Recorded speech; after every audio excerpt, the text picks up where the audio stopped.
Final present!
All things come to an end, even time itself.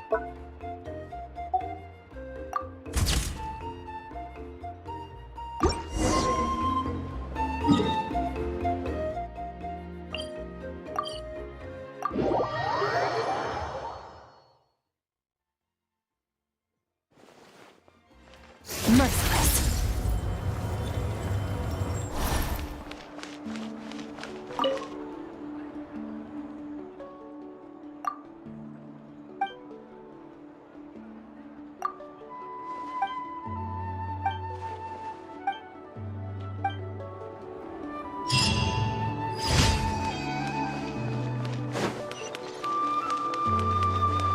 Ad Astra Ab.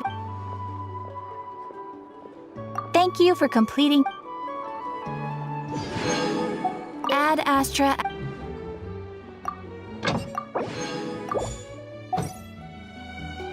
Ad Astra Abyss. Ah, traveler. You have come at just the right time. I have something for you. You're certainly very familiar with the kind of work we do. But I'm afraid this has nothing to do with any of the above commissions. Please take this brand new Adventurers Guild notebook. The Adventurer Handbook is for recording details of your completed commissions and intel on all sorts of monsters. Whereas this notebook is for recording the marvelous people and wonderful events you encounter on your travels. I hope it will be of help to you. Anyway, that's all for now. My commission is complete. Safe travels, traveler. Ad Astra Abyssosk.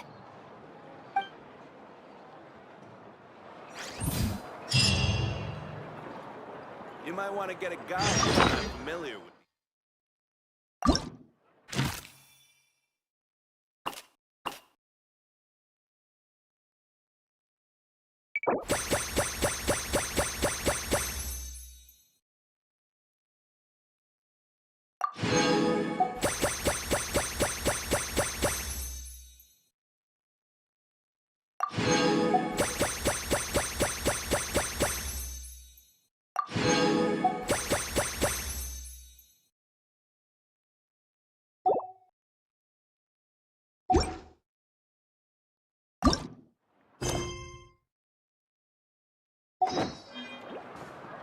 Ad Astra Ab.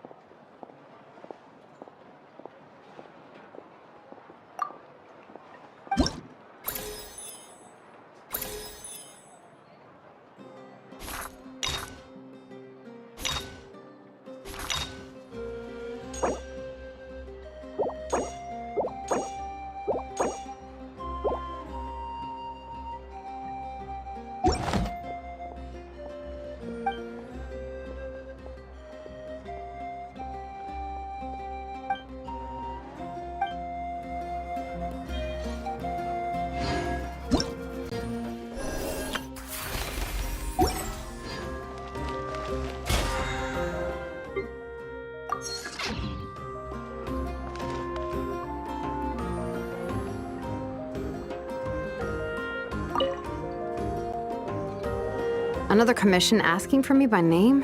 Nuh-uh. Not taking it. Send it back where it came from. If they want to talk business, they can drop by my shop in person. I don't discuss work via letter. Ugh, yeah, you have no idea how tedious business correspondence is. A dozen or more letters could bounce back and forth before you could change the dimensions of a single component. I've wasted more time delivering letters than I care to tell ya. Anyone who's got that much time can come to the tribe and talk with me face to face. It's more efficient that way. Huh? Another letter? And they insist I open it? Seriously? Come on. Oh, it's Malwika. She's already at my workshop, waiting to discuss things with me face to face. Malwika! Nope, not gonna happen. Oh, I gotta get away. Far, far away. Okay, thanks, Shilonin. Think.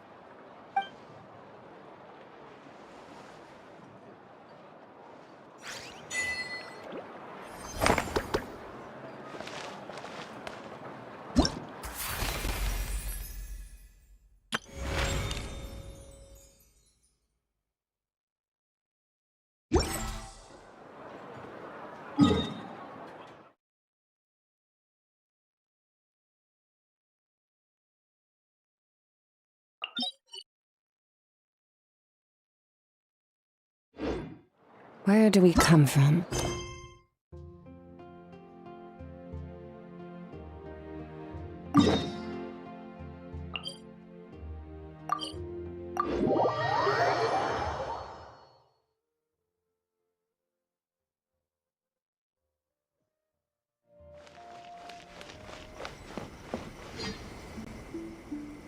Yes, that'll do. Just a quick and simple cleanup job.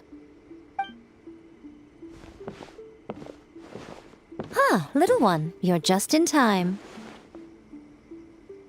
Oh, look at you. I can tell you're thinking. Oh no, she's going to send me off on some pain-in-the-neck errand again, isn't she?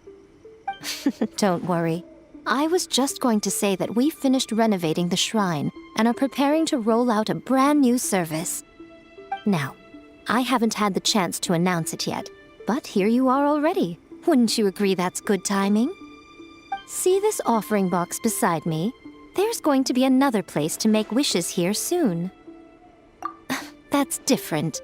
Fortune slips are about telling fortunes, whereas this is about making wishes. Now then, close your eyes, make a wish, write it down on a prayer plaque, then hang it up on this rack here, and maybe your wish will come true. Of course, but as for which wishes come true, that is up to the gods who watch over us all. Powerless Guji that I am, I can only help you in mortal matters. If that's what you wish for, then why not try it out? Here, take this fortune paper. It's left over from writing fortune slips. You can have it. Try writing your wish there. That might make it more likely to come true. When have I ever lied to you? Hurry up now, little one. It's time to make your wish. Remember to write your wish on the fortune paper, then stick it to the prayer plaque and hang it on the rack. After that, your wish will be made. Yes, nice and solemn. Very good. All right, little one, back to business with you. Remember to keep your ears pricked and your eyes open. After all, the person you wish to meet might just be sitting at some noodle stand, having themselves a lovely bowl. And bring me back one while you're at it.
Inefa.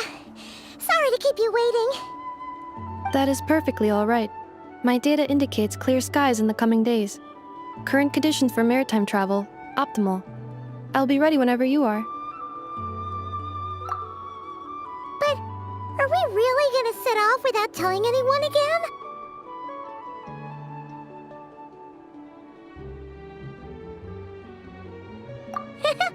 Funny you mention it. You'll never guess who Paimon saw on the way over. Hey! You didn't seriously think we'd let you leave without a farewell party, did you? No chance. Yeah, come on, Traveler. We've already made all the preparations. And most importantly, how dare you try and slip away without first paying your respects to the almighty Dragon Lord! A little bird told us you'd soon be leaving for Nodcry. So, we asked Paimon to give us a heads up before the date of your departure. You sure it's not time to think about changing that little habit of ours? Don't worry, we won't keep you long. Besides, everyone's there already. Shaska, Ian-san, Auroron, even the Pyro Archon herself. You're invited too, Inefa. Shilonen has a special gift for you. Accompaniment request accepted. Shilonen demonstrates excellent massage technique. My impression of her is exceedingly positive. Wait, so robots like massages too? Or is it just that Shilonen really knows how you're wired? Alright, enough with the chit-chat. Let's head to the venue. Woohoo! Party time!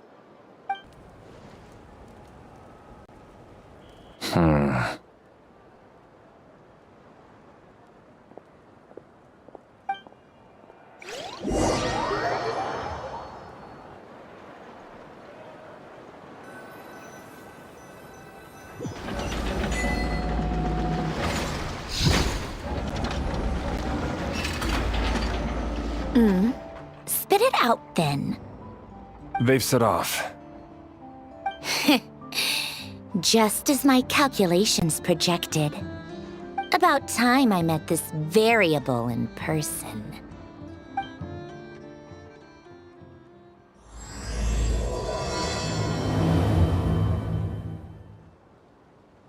You know, every time we head to a new nation, there's always a point where it suddenly dawns on Paimon. This is it. The next chapter of our adventure has begun. This time, it was the moment she realized she just polished off the very last of her Saurus crackers. Should have stocked up better at the farewell party. In other words, Paimon has marked the geographic coordinates from 2 minutes and 40 seconds ago as the boundary between Natlan and Notcry. This deviates somewhat from the official coordinates stored in my database. Paimon meant more in terms of how it felt on a psychological level. Anyway, what about you, Traveler? When did it really sink in for you? Huh, that actually kind of makes sense. What about you, Inefa?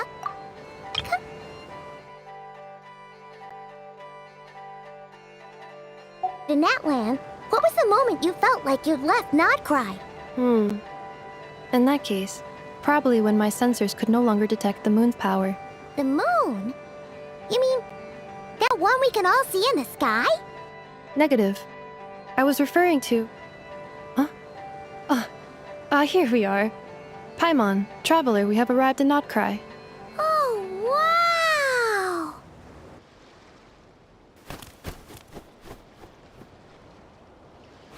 Paimon, Traveler, welcome to Notcry.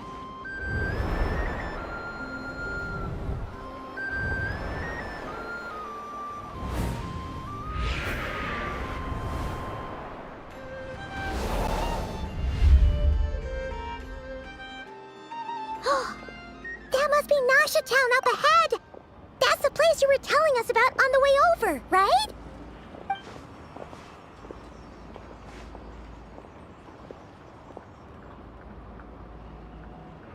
That is correct, Paimon. It is also the most bustling commercial hub in all of Notcry.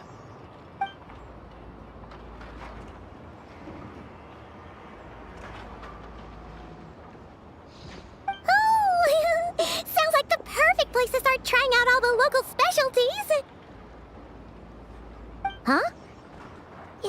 up, Traveler? Paimon. This is where our spaceship landed when Ether and I first arrived in Tevat. Huh? Are you sure?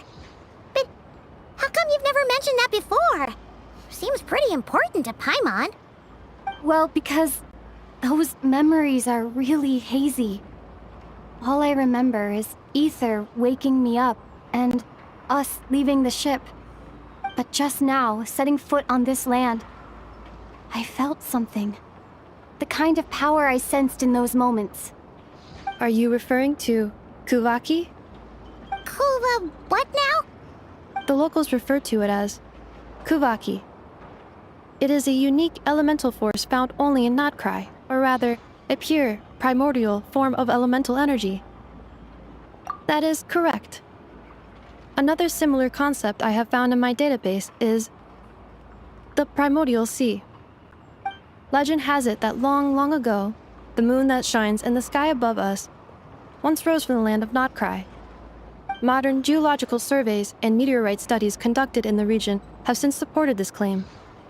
So, when you mentioned being able to detect the moon's power earlier, you were referring to Kuvaki?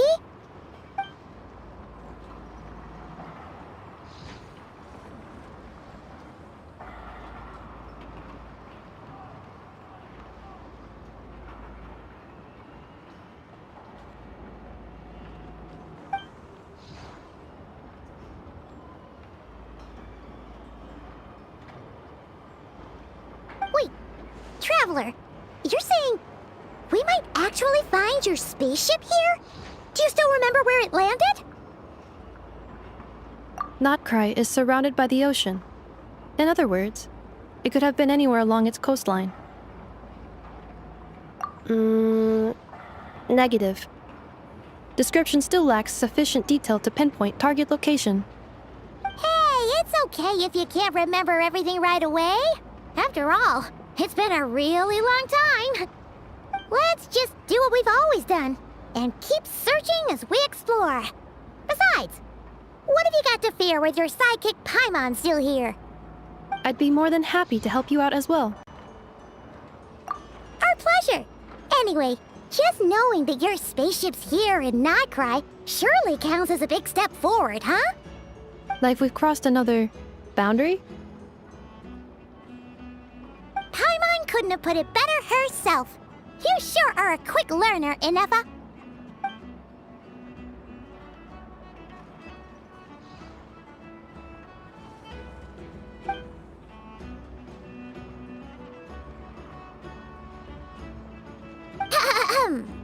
Well, as the best guide in the whole of Tevat, Paimon hereby does solemnly declare, Notcry, here we come!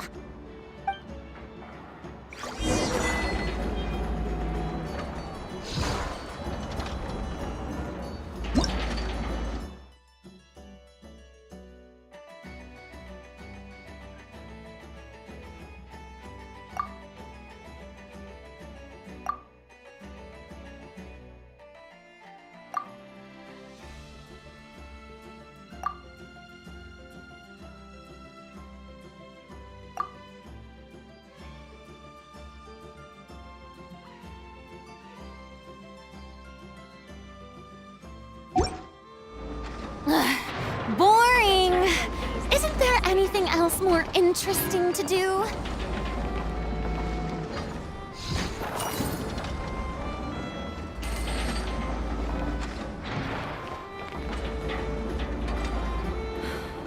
Let me guess. You suspected sabotage or trying some big conspiracy.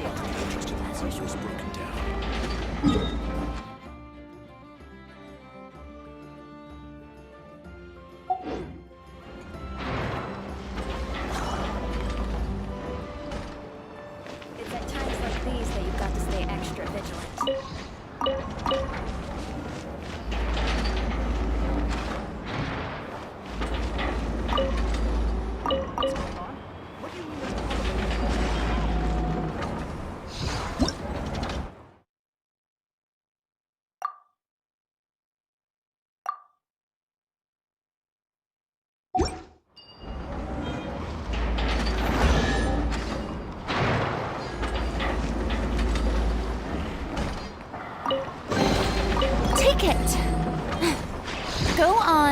You have my approval.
It just occurred to Paimon, if we were looking to put out a missing spaceship commission, or to learn more about Nodcry, wouldn't it make sense to drop by the Adventurers Guild?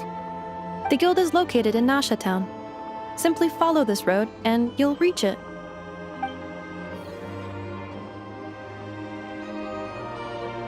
Huh? What in Teyvat is that? Looks kinda like a Seelie, floating around in the air like that. That is a Kuhanki, a species unique to the land of Nodcry. A Kuhenki? Does she have something to do with the moon, too? Indeed it does. According to the Frost Moon Scions, the indigenous inhabitants of this land, the Kuhenki, are said to be familiars of the moon goddess, leading those who walk in the moonlight's glow to things of great importance. The moon goddess? Don't all people here worship the Tsaritsa? Although Nodcry lies on Snezhnaya's border regions, the people here have held their own unique beliefs since time immemorial. As I mentioned, everything in this land shares a deep connection with the moon and the sky above. The beliefs of the Frostmoon Scions seem to date back to the civilization of the angels. According to the documents in my database, even the 7 archons did not exist at that time. Wow! So the origin of their beliefs goes back even further than the Archon War? Correct. At some point, you may come across some statues of their goddess. The Frostmoon Scions carved these as well. Hey! Looks like she's floating away! I suggest you follow her. The probability of an ordinary person encountering a Kuhenki lies in the single digits. Many here consider them heralds of good fortune.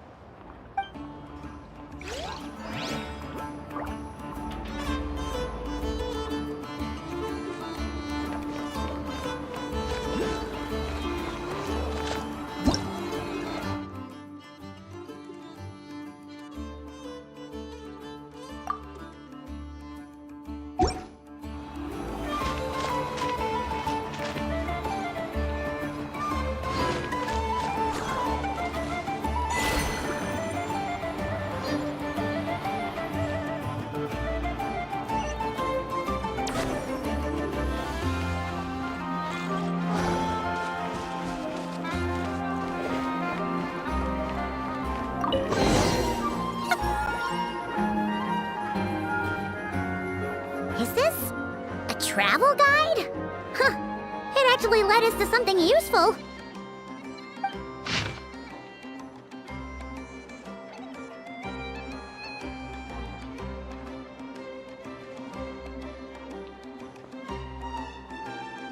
Are there any particular points of interest? It all looks pretty interesting to Paimon. If we have time, she'd love to see, pretty much everything. Recalibrating route. If we keep following the current path, we will arrive at an area of scenic beauty. From there, we will be able to identify both the Adventurers Guild and several must-visit specialty stores. Yikes! Why is Paimon suddenly getting the feeling that if she doesn't step it up soon, Ineva's gonna put her out of a job?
Ticket!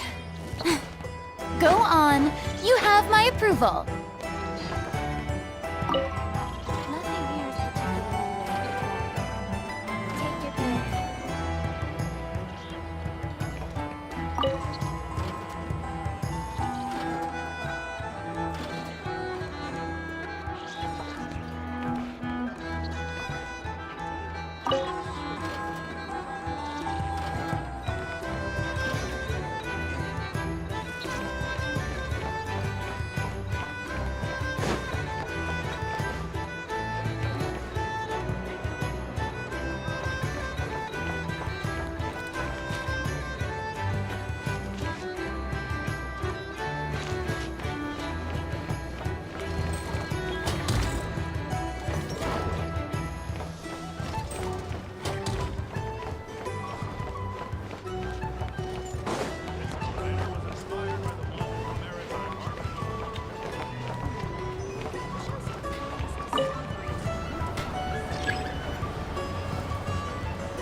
Nasha Town actually looks pretty big from here.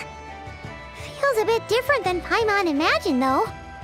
Which aspects in particular deviated from your expectations? Well, Paimon keeps hearing people describe Nodcry as an adventurer's paradise. So she kind of thought it'd be a bit more picture perfect somehow. According to legend, there was indeed an era of peace in Nodcry's past, the Age of the Fae. Tales of those ancient heroes are still told today. One of the most well-known is that of the Lantern Fae. This individual performed many good deeds for Nodcry. The present-day Lightkeeper's nightly lantern patrols are, in part, a tribute to their memory. But then, one day, What happened? there came a devastating abyssal calamity that swept across Nodcry, and for a time it was left desolate. Heartbroken by what had become of the land they had so cherished, that Fae extinguished their light, just as the abyss had extinguished all hope. Nowadays, the paradise people speak of is more of an aspiration, or an irony, perhaps. An irony? Today, no official authority governs Nodcry. In theory, at least, it is somewhere a person can do whatever they wish, and become whoever they want to be. The Adventurers Guild is just over there, in Nasha Town's Central Plaza, and the flagship tavern is over that way. Hey, what's that building over there? You know, the biggest, tallest one. That is Aino's Boom and Blast Kuvaki energy cannon. It gets activated when the wild hunt threat level outside Nasha Town reaches a certain threshold. But according to the scan I just ran, the energy cannon appears to be malfunctioning, likely due to a recent discharge. The wild hunt?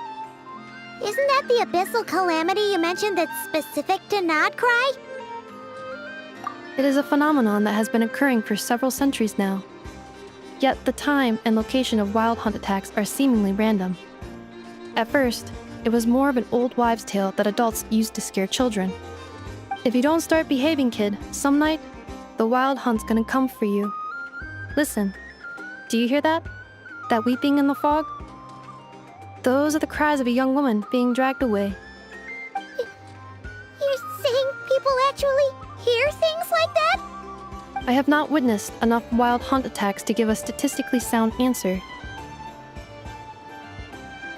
But the oldest legends say that all people saw was the ghostly shadow of a woman in the mist. It wasn't until later that it became a full-blown calamity. Abyssal monsters and all. When you put it like that, Paimon's really gotta hand it to Aino. Not only did she repair you, but she's even built a giant cannon to keep the wild hunt at bay. Absolutely. Aino is very impressive indeed. Anyway, according to my schedule, it is time I took you over to the flagship. Oh, sure. After all, we shouldn't keep Varka waiting. Well, Paimon's not sure if he'll actually show up at the bar this early.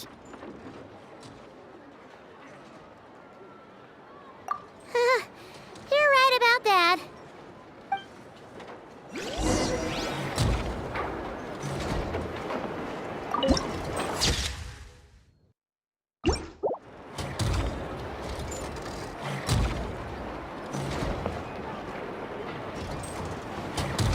This elevator was inspired by the one in Romaritime Harbor.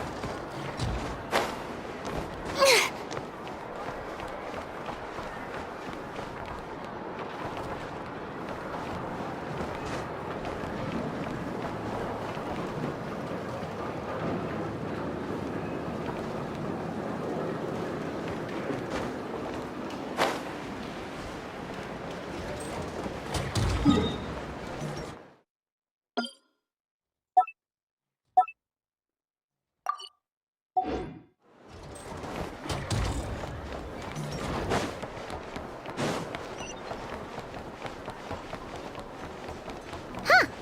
Isn't this the Adventurers Guild? Why isn't anyone here? Does that mean that Catherine and Nodcry actually gets to clock out? Anyway, let's come back later.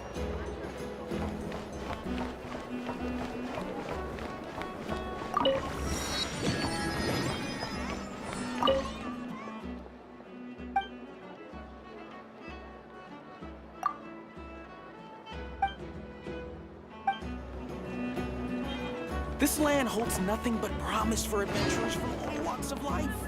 Wouldn't you agree? We better get this some alpacas.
Here we are, the flagship. Varka told us to meet him here in his letter, right? Let's see. Varka? Varka! No matches, I identified. Huh. So he isn't here after all. Oh, guess we never did actually say we'd be arriving today.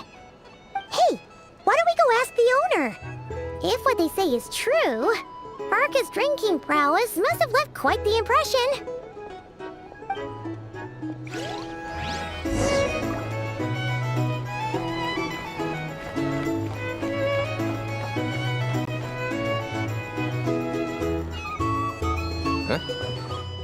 Well, well. If it isn't the ineffable Inefa. Hello there, Demyon. You know each other? Of course! Inefa's a regular here at the flagship. So, robots are into booze too? Not at all. The energy conversion efficiency of alcoholic drinks is very low, and most of them are full of impurities. Still, I can affirm that your berries and fried meat deserve a solid 9.12 out of 10. It has Aino's approval too. Funny that you should mention that. While you were away in Natlan, Varka would come in here every day to pick up a serving of berries and fried meat for Aino. Aww.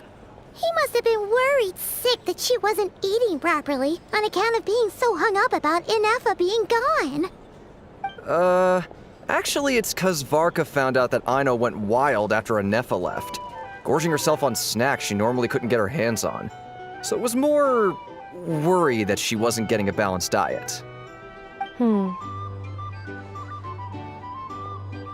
I think I might have just put my foot in it. Anyway, since you're back from Natlan, these two must be the ones Varka mentioned. The Traveler and Paimon, yes? Yep, that's us. So, from the sounds of it, you must be a close friend of Varka's too. Varka? Goes without saying. After all, he's the only one around here who's ever managed to stay standing after 10 rounds of the roulette special. Paimon can't believe he's made such a name for himself. Though, guess it's hardly surprising how. Right now? Must be somewhere near Anvantinyarvi. That's quite far from here. Huh? Where's that? It's a lake in the northern part of Nodcry. Word reached him of trouble brewing around those parts, so he took his knights to check it out. Oh. So, we missed him? Varka knew you'd say that. So he specifically told me to make sure you stayed here and enjoyed yourselves. He sends his assurances that everything's under control. Well, if he's that confident, guess our only option is to accept. Anyway, it's not like there's any special cause for concern. He is the Grand Master, after all. Exactly. Plus, not only has he booked you into our finest room, he's paid for it in advance, too. Whoa! That's so generous of him! We might not have met yet, but Paimon's got a feeling that we'll get along with Varka like a house on fire. Oh, and by the way, he also asked me to serve up a portion of berries and fried meat for Inefa. That was prepaid as well. Thank you. No, thank you. I'm the one who should be grateful for your business. Traveler, Paimon, why don't you go ahead and drop off your luggage? I can use this time to go pick up some components that Aino asked me to bring back. Sure thing. Besides, now that we've got ourselves a map, once we're done unpacking, we might as well go for a stroll ourselves. Why don't we meet up again later? Oh. So you no longer require navigational assistance? No worries, we should be fine. We've got a rough idea of our way around town, so Paimon's reasonably confident we shouldn't get too lost. Thank you. This translates into an approximate time saving of 30%, meaning I will be able to see Aino about 45 minutes earlier than previously projected. Oh, right. You must miss her a lot, too. In that case, we better get a move on.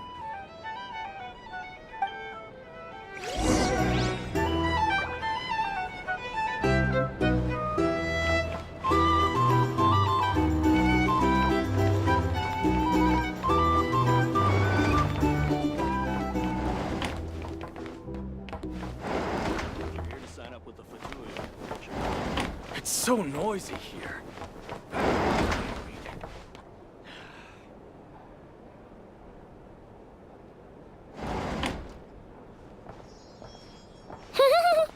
Feels pretty nice having someone sort out our food and lodging for us, huh? But is this really the flagship's best room? It's pretty big, make no mistake, but it looks a little worn out, right? Though, to be perfectly honest, that feels right at home with everything else we've seen of Nasha Town. You mean it's got something to do with Nodcry's history? Oh, that makes sense. But what exactly was this calamity?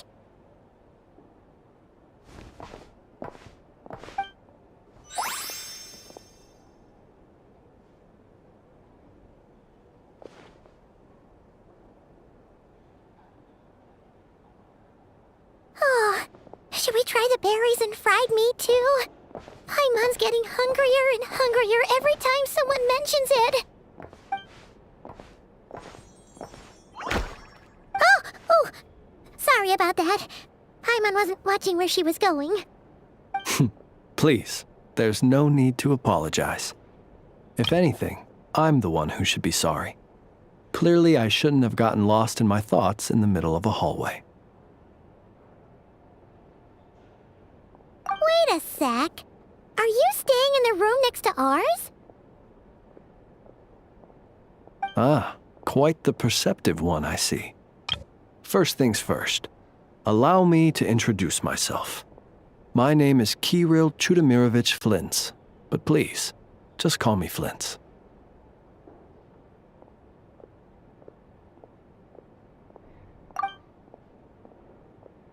Whoa, that's an impressively long name for sure. Ah, is that so? Names like mine ought to have been fairly common in Snezhnaya, at least in the past. Would I be correct then to assume that the two of you are travelers in this land? Yep, you sure would be. Paimon is Paimon, and this is the Traveler. We've been to a bunch of nations already, but we only just arrived in Nodcry today. What a rare honor it is to meet such worldly travelers. Are you here for travel too? If only I had the time to spare. No, I'm just staying the night. Oh, so you're here for business? That's certainly one way to put it. I'm a Ratnik of Nodcry, normally stationed near the burial grounds to the north. My sole cause for being here today was to repair this lantern of mine.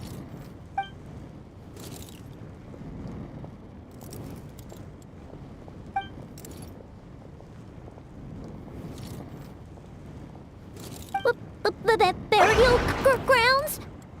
Your surprise is entirely understandable. Most people cannot even begin to fathom the idea of a life surrounded by tombstones and decay. But if you've heard of the calamitous abomination that is the Wild Hunt, you'll know that in their wake they bring a host of souls tainted by abyssal filth. That then is why we are stationed by the burial grounds, to hold the line where it is most vulnerable. Oh, so it's all about fighting against the abyss. Oh, sounds like a tough job. I thank you for your concern. But in truth, I've long since grown used to it. In fact, I like to think it rather suits me. If anything, I'd say I prefer the peace and quiet of a graveyard to the hustle and bustle of urban life. Paimon sort of gets it now. But even so, she is still pretty sure she could never get used to living in a graveyard herself. For one thing, she'd be too scared to fall asleep at night. Oh, I assure you, there's no need to worry on that account. The kind of ghosts you find in cemeteries aren't too big on talking. But even when they do, they're usually far more discreet than the living. Well, would you look at that? Who'd have thought we'd end up chatting this long? Must have a lot in common, huh? Forgive me, but I must excuse myself, for the time of my appointment draws near. And in terms I'm sure you'll understand, a lanternless Ratnik is like a mapless traveler. A serious conundrum indeed. Oh, sure. In that case, you go right ahead. We won't keep you any longer. Not at all. Should the opportunity present itself, I'd gladly continue our conversation another time. You're always welcome to come visit my grave. I mean, the grave I stand watch over. Your visit would bring much-needed light to that place of final rest. right. Well, if we get the chance. Then allow me to wish you a traditional Ratnik's farewell. See you by the graveside. Ugh. Jeez. What a weirdo. Not to badmouth him at all. In fact, he seemed pretty cultured, but at the same time, kinda spooky? Must be all that time he spent around graveyards. His lantern? No, not really. You mean, 'cause it was broken? Huh. Guess you've always had a nose for stuff like this. If you're worried, you can always ask him the next time we cross paths. Hey, don't you start spouting all that weird stuff too.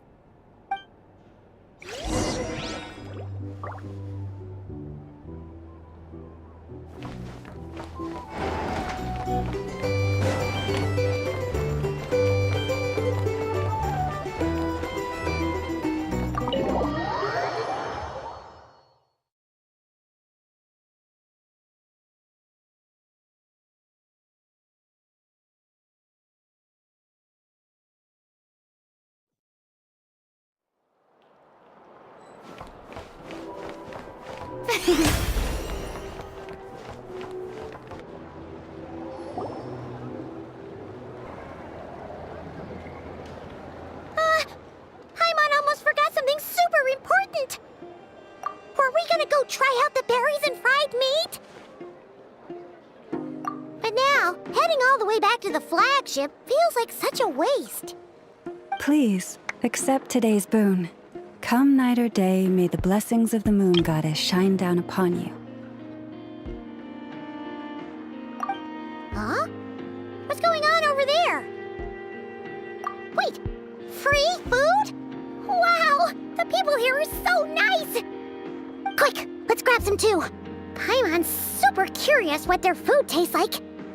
Moonlight illuminates the path before you, travelers from afar. Huh? How'd you know we were travelers? Just now were a song the birds in the sky, singing of your wanderings. You are no ordinary guests, it seems. The birds and the... what now? Forgive me. I should not have laid the words of others out as a welcome mat for our very first meeting. You, too, must be wondering who I am. I am Lauma, moon chanter of the Frost Moon's scions. Please, as do our followers and other passers-by, accept today's boon.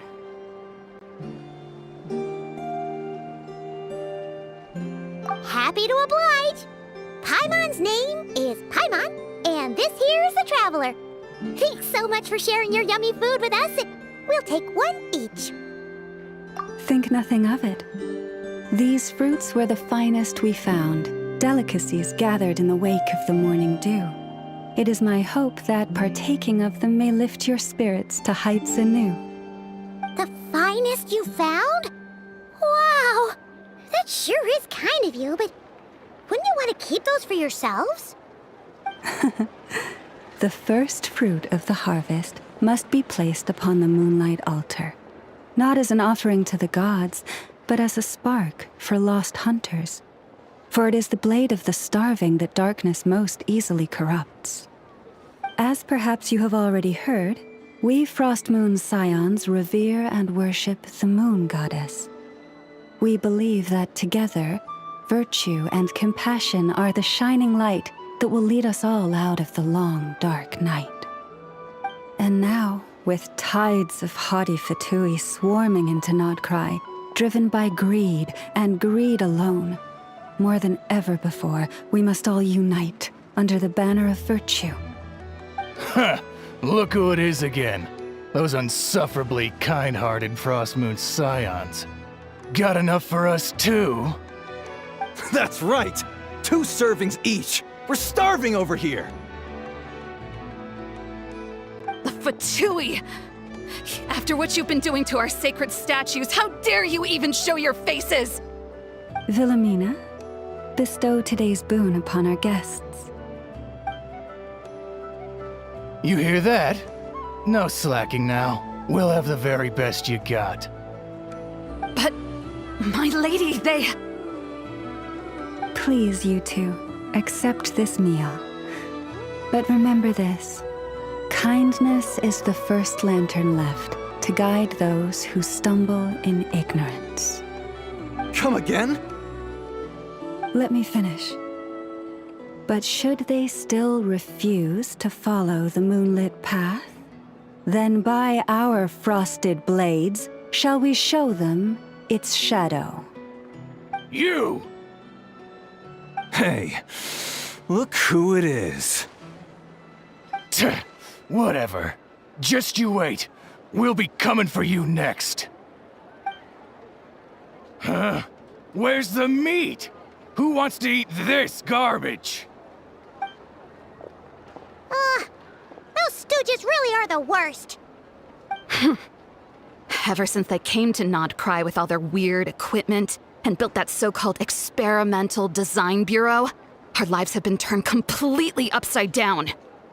Judging from how they reacted just now, it seems the Fatui already know who you are. Well, we have gotten in their way in pretty much every nation we visited, so we're probably at the top of their blacklist by now. I see. Then, on behalf of the Frost Moon Scions, I thank you for the goodwill you have shown us. Because if they had gotten ahead of themselves just now, I'm sure you would have stepped in to help. Just as the birds and beasts put it, your arrival heralds joy to us all. Besides, for a weary traveler far from home, what better respite than to bathe in the moonlight? You will always be welcome at the Frost Moon Enclave, the place we call our home. May we meet again in the moon's gentle glow. These are delicious! So refreshingly fresh! Those two Fatui wouldn't know a good thing if it came up and bit them on the shoulder. Looks like Inefa isn't done with her shopping yet, and the Adventurers Guild is still empty. Where should we head next? Good idea! Wouldn't want to let the Kuhenki down, after all. Let's see... Okay, Paimon's got our route all figured out. So, all that's left to say is... don't fall behind! This is Nuts and Nuts. It's mostly a fruit shop, but there's a crafting bench, too. This is the Speranza, one of the travel guide's recommended restaurants. All the waiters here are kids. This is the Vesnitsi Prolegia greenhouse. Apparently, their flowers are all made of metal, so they'll never wilt away. And this is the Rossum Workshop. If you ever need a weapon made, this is the place to go. And over here, they've got a super tall observation deck. Whoa! Take a look at that! You can see really far out into the distance. That way's north, and that looks like something built by the Fatui? And then over there to the west, that must be the place Lauma mentioned, where the Frost Moon Scions live.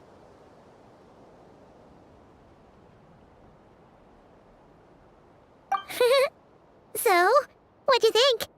Even if Inefa kinda stole her limelight earlier, this just goes to prove that Paimon's own tour guiding skills aren't too shabby either, right? She sure is! It'd take hundreds of years of practice to be the best tour guide in all of Tibet. Huh? Look! There must be someone at the Adventurers Guild now! There's already a line forming outside! Looks like we'll finally be able to ask about your spaceship! Oh, or was there anywhere else you wanted to stop by first? Where? Which one are you... Oh, now you mention it, Paimon's noticed it too. Ugh, better not be who she thinks it is. Anyway, where we go first is completely up to you. Either the Adventurers Guild, or that suspicious-looking shop. A word of warning, though. If we step into that shop, be sure to keep a very close eye on your Mora.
Please, here you go.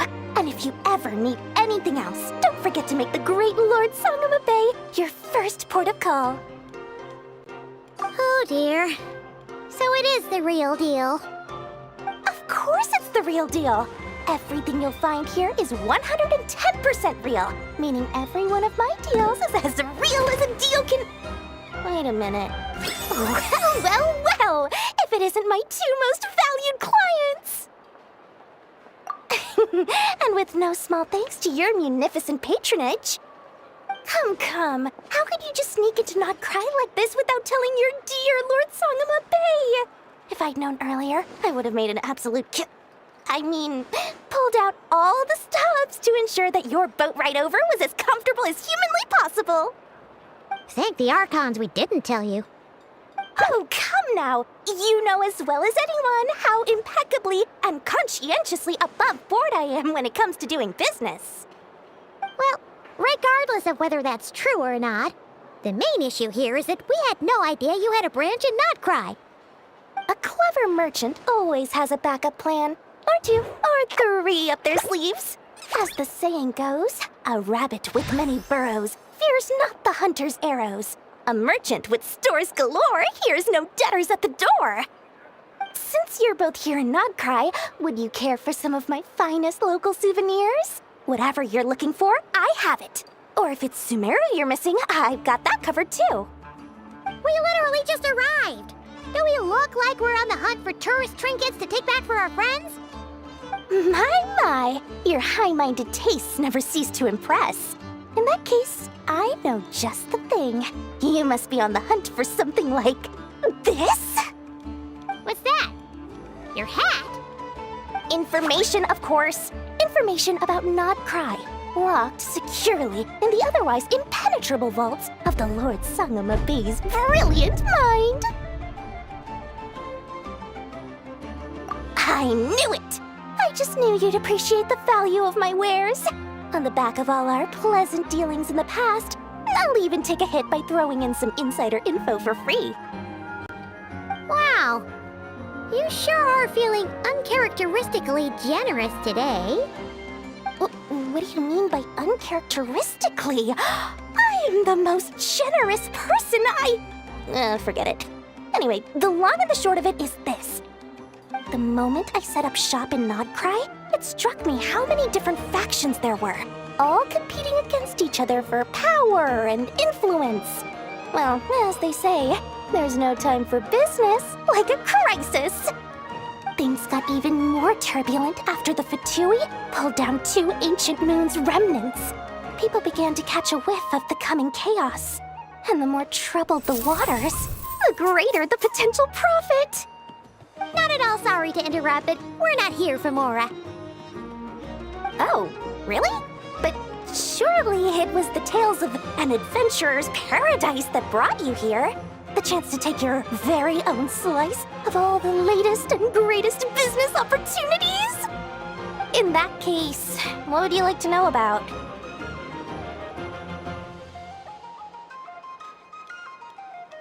The Frost Moon Scions? You mean the people who believe in the Moon Goddess? They're not a bad bunch. It's just, well, they have such simple tastes. No luxuries, no indulgences, no nothing. Trying to earn a little more from that lot is like trying to squeeze blood from a stone. Still, things between them and the Fatui have gotten pretty tense.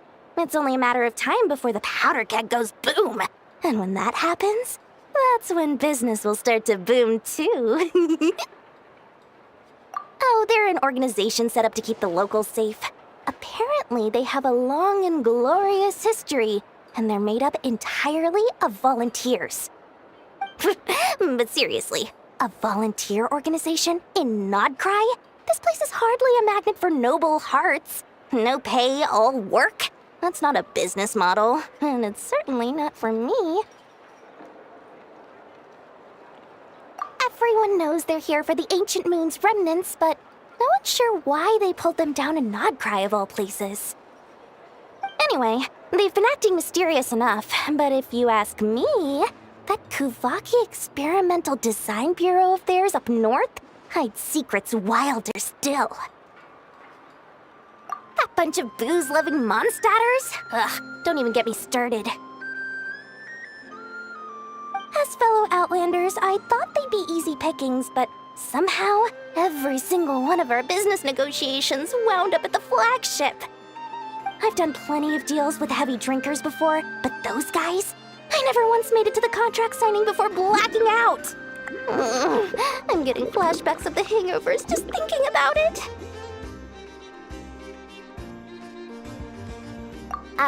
What now? A spaceship? Nope, never heard of anything like that. Don't you two get involved in any big business here without so much as a heads up, you hear me? At the very least, consider letting me in as a key investor. Oh, I almost forgot to mention. Sooner or later, you'll no doubt end up doing business with some other merchants in Nodcry. And someone's bound to mention a place called the Curatorium of Secrets. Listen to my advice. Do not, under any circumstances, go there, no matter how much trouble you're in. The Curatorium of Secrets? What do they get up to there? Just a place that handles all kinds of disputes. But the owner will charge you an absolute fortune, and she has a temper to match. Nothing like your friendly neighborhood, Lord Sangama Bey. You're not just saying that to stop your competition from undercutting you, right? When did that little pipsqueak get so sharp? And after I gave them all that info for free just to win them over. What do you mean? Of course not. I'm only thinking about your wallets. I mean, on behalf of your wallets. You're really not convincing anyone, you know. All right. Business is a cutthroat business. I won't argue with that. But I'm not lying about that boss lady. Not only did she make it into my top 3 people not to mess with in Nodcry, she's also in my top 3 people most eager to trade in favors. Seriously? It feels like you're just bad-mouthing your rival now. Fine. If you don't believe me, go see for yourselves. We might both be from Sumeru, but compared to hers, my conscience is so large, why, it could fill 3 whole palaces of Alcazar's array. But when you realize what I'm saying is true, don't say that good old Lord Sangama Bay didn't warn you.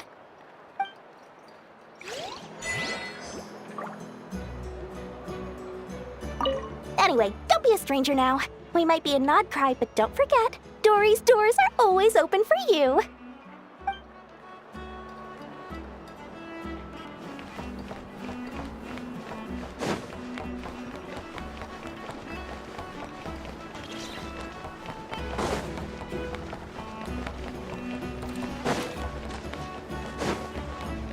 Wow!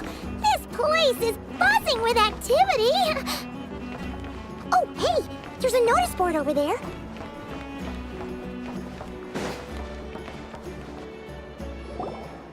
Lucky us! The line seems to be gone now. Come on, let's go say hi to Catherine. Hey, Catherine! We meet again!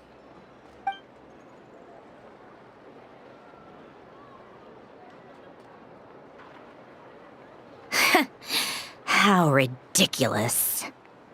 Huh? They often say that mortals, shackled by their own flesh and blood, may fail to perceive the truth of this world, even when it is right beneath their very noses. Yet I had not expected to have the pleasure to witness such heights of absurdity firsthand. But Paimon must have gotten the wrong person.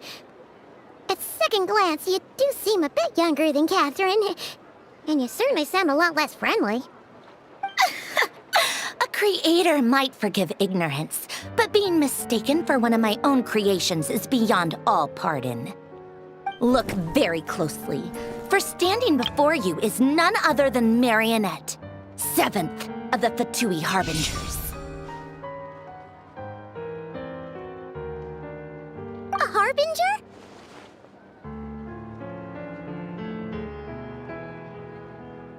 I told you already, I'm not Catherine. Just how obsessed are you with my machines?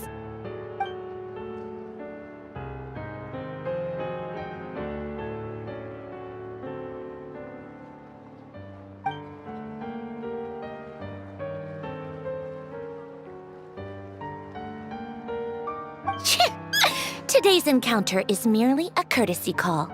A friendly warning, if you will. You interfered with my work once before, with that little robot. I let it slide. After all, it was nothing more than a distraction, a side project at best. But we are in Nodcry now, and as such, I strongly advise you not to stand in the Fatui's way. Otherwise, the next time we meet, I might just have to drop all this meaningless etiquette. Oh, please. You've got some nerve coming out with barely veiled threats like that. You're the one stirring things up here. Oh, perhaps you have misunderstood. Just because Nodcry lacks a ruler at present, that does not mean it should not be ruled. We Fatui are simply establishing a new order. Yeah, right. More like shady experiments, judging by your massive creepy research facility. I've said what I came to say. What you do next, only you can decide. So why don't you start by using your already limited processing capacity to calculate your even more limited options? And, being the refined young lady that I am, I shall indulge you just this once. Ad Astra Abasask. Welcome to Nod Cry, Dominion of the Fatui.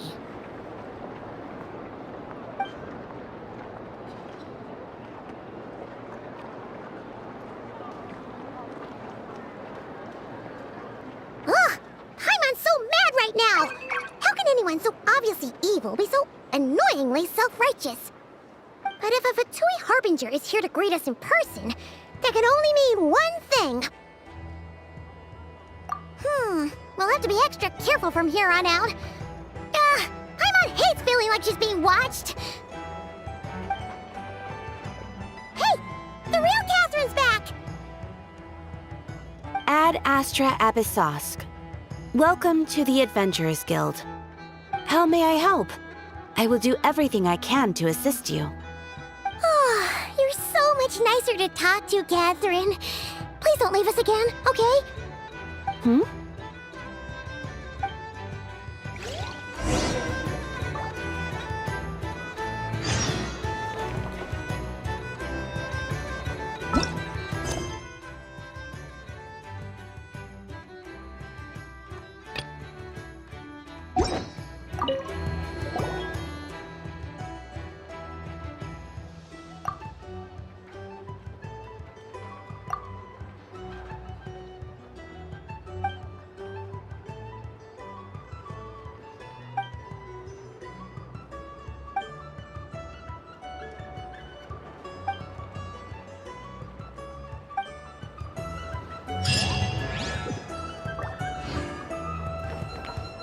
This land holds nothing but promise for adventurers from all Wednesday walks called of everything life. over the station. Oh, Would you yeah. agree? Take a little mixture myself.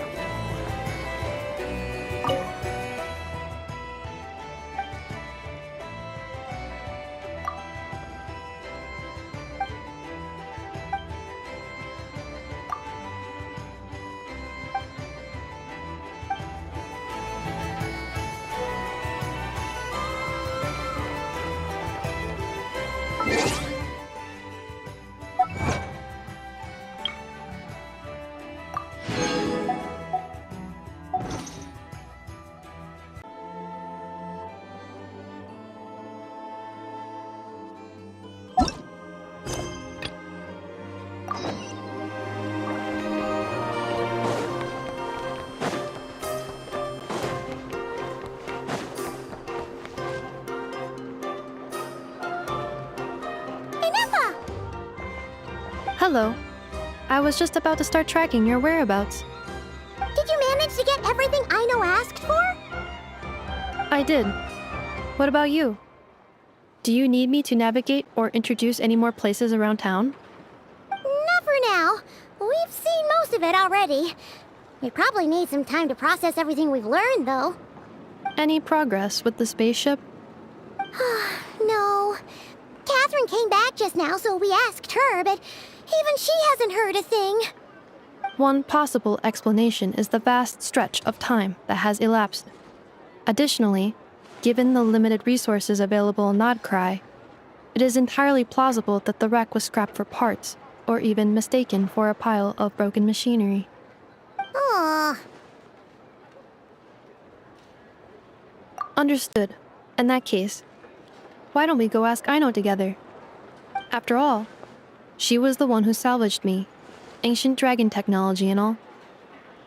If there really are any unusual parts floating around Nodcry, there's a high chance they've passed through her hands at some point or another.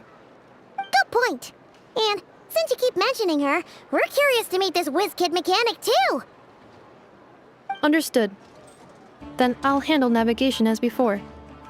ETA at the Clink Clink Krumkake craft shop.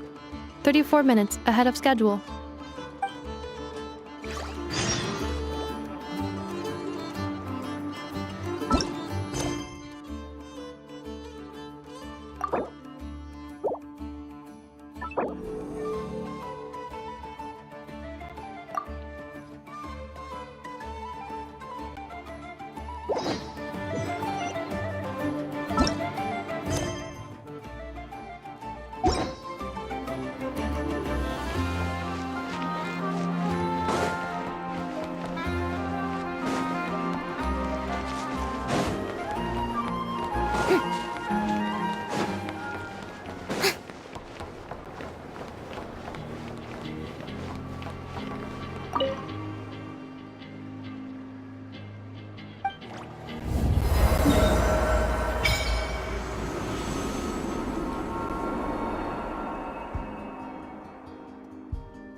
What a pleasant surprise! Truly an extra slice of joy.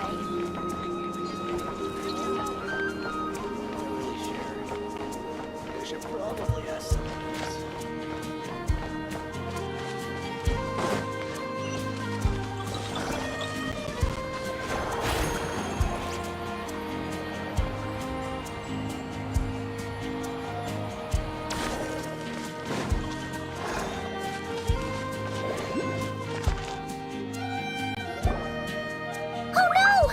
There's a little animal trapped over there! Let's go help it out! Huh? That's weird. Why isn't it responding?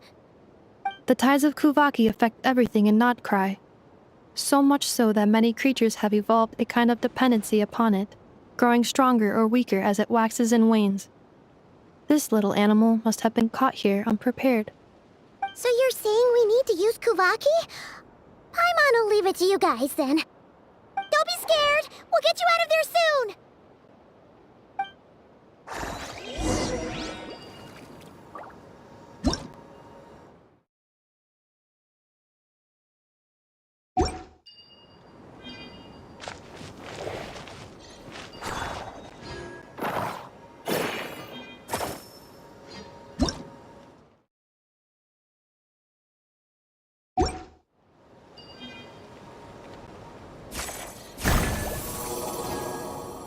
Oh, it worked!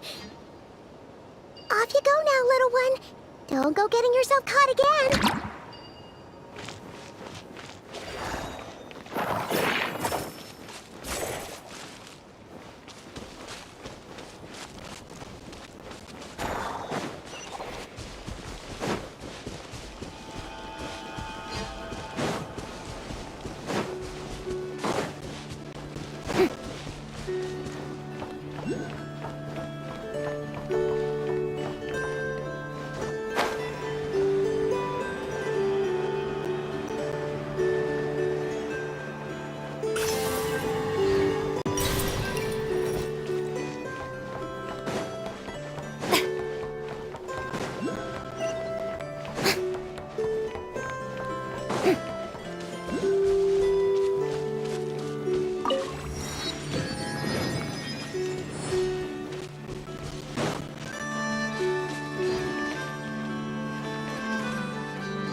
we are.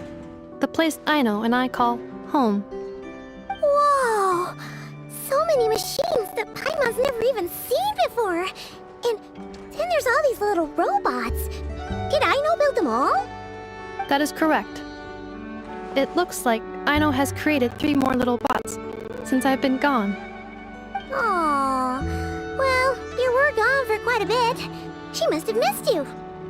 I missed her too. I want her to see what I've become. Well, let's not keep her waiting any longer then. Come on!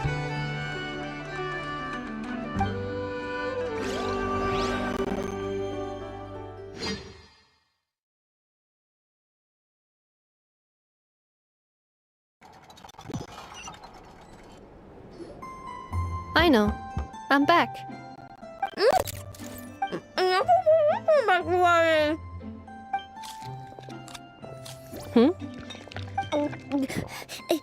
Ineffa? You're back significantly earlier than I expected. Like a whole 30 minutes at least.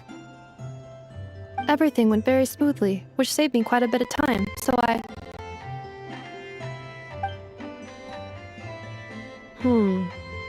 I know. Could you turn around for a moment? I know. I've been on my best behavior the whole time you've been gone.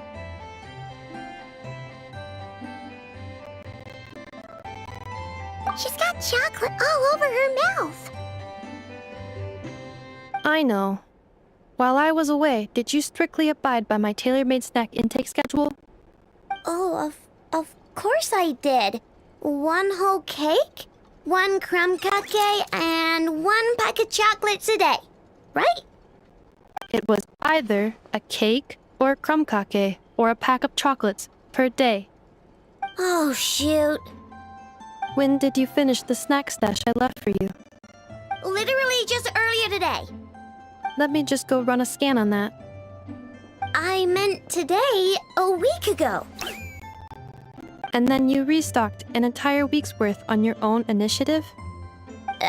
2 weeks worth.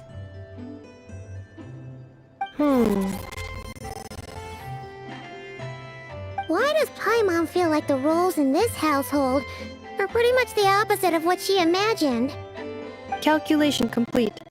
Aino's recommended snack calorie intake for the next 4 weeks. 0. No fair! You're a meanie, Ineffa. This is what happens when you break an agreement. Oh, come on! Don't do this to me! I only ate a teeny bit extra every day. Just a teensy-eensy-weensy bit extra.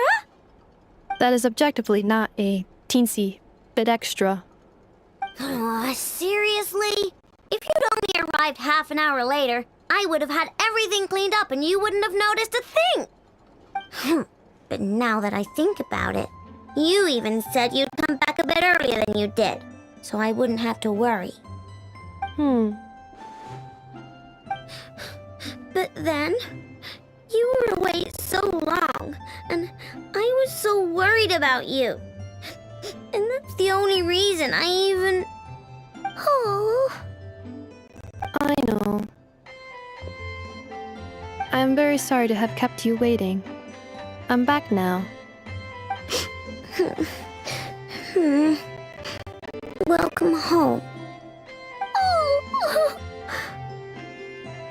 So, will I be able to keep eating snacks as usual now? Negative. Okay. Well, given that I am later than I initially projected, I'll let it slide. But just this once. Thanks, Ineffa! You're the best! I know. Allow me to introduce. It's the honorary knight and Paimon! I know. Uncle Varka talks about you guys all the time. Nice to meet you, I know. Ineffa's told us all about you, too. Huh? Really? She actually said that about me? Well, she's not wrong. Oh yeah, so, you're here to see Uncle Varka, right? A couple of days ago, he suddenly said he had to head out on business, and that he might not be back for a while. He asked me to let you know if I saw you. Yeah, we heard about that at the flagship. Did he say what he was doing? Nope. Just told me to take good care of you guys and make sure you feel right at home. Oh, shoot. Please, take a seat.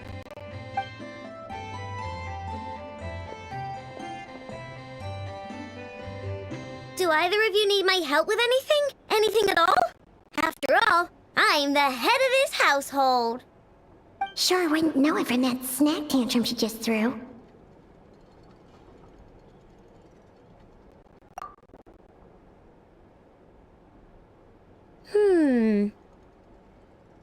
A spaceship, huh? From outside to that? Exactly. So, ring any bells? No. Oh, you sure? Nope means nope. Never seen the slightest trace of it. More specifically, by nope, I mean, I've never seen a single piece of tech in all of Notcry that might have come from out of this world. Not in any new machines or in any old ones either. What I know means is that your spaceship almost certainly has not been disassembled nor repurposed as parts for other machines.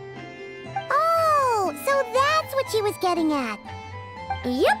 I've taken apart pretty much all the fun stuff in this city at one point or another, but I don't recall ever seeing any components that were anywhere near that special.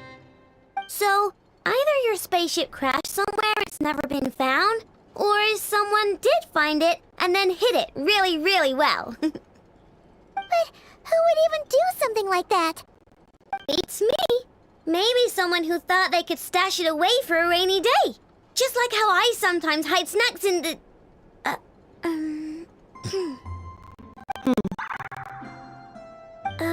Anyway, long story short, I definitely haven't seen anything like that. Besides, sounds like it would practically be ancient history by now. If anyone still has any leads on what really happened, it'd be the Frost Moon Scions. The Frost Moon Scions? Huh? Haven't heard of them yet? Didn't Inefa tell you about their rituals? There wasn't enough time to delve deeper into their history and traditions. What kind of rituals are we talking about? I've never actually seen them myself, just heard bits and pieces here and there. They say that each of their moon chanters has had access to an ancient relic that lets them see the true past. Not sure exactly how it's meant to work. I can't get my head around anything that can't be explained by either machines or science. And to tell you the truth, I don't like it much either. Looks like we'll have to try our luck with the Frost Moon Scions. Aw, leaving so soon? Sure you don't want to hang out a little longer? It's getting late, I know, and these two still need to head over to Hisi Island. It would not be convenient for them to linger much longer. Aww. Alright then. Don't worry, we'll be sure to drop in on you as often as we can. Really? You promise? Sounds like my type of visitors. You're welcome anytime. I'll be staying to look after Aino today, so I won't be going with you. Hey, don't sweat it. We'll find our way just fine. I'm glad to hear that. Also, I must admit, I have very much missed the charging bed that Aino made for me. Oh, are you here to play with me? My name's Aino, and I'm an inventor. Me and Inefa live together. I could probably eat all the cakes and cookies in the world because I love them so much. But my favorite kind of all is Lackaberry Crumb Cake. Come visit my Clink Clank Crumb Cake craft shop whenever you want. Anyway, that's me. What about you? Tell me something about you, then we'll be friends.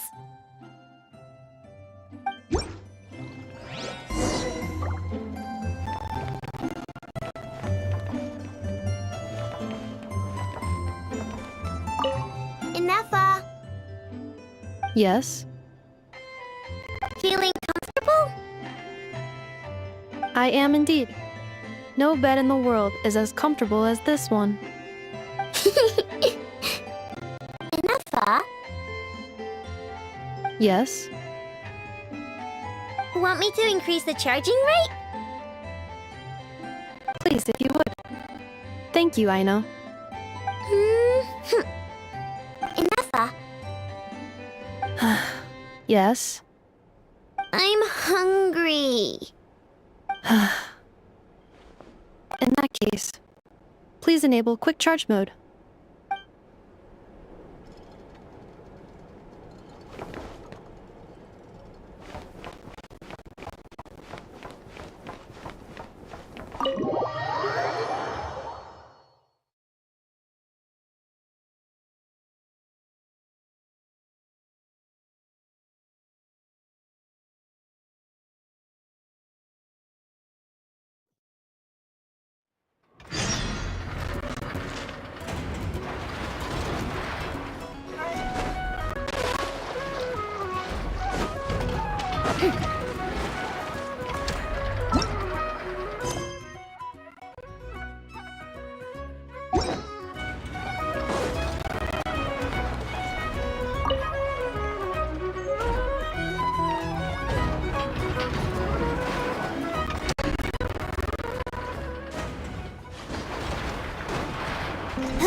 Save me.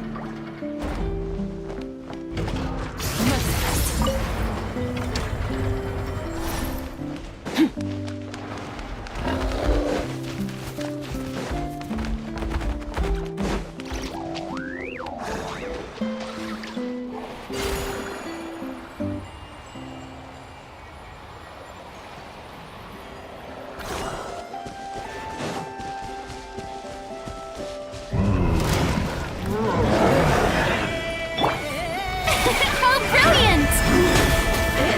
Let my name echo in song! A burst of sleep! Up to the freezer! No, my sword! Rain cutter!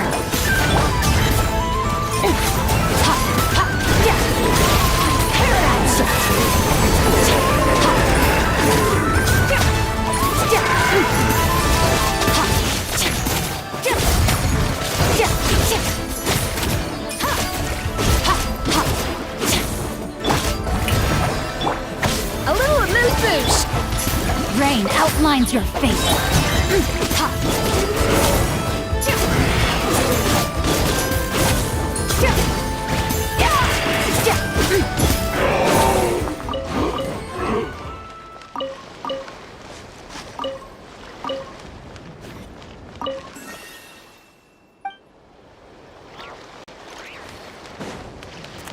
Merciless.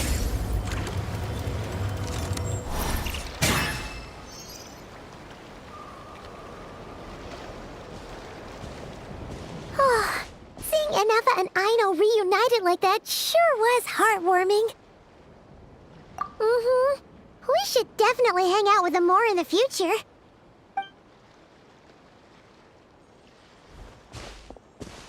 Speaking of homes, we must already be close to where the Frost Moon Scions live. The vibe here feels different, just like the scenery.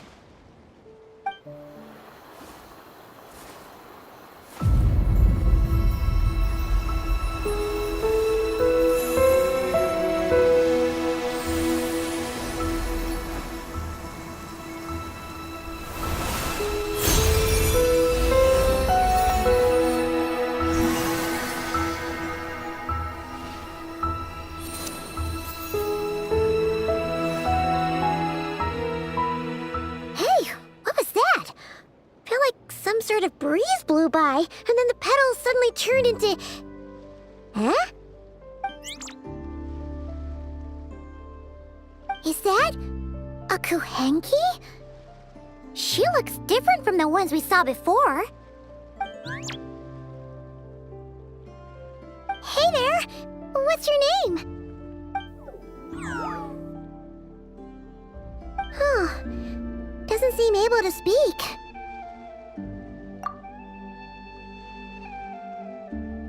No idea what she wants. Unless you want to stop, maybe we should just keep moving?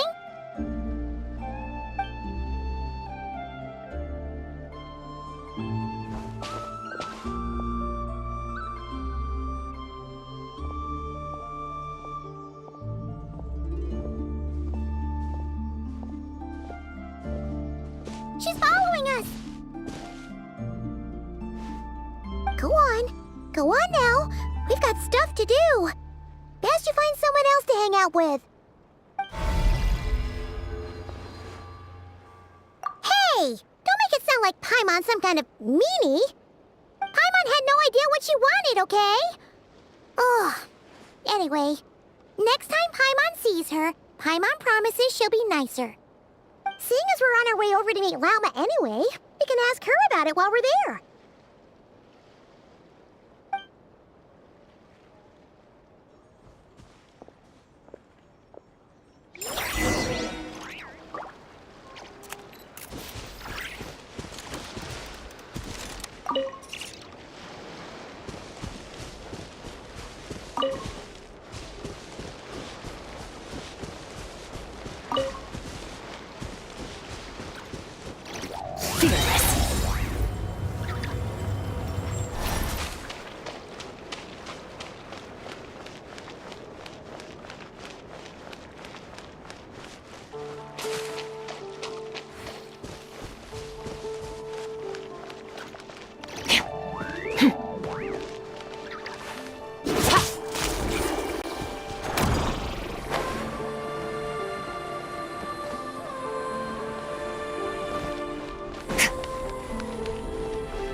let me take a look at your wound.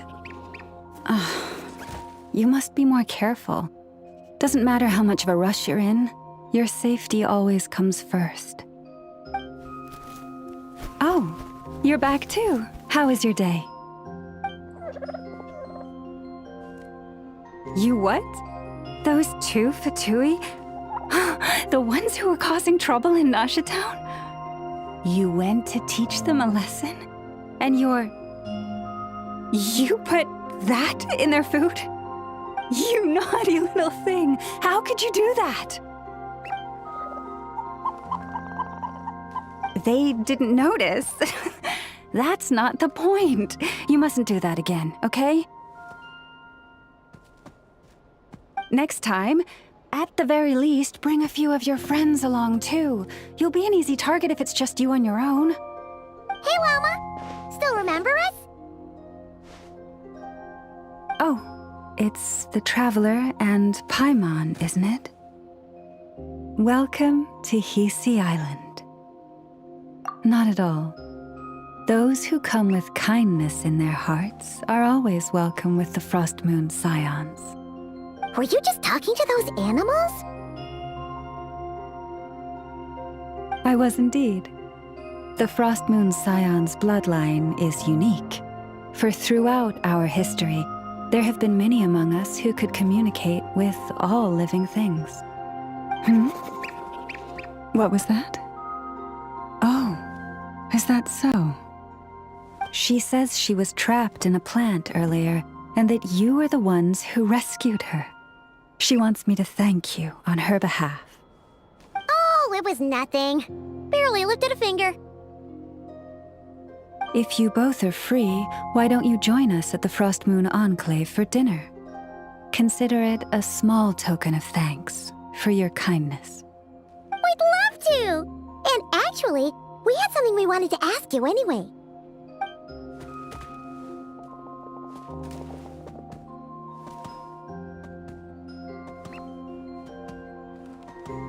Oh, you're interested in the story of Kutar? Kutar?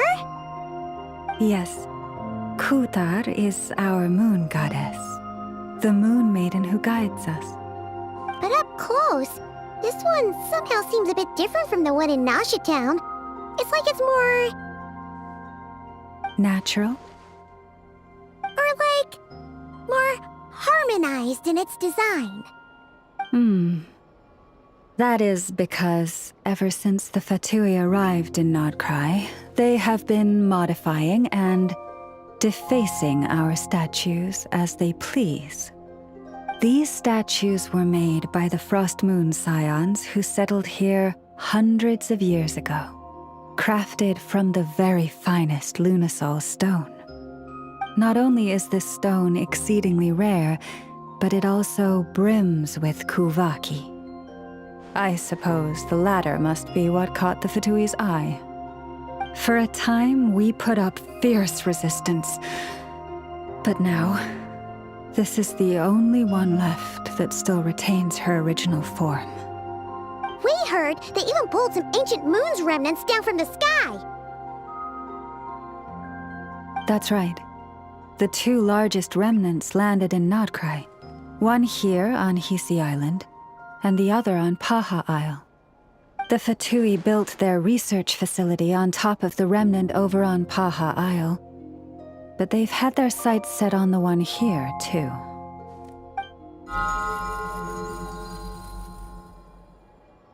Ooh! Oh! It's that little Kuhenki again! Surely that can't be. Hey! We've been wondering what was up with it, too. It just appeared out of some petals and hasn't stopped following us since. No, that is no ordinary Kuhenki. These we name Luonnotar, beings born from the moon goddess's blessing. Can you understand what it's saying? We honestly haven't got the slightest idea why it's been following us. I'm afraid not. I cannot fathom its thinking any better than you can. Sometimes a long time must elapse before the moon goddess's blessings turn into Luon-Notar. Perhaps you two were simply there to witness that transformation. Oh, maybe. Legend has it that the Luon-Notar bring good fortune. Given that it seems to have taken a liking to you both, why don't you let it come along with you? Really? Then you can start by helping us find some more treasure chests along the way. Capiche?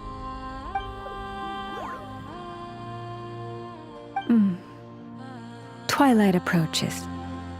If you would hear more of the moon's story, then let us make our way to the Frost Moon Enclave.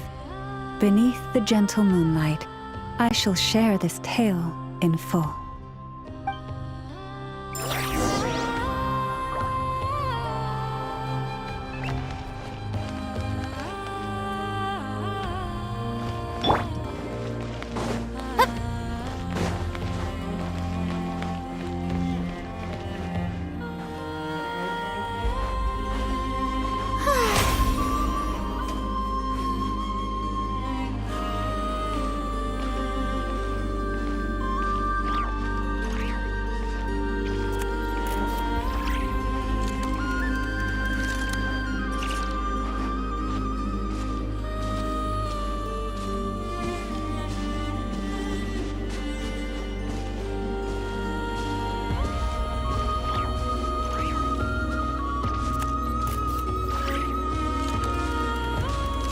Oh, Lady Lauma, you're back.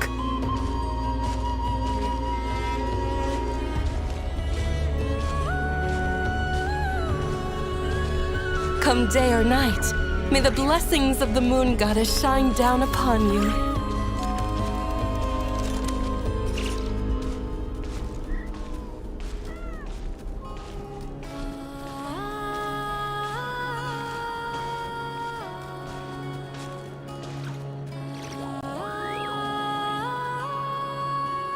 Lauma, you have returned. Wilhelmina, this is the Traveler and Paimon. Kindly arrange for 2 additional dinner settings for our honored guests. Of course, my lady. Wow! Everyone along the way here pretty much saluted you. Are you, like, super important around here?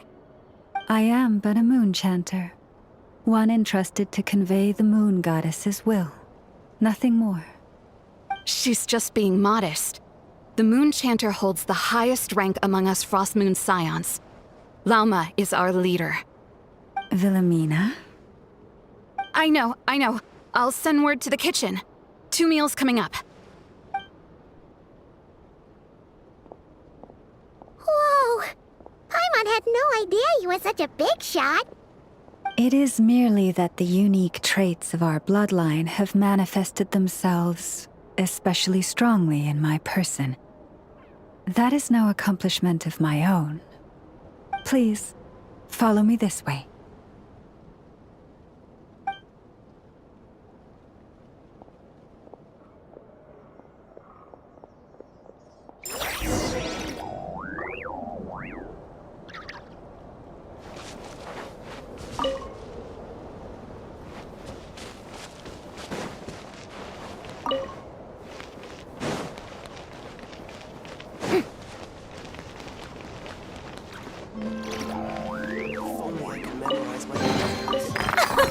Splendid! More interesting trinkets for me.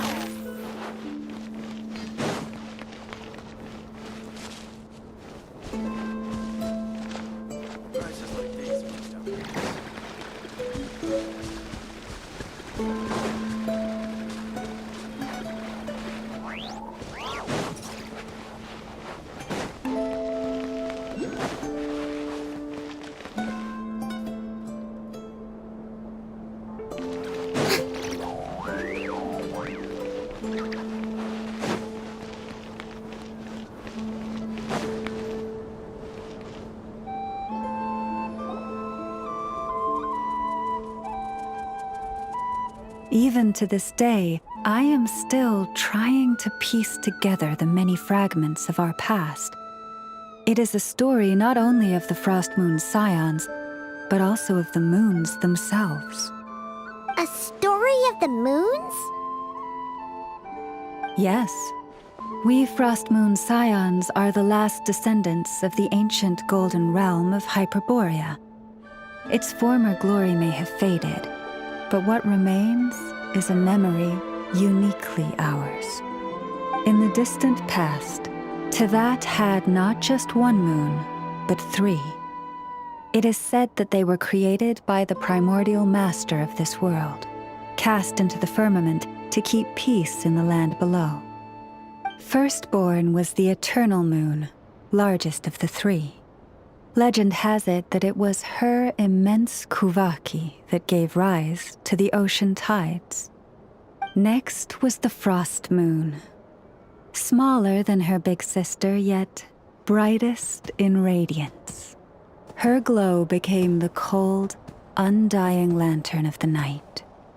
Finally came the iridescent moon, smallest of the sisters.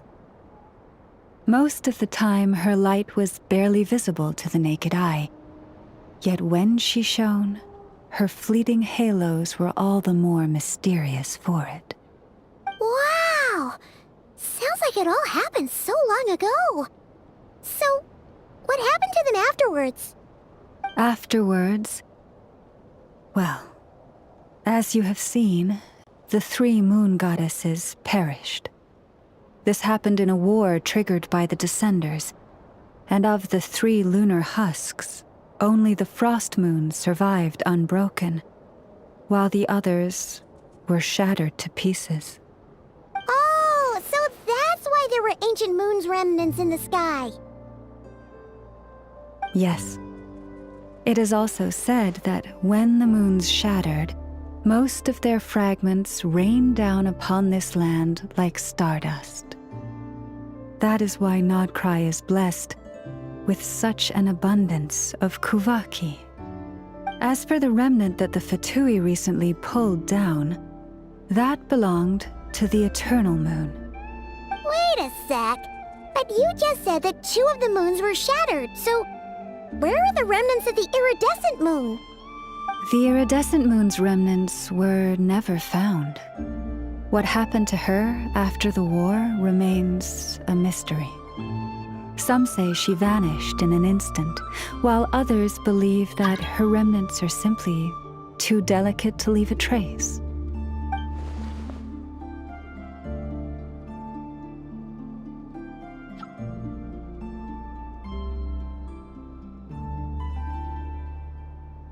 Yet, though the era of the 3 moons has long since faded into legend, successive generations of Frost Moon Scions have always passed down a prophecy that one day the moon goddess would return. And in the end, that prophecy did indeed come to pass, though not quite. Lady Lauma! Lady Lauma, are you there? Cappy, what is the matter? Lady Lauma, it's my daughter, Karina. Her illness. Take me to her, right away.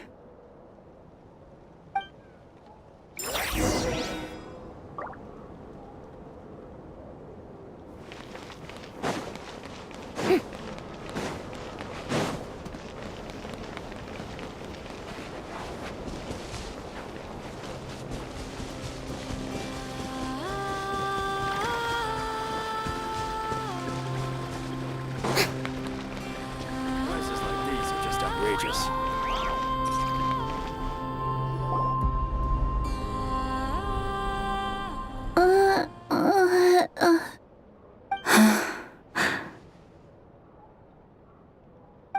Her sensitivity to Kuvaki is flaring up again.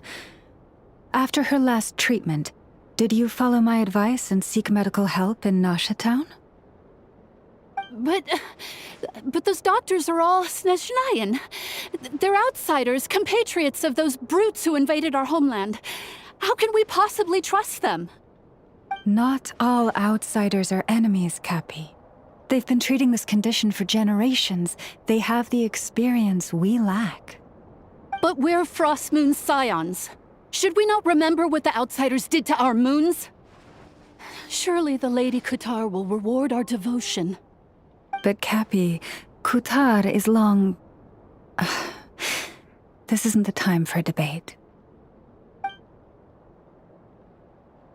O lost child, snow-swept and buffeted by the howling winds of the frigid night, let not the silver flame within you fade.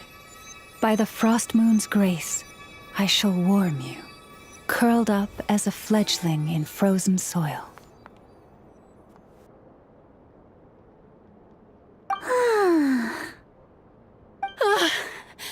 Praise be to the moon goddess, my Karina.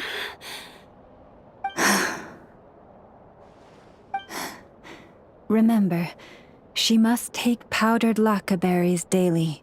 It will ease her symptoms.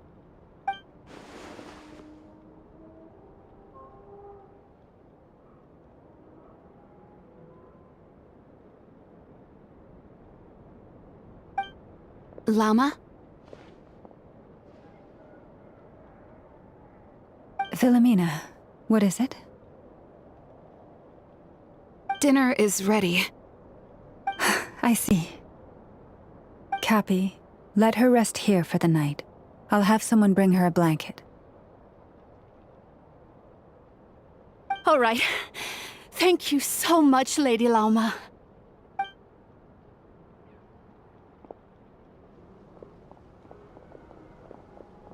Will she be all right?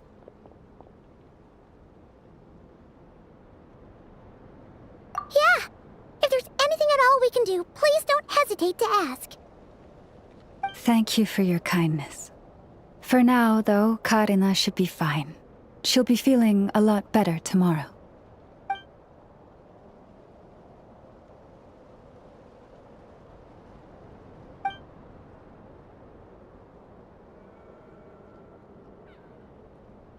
Please do not be worried.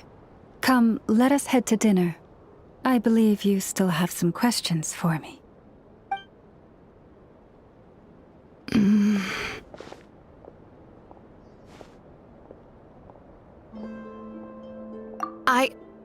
Oh, sorry. Yes, I'll be coming too. I was just thinking about something. Oh? Lauma makes such an unshakable moon chanter. Calm, capable, someone we can count on.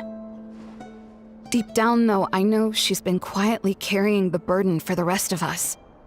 Traveler, Paimon, believe me when I say that as a fellow Frost Moon Scion, I do worry about Lauma. It's just that sometimes it's hard to say it to her face. Could I ask you to look out for her? I can tell she really trusts you. Thank you. It means a lot. Sometimes I really admire her strength, but at the same time, I can't help feeling powerless myself.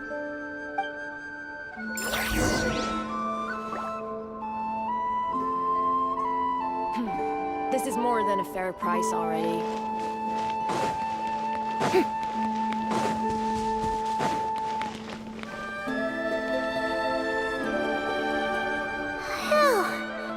Paimon's so full. That was even better than the stuff you gave us before. I'm glad to hear it. Thank you for accepting such simple hospitality. Hey, we should be the ones thanking you. Seriously, that was seriously scrumptious. How did you even manage to finish it? This slop's barely edible. Then again, I guess that's what you'd expect from savages. It's you! Those rude Alpha Tui we just met back in Nasha Town! My sincerest apologies. If you found the food we gave you earlier difficult to swallow, may I suggest taking a deep breath and joining us? These delicacies might change your mind. After all, I suspect that your previous meal may have been tainted with something most unpalatable. Huh? What do you mean? Tainted with what exactly? With the bitter snobbery of those who call themselves civilized. Why, you? Looking for a fight? Sure, I'd be more than... Hold it! We're not here to brawl. Yet. We're here on official business. Orders from above. We're here to deliver the Frost Moon Scions a warning. Or rather, a final ultimatum. You have 3 days to hand over the relic and reveal the whereabouts of your so-called Kutar. If you fail to do so, the Fatui will immediately begin the cleansing of Hisi Island. Which, by the way, is the sovereign territory of the Tsaritsa of Snezhnaya. What insolence! Your demands are outrageous! For generations, this land has belonged to the... Dear guests, allow me to save you both time and trouble with a speedy reply. The Frost Moon Scions will never hand over anything to the Fatui. And to those who set foot on our land with ill intent, I say this. With your blood, we shall draw an inviolable line in the snow. That applies to you, too. Stubborn savages, the lot of you! Better hold that this time.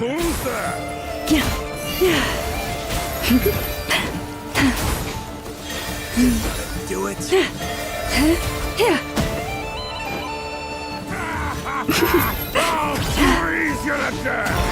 Leave this place. Let's call a ceasefire! Off to the freezer! Another star goes out! You poor lost lamb.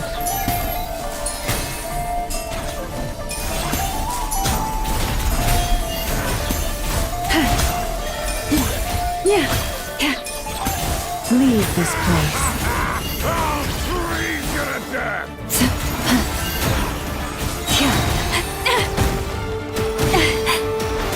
With one heart, we pray.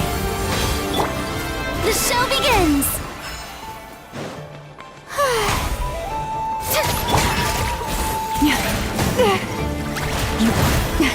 You're pretty sharp. You'll pay for this. Mark my words.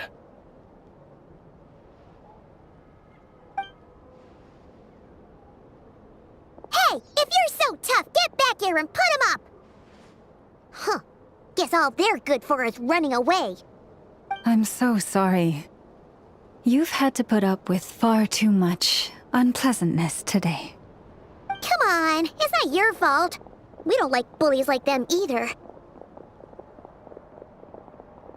But still, they mentioned a relic in Kutar. What exactly could they be after?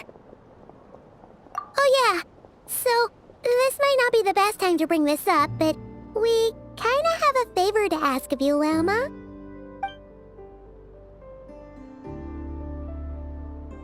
I see.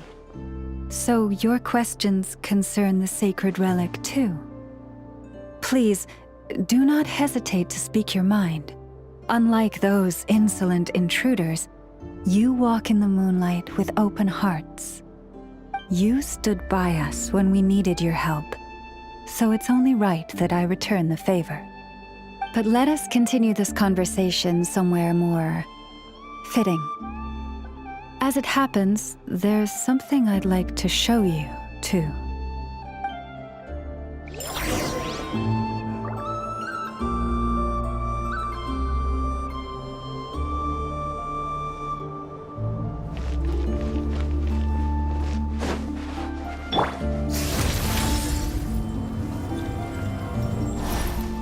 Whoa! Now that's one huge statue! This is the statue of our goddess, the Moon Maiden Kutar.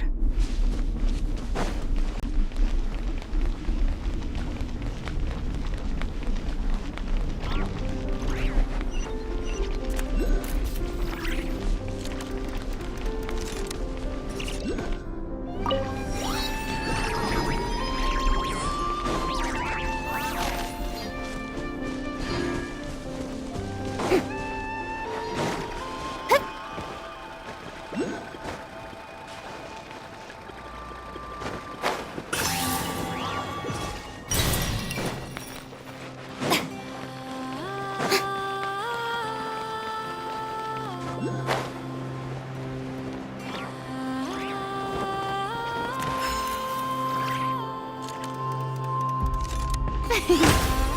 I present?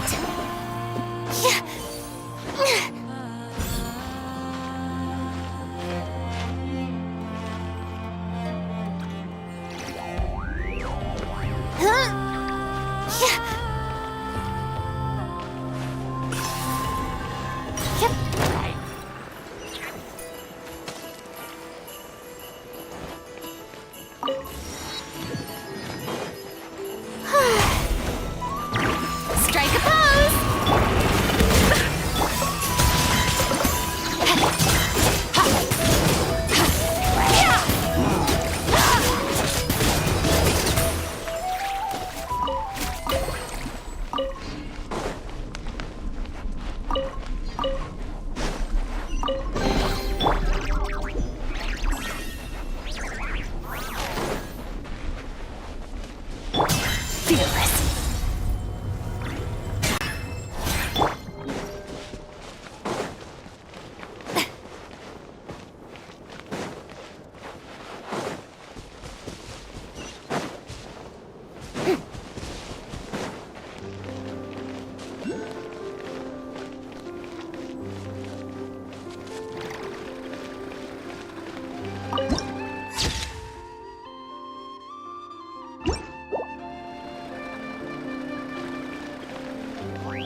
Wow!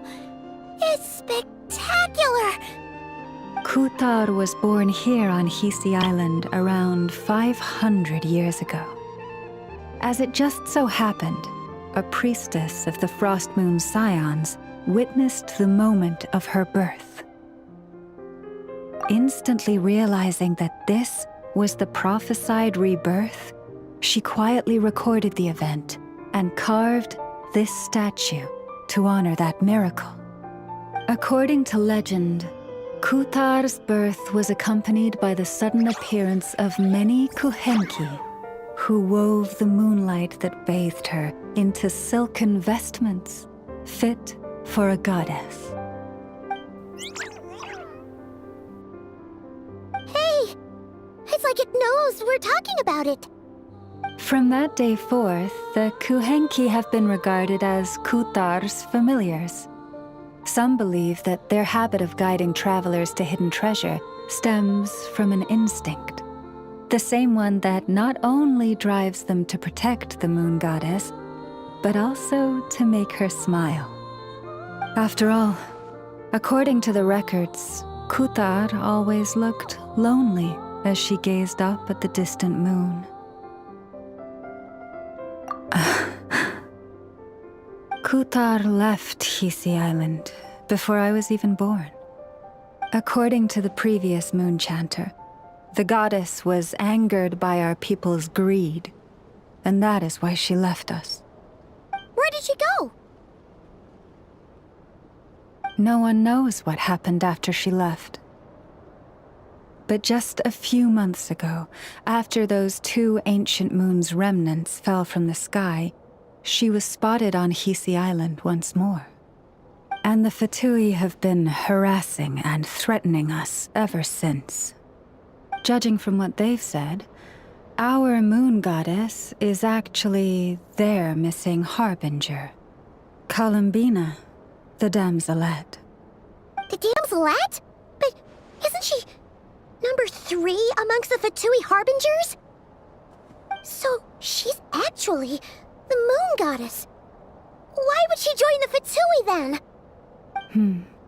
That too is a question I've struggled with. But even at the best of times, understanding other people's choices is difficult, let alone those of a goddess. Plus, forgive me, there I go again, rambling on about our history. But you came here to ask about the sacred relic, didn't you? Honestly, Paimon's not sure which part she's more curious about now. Since ancient times, the Frost Moon Scions have had in our possession a special fragment of the ancient moon's remnants. A peace in which I sense a power unlike any other. Successive generations of moonchanters have all detected a divine presence within it. We call this unique remnant the Moon Marrow. We heard you can use it to see what happened in the past. What is it in particular that you seek from the past? Well, basically, to cut a long story short, the traveler here is actually from outside of Tibet. Oh.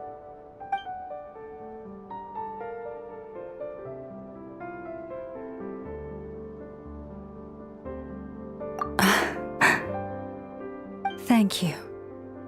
Your honesty is a sign of your trust, both in me and the Frost Moon Scions. Unfortunately, though, I won't be able to use the Moon Marrow to shed light on your past just yet. Our people revere the Moon Marrow as a sacred relic. I'm only permitted to retrieve it from the secret chamber in which it is hidden once a year, on Moon Prayer Night. Oh, really? So, when's the next Moon Prayer Night?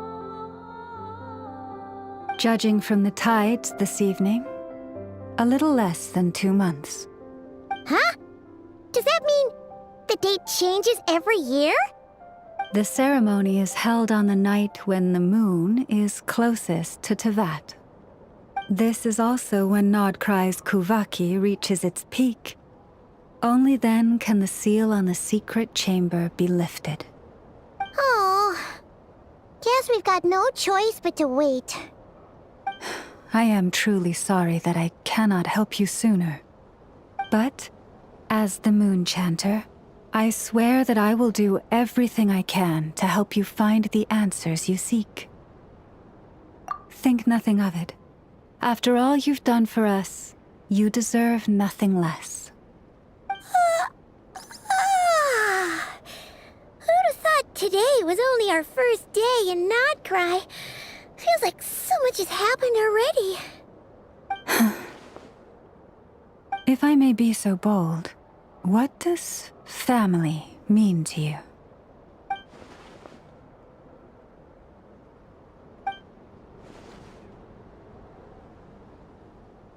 If you are aware of something, a secret that could hurt your family, would you be honest with them, or try to hide it?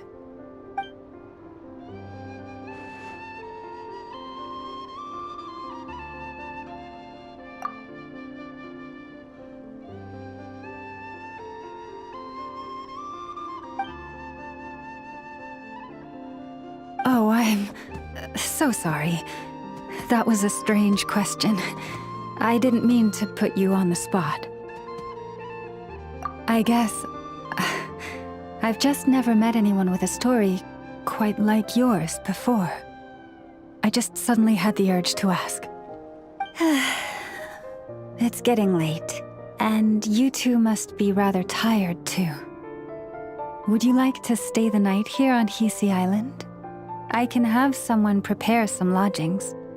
Oh, that's all right. We've already got a room back at the flagship as it happens. Speaking of which, if you ever need us, feel free to come knocking. Do you need me to show you the way back? No worries. It's quite a way, and you should get some rest too, Lauma. We'll make sure to be careful. Understood. Then I won't keep you. May your first night in Nodcry pass in stillness and peace.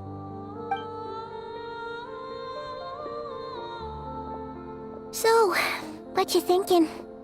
Sure was an eventful day, huh? The good news is, we're not at a dead end in the search for your spaceship yet. We can always learn more about this place while we wait. The usual drill, huh? Paimon's really getting sleepy now. If she gets too tired to fly back, you carry her, okay?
Back in my day, we'd...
Just one more helping.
Hey, what are you doing here? Oh, these flowers. I remember when you first appeared, there were flowers like this all around you.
Who goes there? How did you get in here? I am but a passing traveler. I followed your song here. I'm very sorry if I've intruded. The Kuhenki. She brought you here.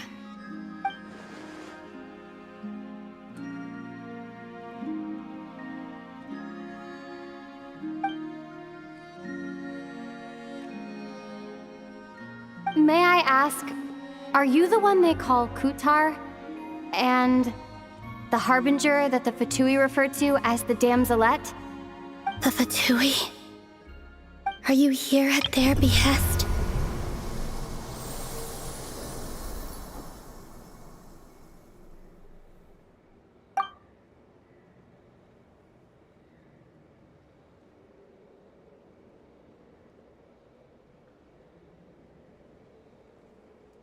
Please don't get me wrong. I have no intention of doing anything for the Fatui. I just wanted to ask you about Nodcry. And the moons. The moons? Do not believe in what you can see. What truly matters is what you cannot.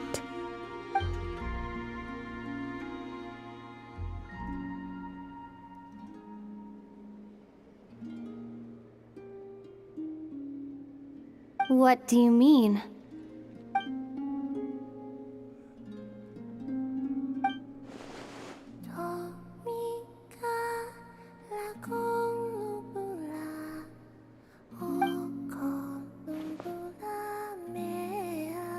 Listen, I'm the Traveler. I'm on a journey through the nations of Tevat. Hello.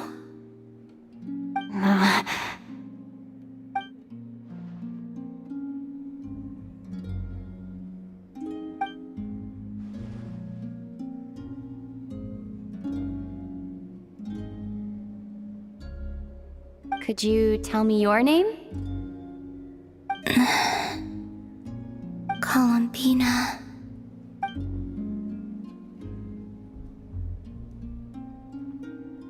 Kutar, the damselette, the moon goddess. Pick whichever takes your fancy. I do not know my own name.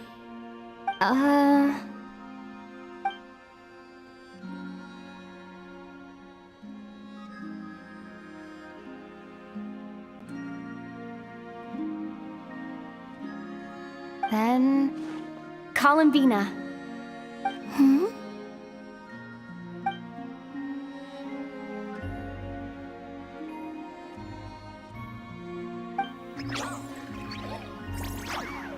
This Kuhenki, this Luanatar, did you bring her into being?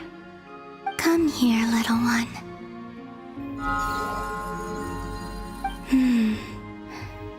The trace of a blessing, but not one of mine.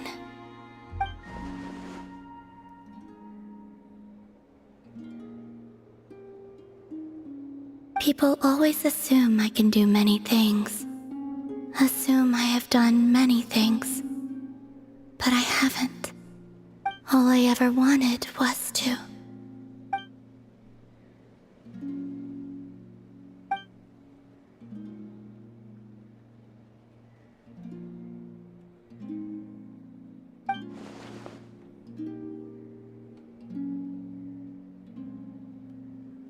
It's about time I got going.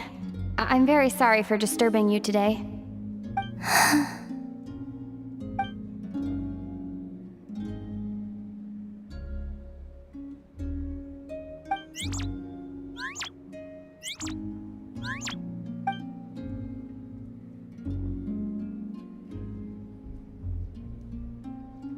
Columbina, that Kuhenki...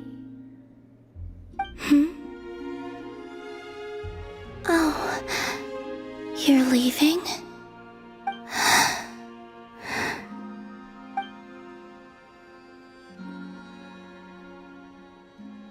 Go then.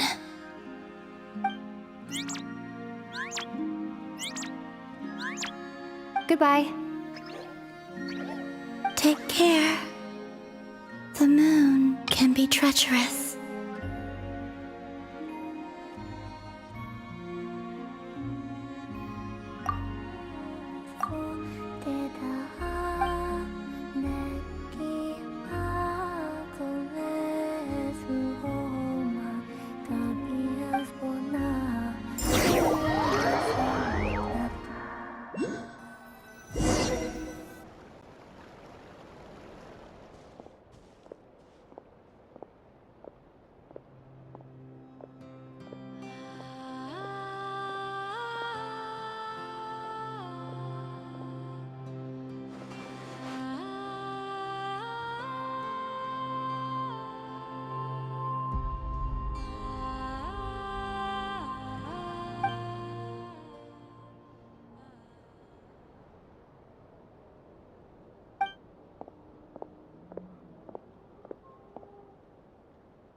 Wait, is that... Ether?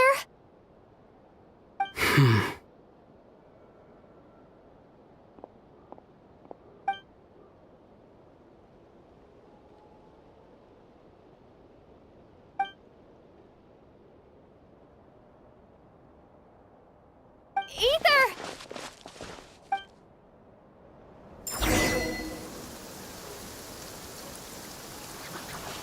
Ether!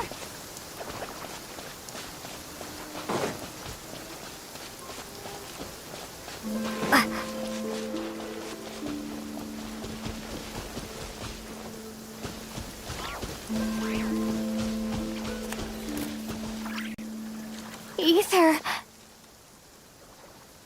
Lumine, it's you.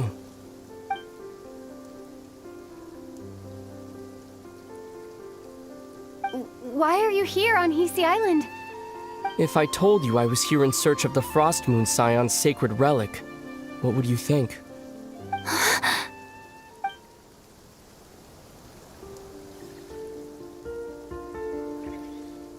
Are you also here to uncover the truth about our past? That's right. What happened to us in the past? How we came to Tevat? Why our spaceship crashed here? There are things I want to know too. But I'm not about to sit around waiting for another 2 months to find out. Wait! Wait? But I still have unfinished business.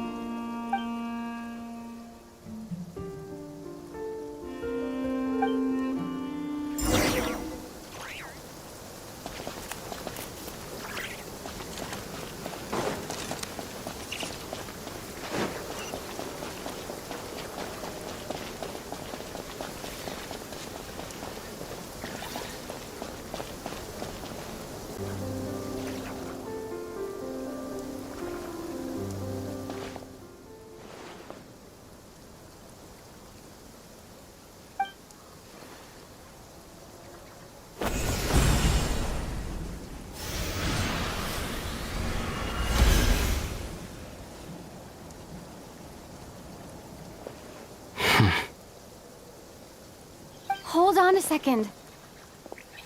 What's wrong? That's the Frost Moon Scion's sacred relic. We can't just... Use it to get to the bottom of all this? We should at least get their permission. You barely even know her. Yet already you hold that moon chanter in such high trust. What do you mean? She told you that the seal can only be broken on Moon Prayer Night, when the flow of Kuvaki is at its peak, yes? You heard all that? Watch this. Huh? But... Get it now? She's been stalling for time. As long as the statue's base is imbued with sufficient power, the secret chamber can be opened at any time.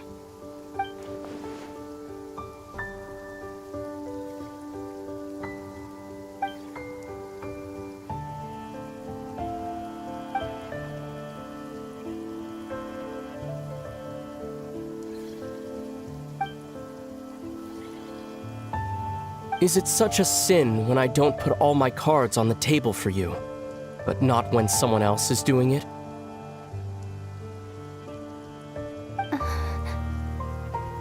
It's not like that. Is it?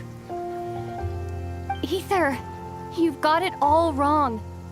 This whole time I've wanted to ask you, what happened to make you like this? I admit, I've been having trouble accepting it. But after all this time apart, I've finally come to terms with who you are. Willful side and all. I trust you. I still do. Through all the worlds we've traveled, you've always been there by my side. If there are things you can't explain yet, I can wait while the journey goes on. I'll wait as long as it takes, until the day you're ready to talk. Lumine.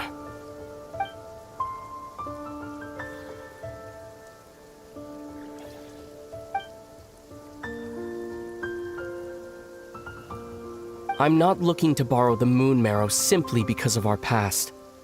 It holds answers about the very origins of Tevat. I've always believed that if you want the truth, you have to see the whole story for yourself. I'm not asking you to trust me, Lumine. Just don't try and stop me. If this choice weighs on your heart, then let me go in alone. Forget this meeting ever took place. A bit late for that now. But maybe this is the chance I've been waiting for all along. Even if it fades with the morning light. I want to go with you. You sure? Yeah. Then let's go. Ether. It's been ages since we went on an adventure together.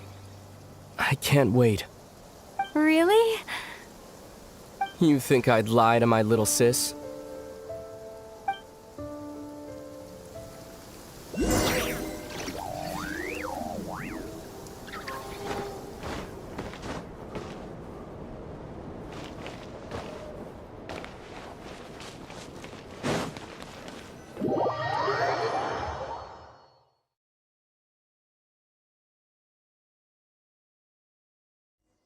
From what I understand, the path ahead is likely to be full of trials and challenges. A deterrence against intruders, and a test for those who truly seek entrance. Nah, I doubt the two of us will have any problems. I agree. Still, if we get separated, things could get tricky. Best we move together and watch each other's backs. Even the sound of your footsteps takes me right back. As a warrior, as a traveler, as my little sister.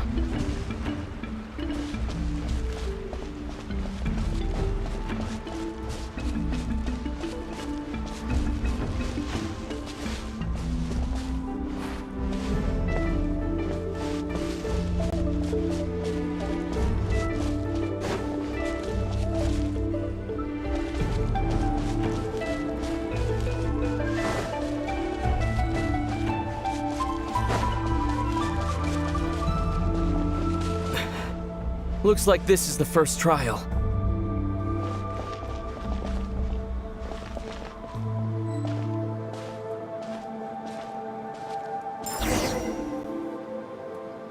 Lumine, do you understand how Kuvaki works?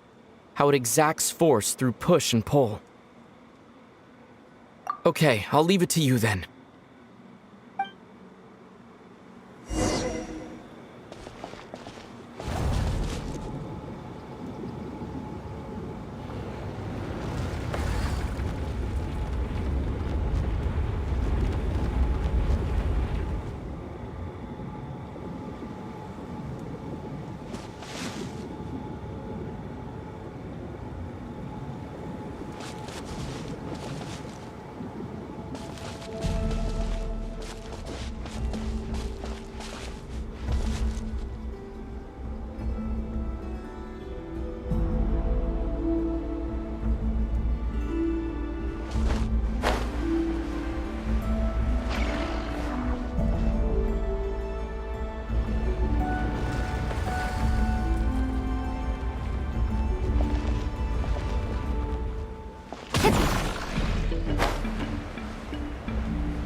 This should help Ether get across.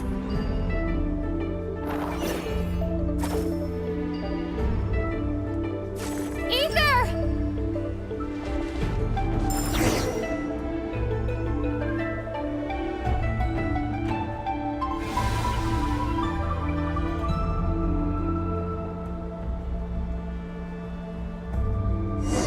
We make a pretty great team, huh?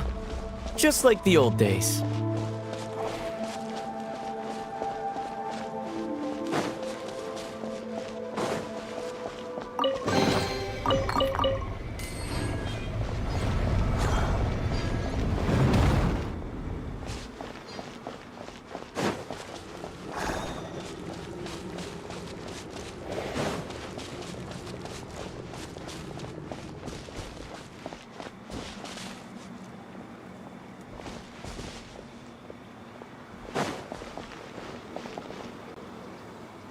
A wide open space. Must be in for a fight.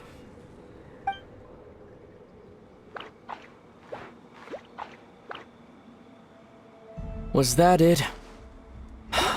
What a letdown.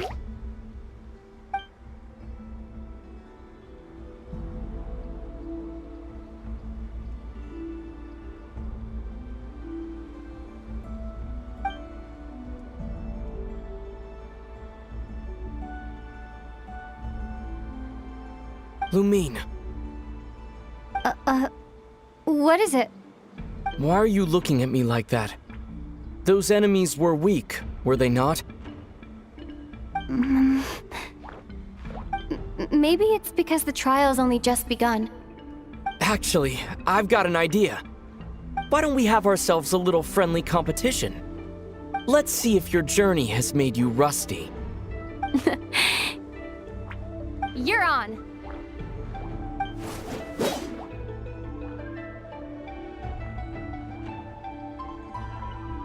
I won't lose to you, Ether.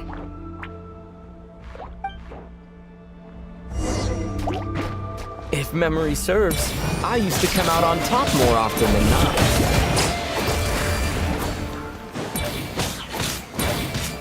You sure you're all right? Seems your memory's slipping, Ether. Save it. We'll know who's stronger soon enough. Let's see what you've got. Here, I'll let you take this one. But next time, I won't be so nice.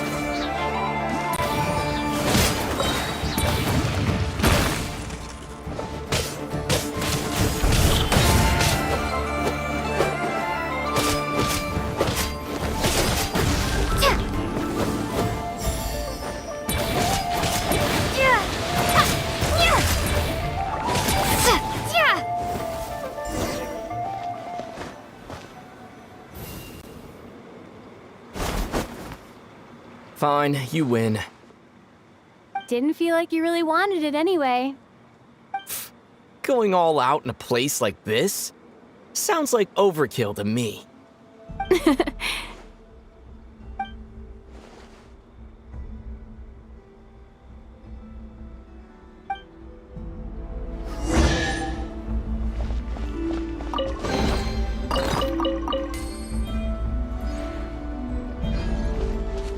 Let's keep moving.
What is this place?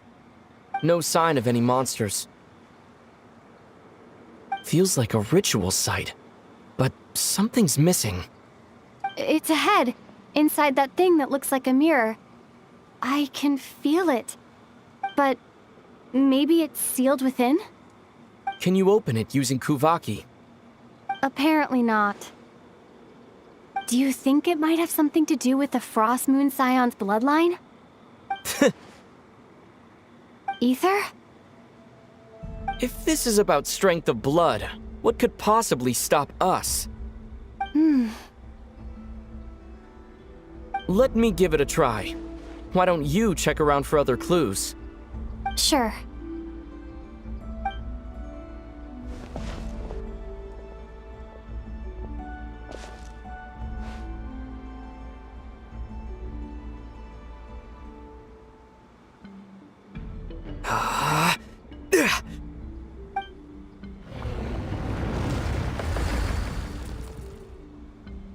Found it.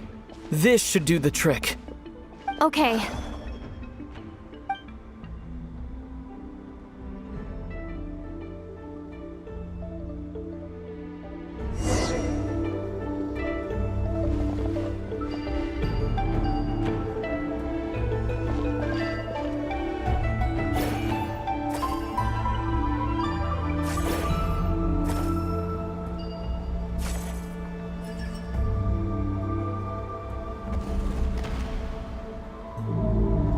Yep, that got a reaction.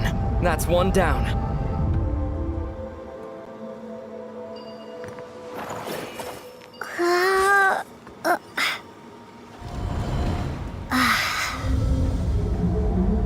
Nicely done.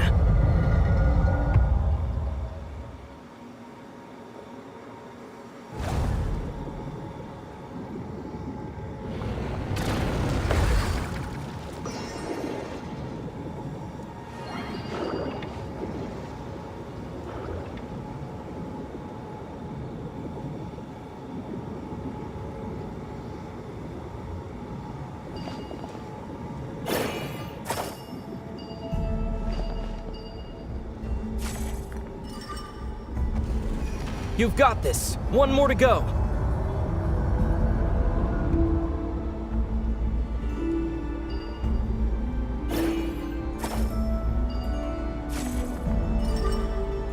Good work, Lumine.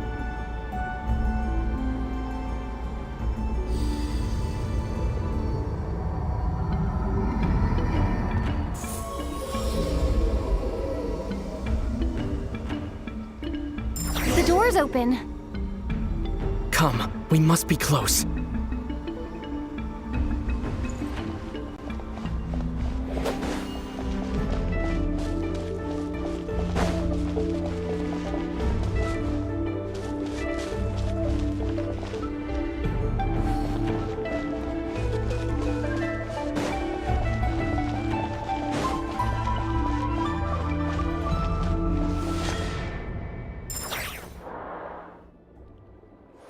Stay on your toes now. Have you considered that I might be the more experienced between us? Is that so?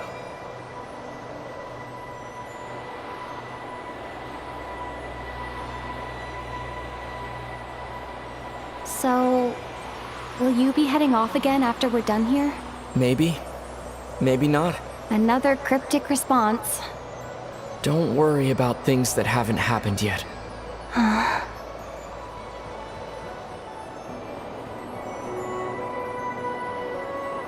At the end of all this, what do you think we'll find? Whatever it is, we can handle it. What about the end of our journey? That's not something we need to worry about right now.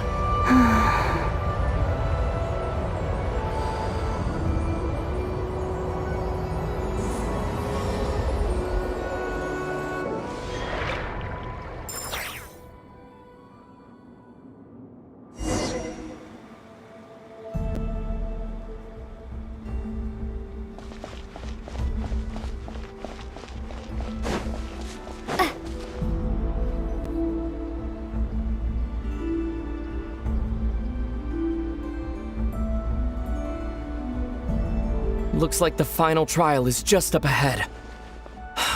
Ready for battle? When have I ever not been?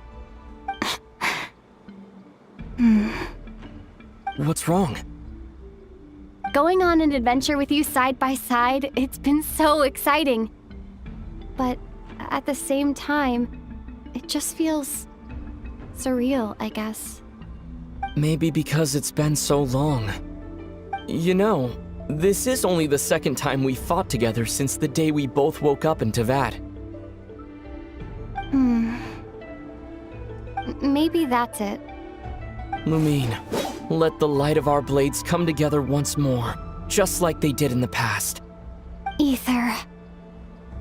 This is a night of miracles, an adventure that belongs to us. Let's not weigh it down with worries and regrets. This is our adventure.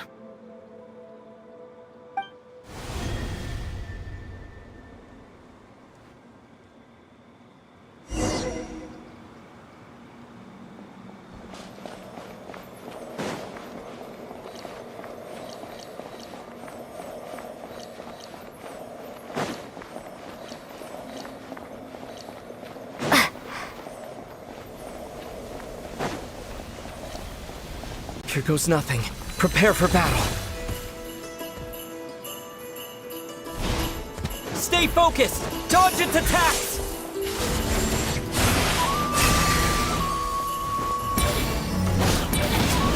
Don't forget to heal yourself!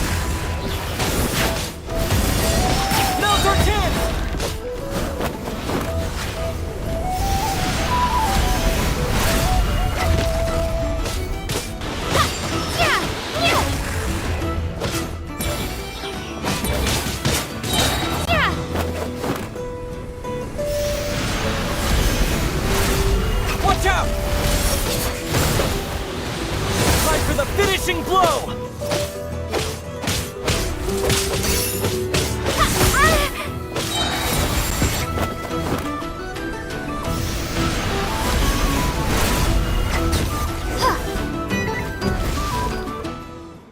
It's over.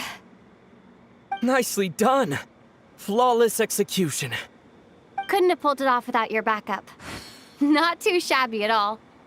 As for what you were saying, yes, I should have come to see you earlier.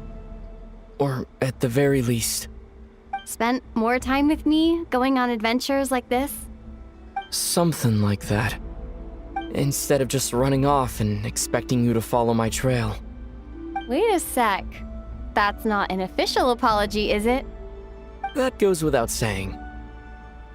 Come on, time to claim the treasure we came for.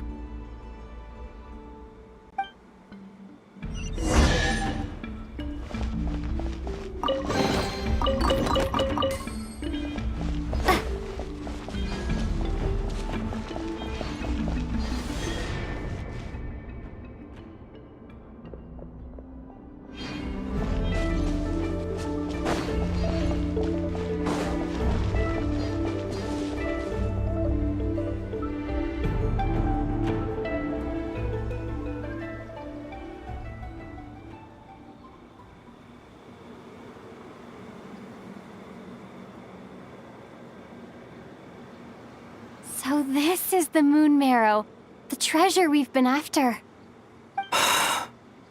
All right, go get it for me, Lumine. It belongs to me.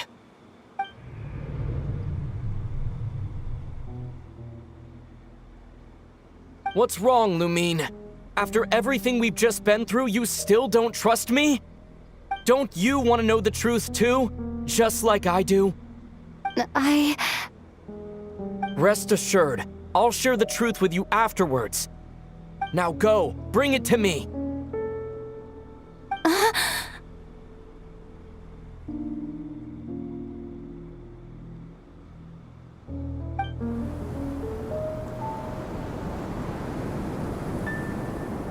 What's going on? Where did this fog come from?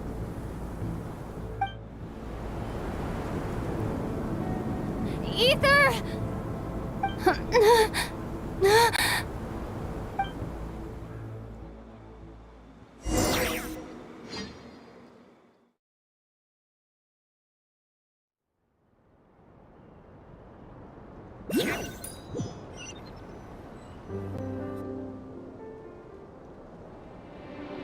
Ether!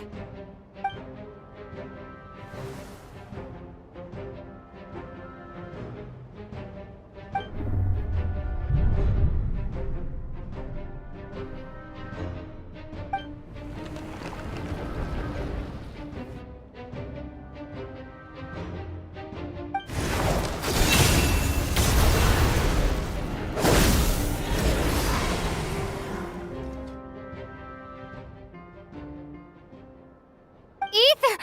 Huh? Huh? What are you doing here? Yes, we ran into each other at the flagship this afternoon. I'm honored you still remember.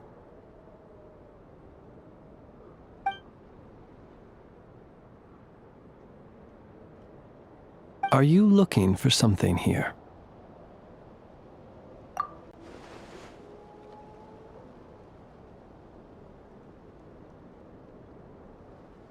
And you just happened to end up surrounded by the Wild Hunt. Sorry, I did not intend to come off as pointing fingers. Indeed, perhaps our courses of action do not differ so greatly. Not exactly. We Lightkeepers are accustomed to patrolling at night. A long-held tradition, you understand. I was just passing by when I noticed that the Wild Hunt had struck. So I simply did what I am duty-bound to do. As a matter of fact, I just saw someone leaving in quite the hurry. Was that your companion?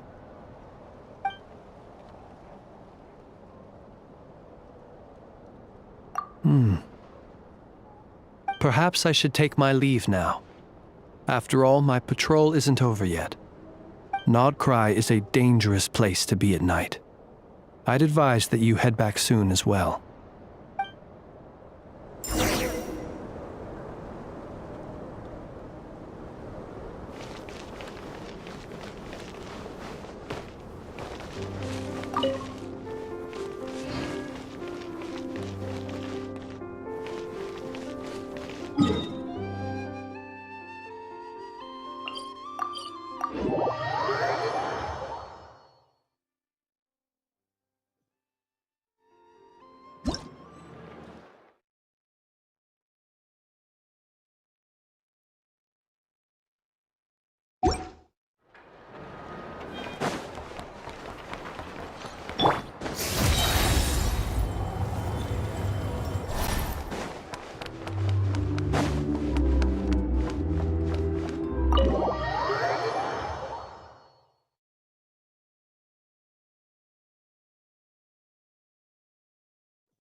Fearless.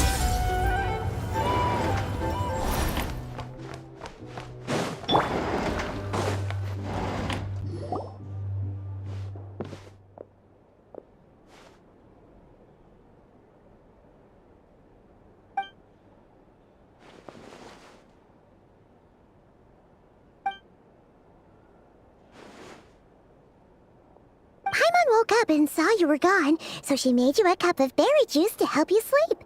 Her own secret recipe. When you get back, drink it up and go get yourself some rest.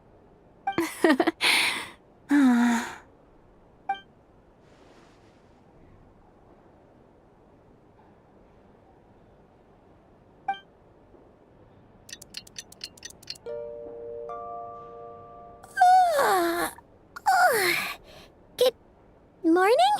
If now still counts as morning. When did you get back last night? Did you sleep well? Good to hear. So, where'd you wander off to on your midnight stroll? Anything interesting to see and not cry at night? Oh, really? Come on, don't leave Paimon hanging.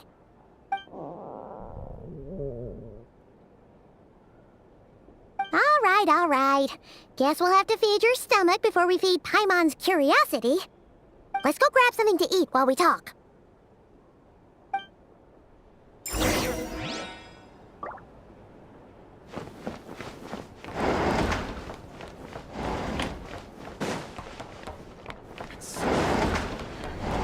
Our drink recommendations?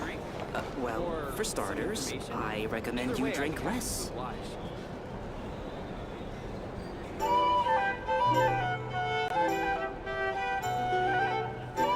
Phew! This is just the best, huh? Free food, free lodgings. This park is friend for life material, that's for sure. Hey, did you hear what happened? Hear about what? You know, all that commotion over at the Frost Moon Scions. Crazy, huh?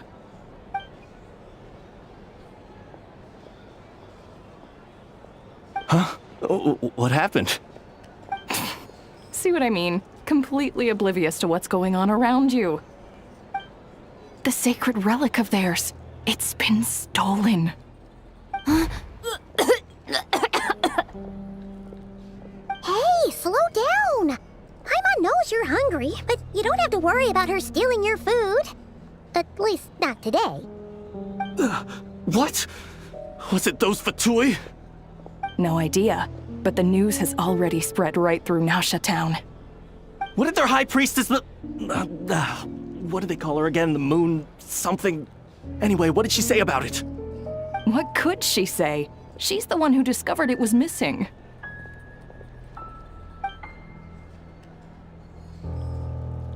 She was in Nasha Town first thing this morning, hoping to launch a joint investigation with the Voynich Guild. Whoa! Did you hear that? Lama and the others, their sacred relic's been stolen! Who in Tivat would even have the nerve? Paimon bets it was that bunch of good-for-nothing, rule-breaking...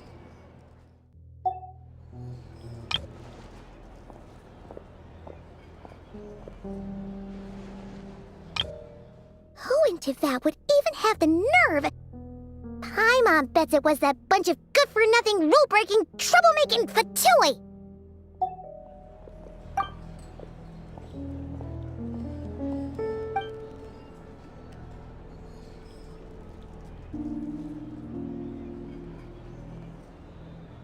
Huh? Huh? What's wrong? You feeling okay? A joint investigation? Good luck getting any takers. Unless there's some reward or a business opportunity to sweeten the deal. Same thoughts here. So just a few minutes back, she switched gears and headed over to the one place that might actually be able to solve this. The Curatorium of Secrets. Ah! You scared, Paimon! What is it? Huh? Okay, just... Hey! Paimon's not a baby, you know! Quit pulling her arm! These are bounties. If you want to negotiate prices, then find a flea market.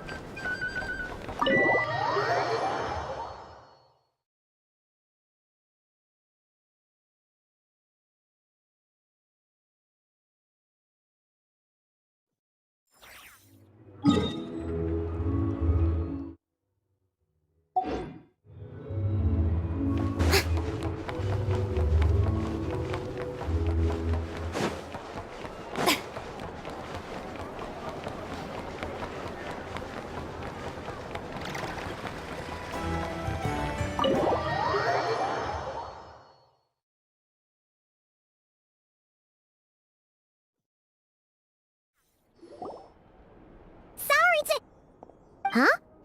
There's no one here. But didn't they just say Lauma came this way a few minutes ago?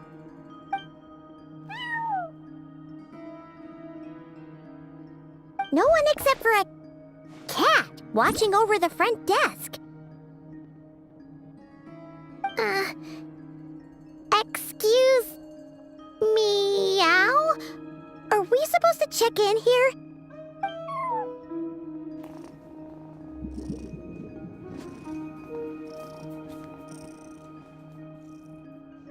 No idea what that means. Is this Lauma's personal receptionist or something? Pretty sure she'd be the only person who could actually understand it.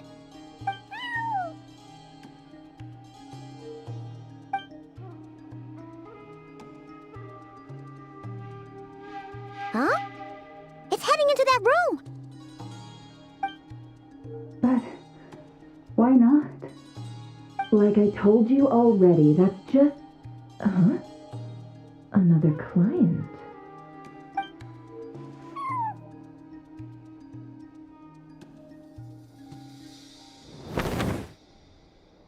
Ah! So, you were in this room the whole time? Something I can do for you? Traveler. Paimon.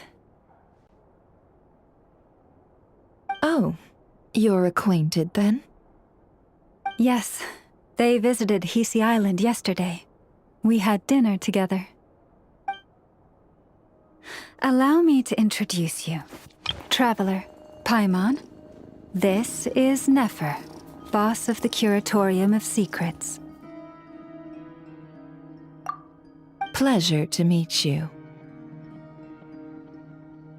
They are travelers who arrived in Nodcry just yesterday. Greeted by the birds and beasts of this land, they are kind-hearted souls who walk in the moonlight's glow.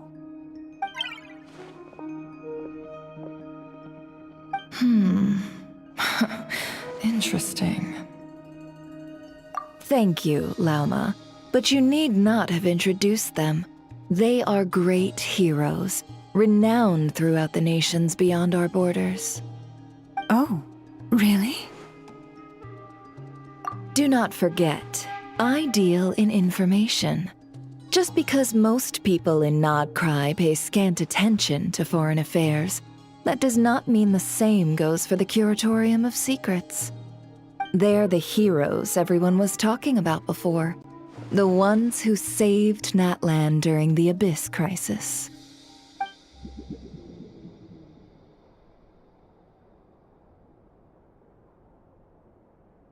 I see. We Frostmoon Scions seldom leave our domain, so I had not heard of your heroic deeds. Please, forgive my ignorance. It's It's no big deal. We were hoping to keep a low profile anyway. If we had to list all of our titles and good deeds, we'd be talking till sundown, and then some. Huh? What's wrong? Still not feeling great? So, what brings you both to the curatorium today? Oh, so basically, we were just eating when we overheard people talking about how the Frost Moon Scion's relic had been stolen, and then she dragged Paimon over here. I see. Ah, I see. So you came over here because you were worried about Lauma. A combination truly befitting of great heroes. Strong at arms and pure of heart.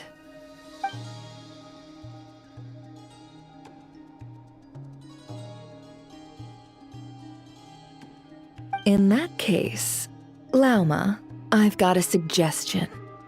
Why not ask these battle-hardened heroes to take the commission for you? Honestly, it's a little beyond the means of such a modest establishment as ours. Your modest establishment? Unable to handle a commission? You just don't want to take it, do you? You're right. I do not. What kind of commission is this? Surely it's not to recover your stolen relic? Yes, that is it. Recovering the relic is both my duty as a moon chanter and a step toward fulfilling the promise I made the Traveler, to help uncover the truth of the past. But Nefer has already declined our commission multiple times. And yet, just as it always has, the moon will continue to illuminate the sky above the curatorium. Come night or day, may the moon goddess keep you. Enough of that.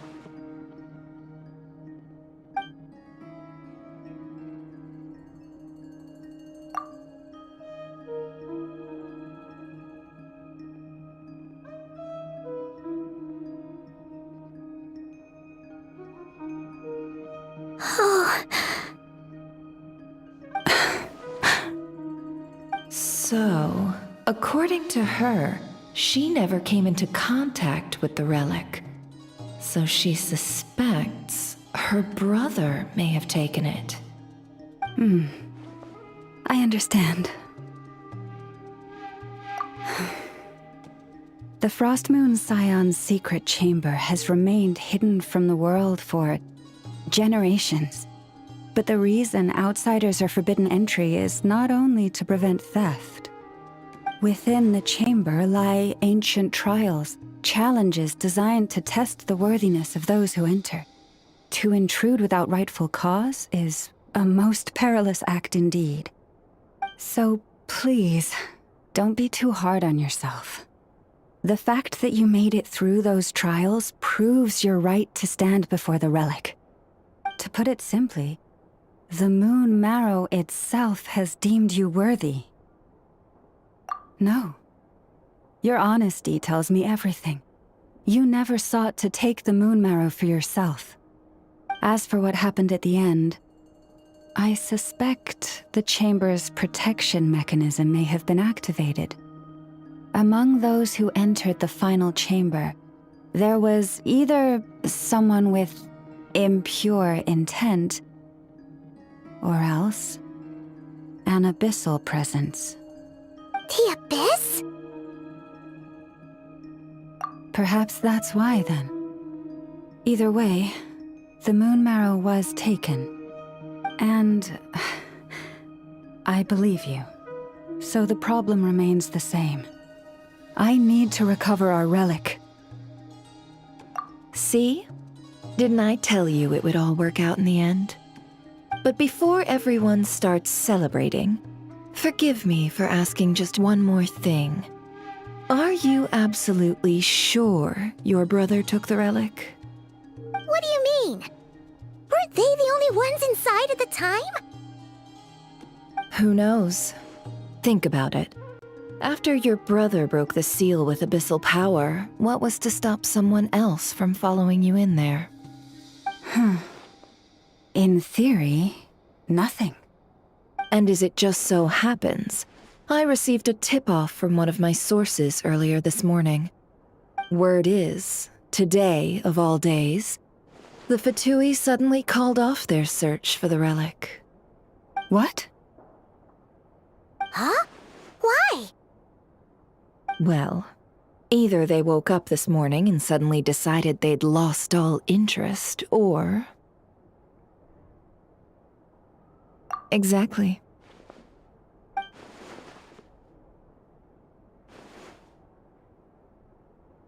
Are you wondering if your brother might be in cahoots with the Fatui? Which is why I asked, are you absolutely sure your brother took the relic? Or to put it another way, do you really know your brother?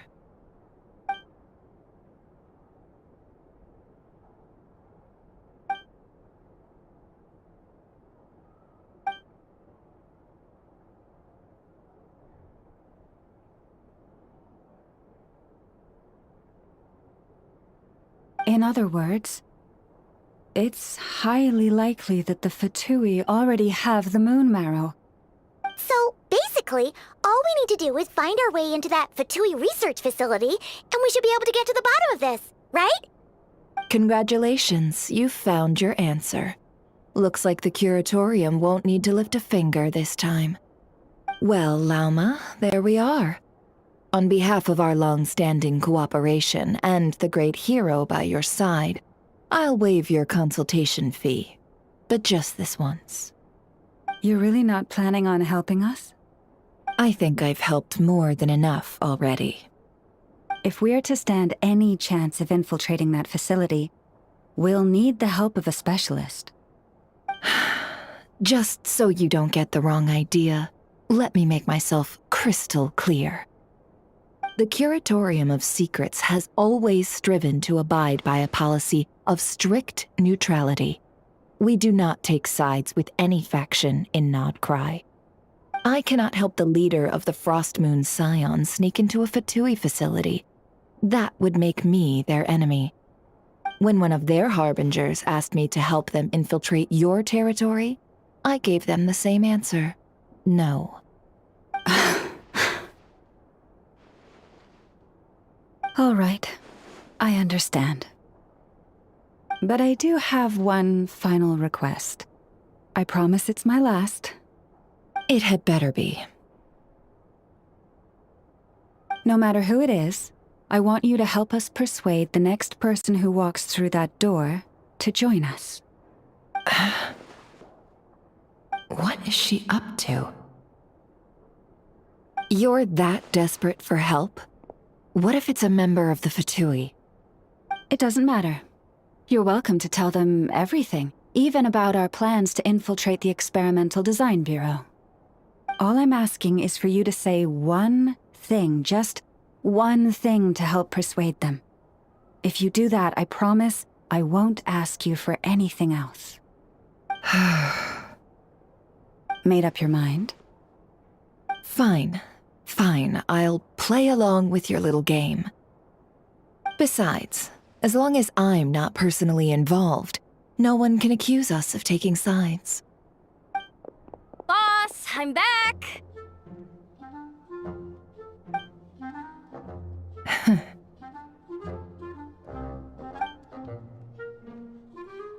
You won't believe the luck I've been having today. Remember you sent me to find that runaway cat, yeah? And you said I'd only be back after dark? Well, guess what? Right after I left the house, this big ibis flew over and the missing cat was right in its claws. And once it got close, it loosened its grip and... Boss, you're meeting clients. I'm so sorry. I'll get out of your way.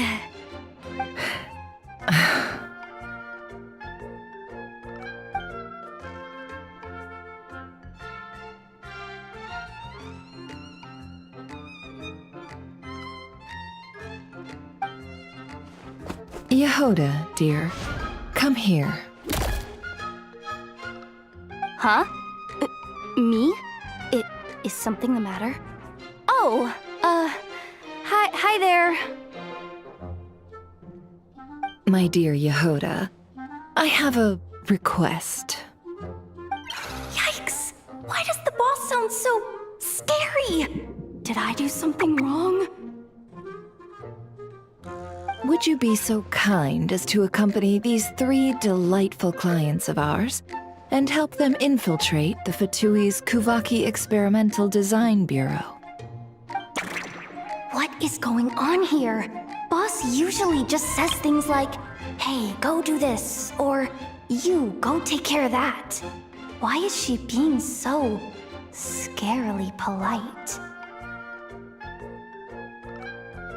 And wait a sec, the Fatui's research facility? That's basically a death sentence. Made your mind up yet, my dear?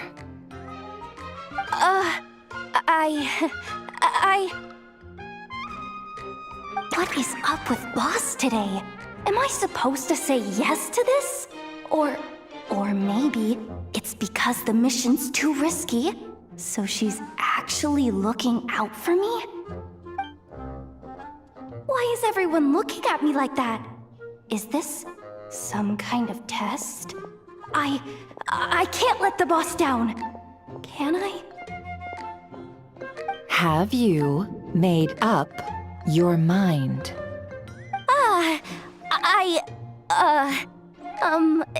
That's...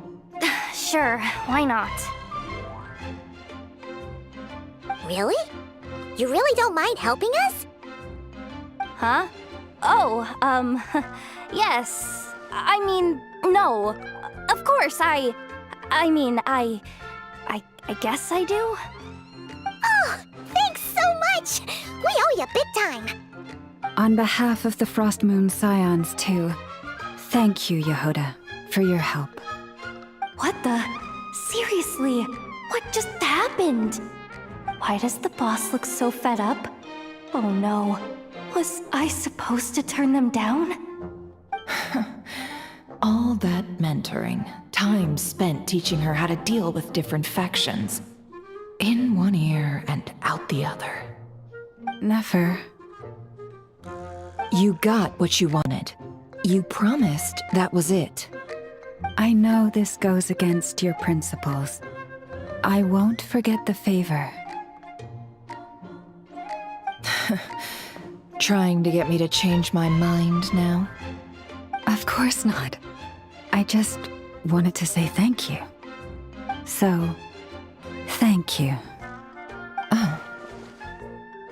Yehoda, we'll leave the planning to you. Let's discuss the details elsewhere. Huh? Oh, okay. Oh, what have I gotten myself into? Oh, by the way, Yehoda, before you go... What is it, boss? You're fired. Huh? Effective immediately. As in, this exact moment. The curatorium will take you back, of course, but only once you've completed this commission for our 3 clients. What? Is there some issue? Well, here's the upside. Without me taking a cut from your commission, you'll earn more. Seriously? Can someone explain what's going on here?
Are we sure Yehoda's alright? She looked totally crushed just now. She'll be fine. She's just in shock. But one thing's for sure. The Curatorium's professional standards are beyond question. The fact that she only requested 1 day to prepare says it all. As an apology, I'll ask my animal friends to help her out more often in the future. Also, thank you for being honest with me. It means a lot. Was it really, though? As far as I see it, trusting your family is never wrong. In this case, let's call it a misjudgment. But the truth is, we all make mistakes every now and then. What matters is how we deal with the consequences. So, in return for your sincerity, there's something I'd like to share with the two of you as well. Oh? What is it? Perhaps it is something best said under the moon's gentle light. Would the two of you meet me on Hisi Island tonight? Oh, it does sound important. You're right. There's too many people here. Somewhere quieter makes a lot more sense. Thank you both for understanding. Then let us meet beneath the moonlight.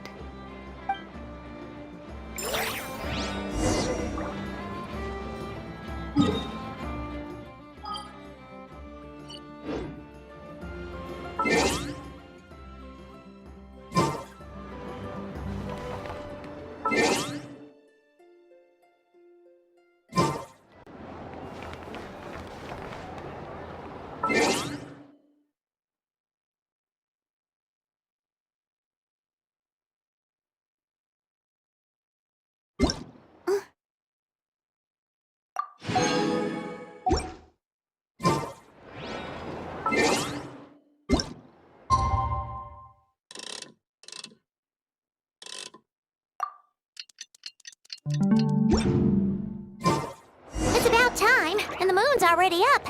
Let's head over to the place we agreed to meet Lauma.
Praying? I am indeed. For the moment I was born, my people exclaimed, "Behold, eyes like the moonlit tide, antlers like the crescent moon, and blood that glimmers silver as the moon's reflection." From as far back as I can remember, I was revered as the Frost Moon's emissary and the Moontide Maiden.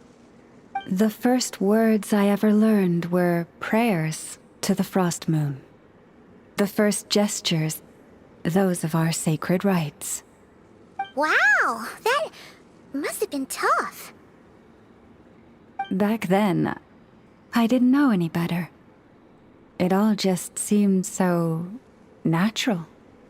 The Frost Moon Scion's bloodline has long since begun to run thin. Nowadays, even those of us with antlers are few and far between, let alone those attuned to the power of Kuvaki. But I...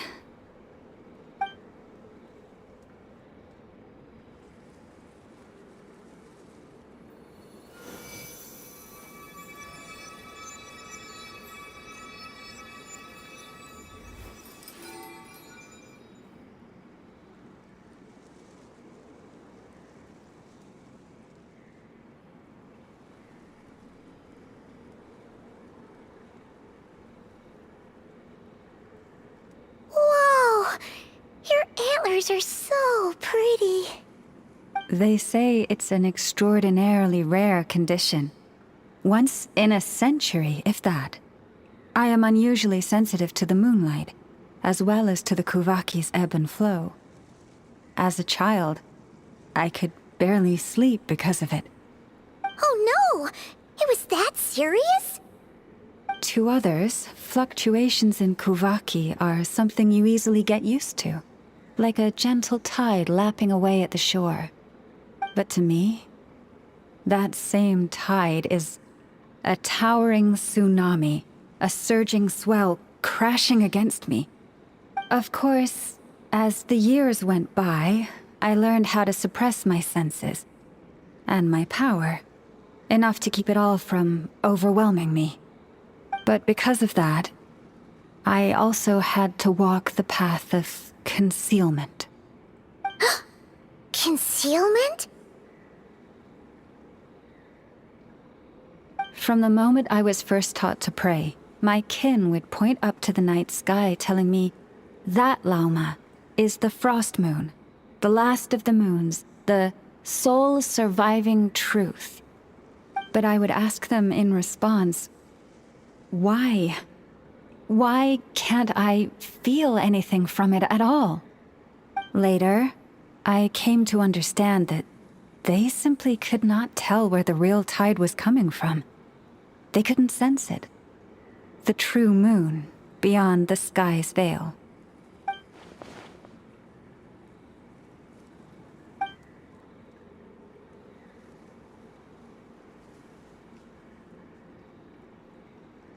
The moon is false. I reached that conclusion long ago. But there was no one I could tell. Not a single soul. At least, not until now. Am I the one who's wrong? Is it the moon that is false, or my own senses? I asked myself such questions time and time again.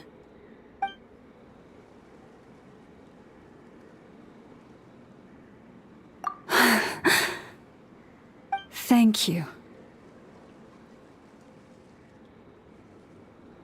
When you called yourself a descender, I had a feeling you might be able to confirm what I had always suspected. And now that you have, it's exactly as I imagined. I feel relieved. Oh, Paimon kinda gets why you couldn't tell anyone now. It's not easy to change people's minds on something they've believed for hundreds of years. That's what I meant by concealment. I knew too much, so I had no choice but to keep my people in the dark. Every prayer I offer feels like a lie to keep myself going.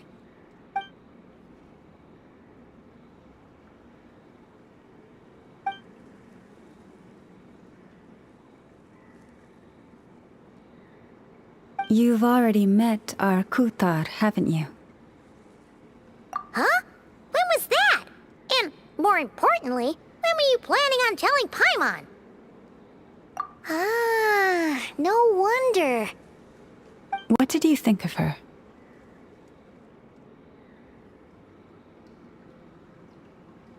What exactly do you mean by up in the clouds? I understand what you mean. She is quite indifferent to the world outside herself. But I find it hard to hold that against her. Yes, it was shortly after the fall of the ancient moon's remnants. I asked her what the Frost Moon Scions meant to her, and why she left in the first place. Yeah? So, why did she? Perhaps it's better if you ask her yourselves. Things tend to get lost in translation when you speak on someone's behalf. What I can say for certain is this. Even when I had no one to confide in, I still had a family. I still had the Frost Moon Scions. But that girl, born beneath the moonlight, perhaps she's never felt she had either. The truth is, though, she might have had it all, if only the Frost Moon Scions hadn't let her down.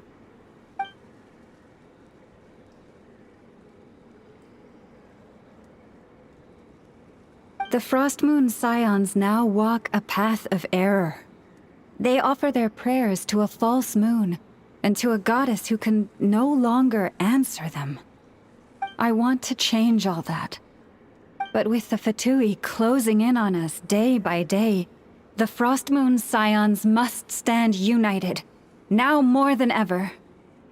I just need to wait for the right moment. Lady Lauma! Lady Lauma! Cappy? Has Cardena's condition deteriorated again?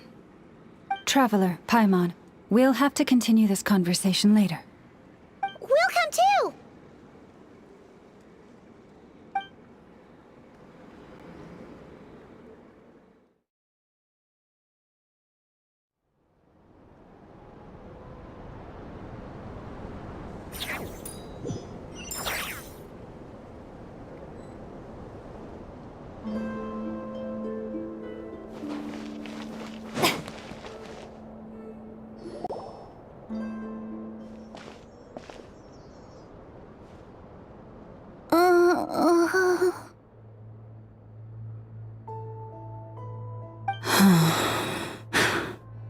Why? Did I do something wrong? I've been praying to the moon goddess every day. Why isn't she getting any better?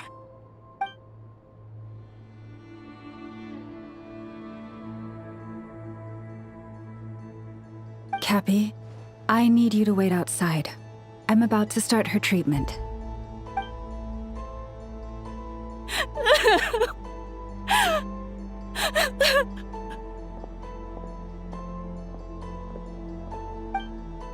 Is there anything we can do to help?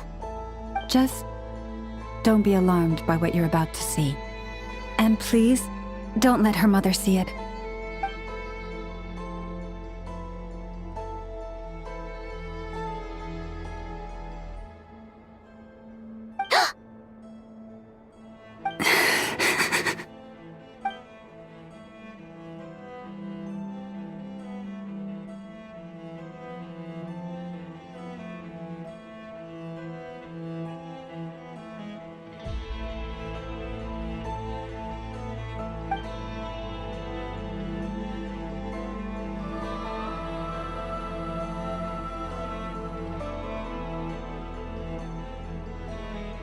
Shh.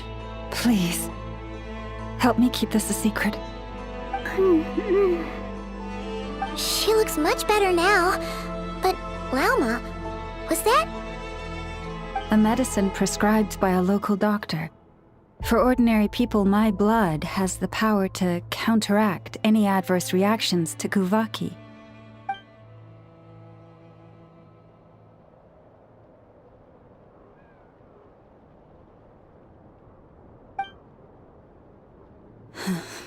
So, now you know another of my little secrets.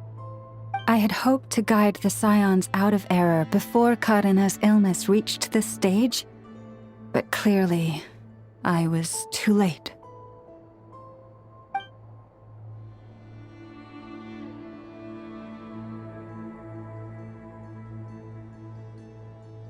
My life is as hidden from sight as the far side of the moon. Yet people only look to the bright side for guidance. If the day ever came when the two sides were reversed, could they truly accept it?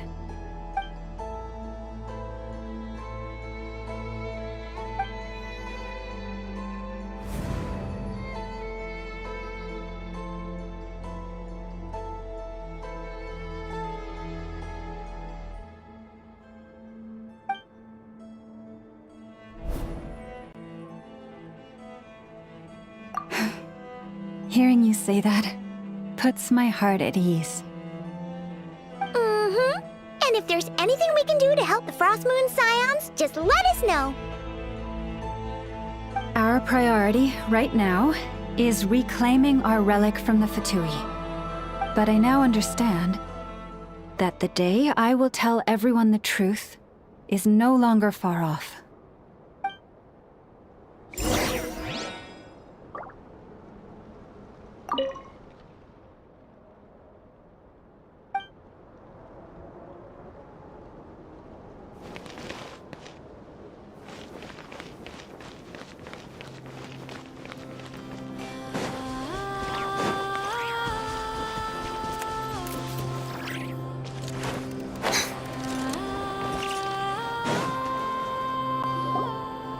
Wow!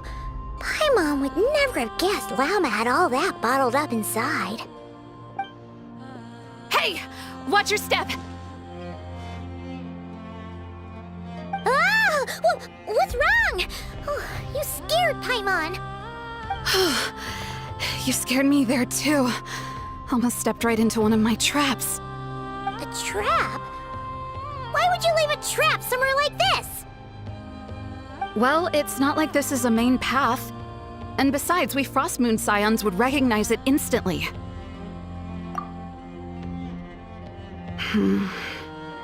Alright. You don't seem like you're with the Fatui, so I guess there's no harm telling you. Lauma asked me to set up these traps to keep the Fatui at bay. Oh! Come to think of it, their 3-day ultimatum is almost up now. Yes. Hopefully they'll back off when they realize we won't go down without a fight. Oh, you've done a lot for the Frost Moon Scions too, just like Lauma.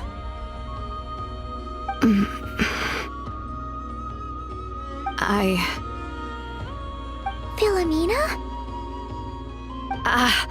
It's nothing. I was just wondering if any of this is really worth it. What do you mean? Our people. So many are stubborn, stuck in their ways, clinging to a truth they refuse to even question. Do they really deserve everything Llama's doing for them?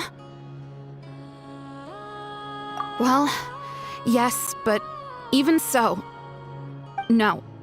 I shouldn't be saying this. Just forget it, okay? Bye. Huh? Why did I say all that? Or really, why am I still doing any of this? Either way, this will be my final night with the Frost Moon Scions. Wow, she sure took off fast. So, are we heading back to the flagship for a break, or what? Wait, you're not thinking of visiting that damsel light up in Cloud Cuckoo Land, are you? Huh, given who she is, pushing her won't get us anywhere. Hey, why don't we... Let's bring her something tasty! If she doesn't want to talk, we'll have to win her over with food. Hey, no harm in trying. At the very least, it shows we're trying to be friendly. Let's see. How about an F's 9.12 out of 10 berries and fried meat, the Frost Moon Scion's boon of the day, and one of your signature dishes. Your choice. Should be a good mix of meat and veggies. There's bound to be something she likes.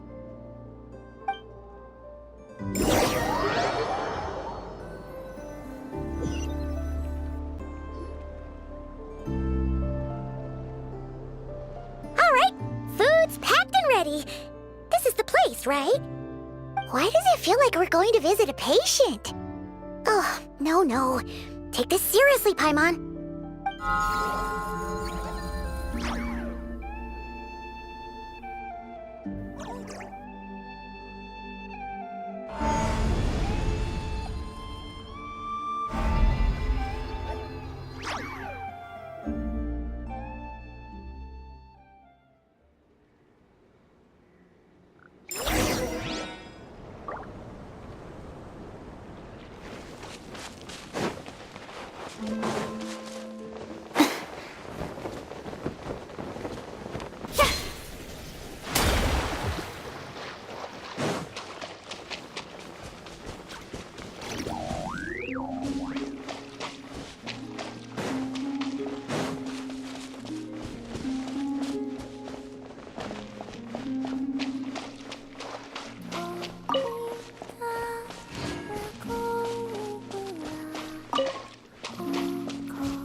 Remind me, who are you again?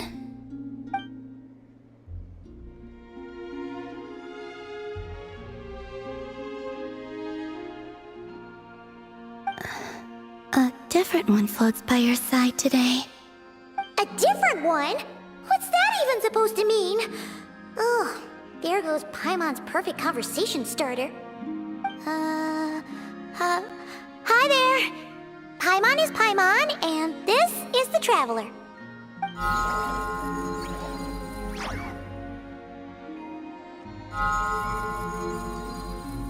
Oh, there you are. Between the two, I suppose you're cuter. Wait, what do you mean Paimon's less cute than that floaty thing? Call him Bina. What is it? What's your favorite kind of food?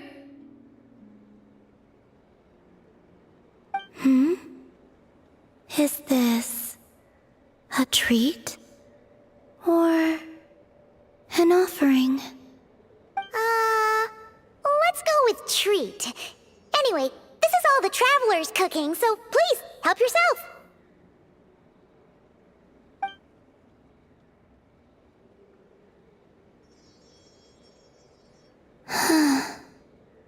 Oh, that wasn't exactly a yes, but she didn't turn it down either.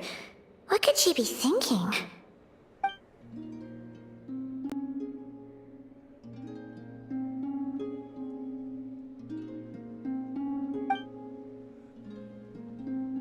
So, what do you want to ask? Hey, she's actually playing along! Quick, now's our shot. You know the moon in the sky isn't real, don't you? I know there is only one moon in the sky. It is simply that some can see it, and some cannot. What does it mean to you?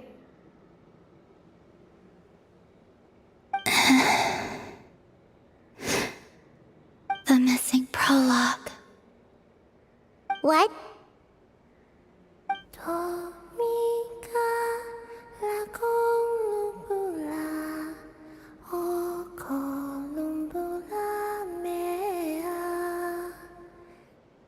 Huh?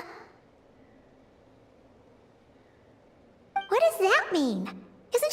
explain herself? Can you tell me more about that melody? You were humming it last time too. It must be important to you.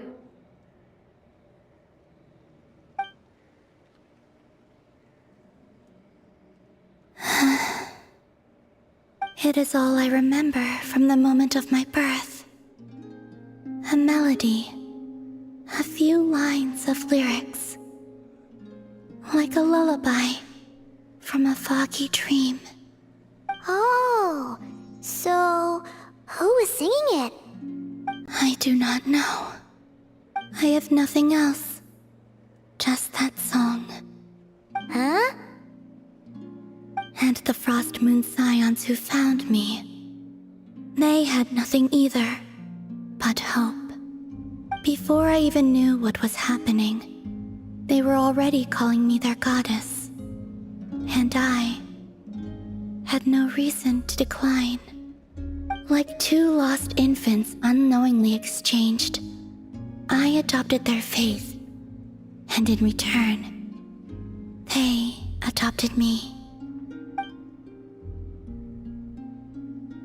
But my adoption drops you into the story halfway through. What came before was scribbled onto the wrong pages, never even bound into the book. That sense of something missing only served to nurture their greed and doubt. And thus, I came to realize that this place was never truly my home. Greed and doubt? O Moon Goddess, forge weapons for us, drive out our enemies, and expand our lands. O Moon Goddess, heal our wounds, ease our suffering, grant us strength. They asked for everything, and I obliged. Until the day came when no answer could be given. If mortals can turn to the gods when they are powerless, then who do the gods turn to when they have nothing left to give? You've got Paimon there. In those days, the Frost Moon Scions cared more for faith than for truth.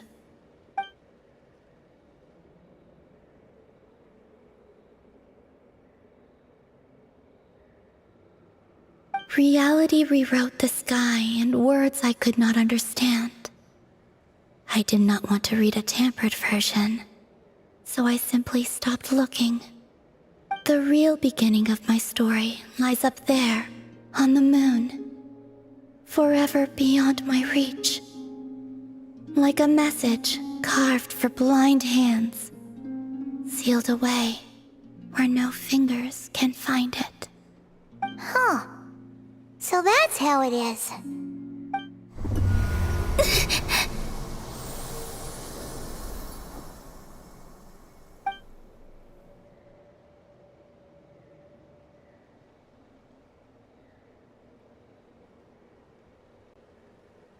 What's wrong?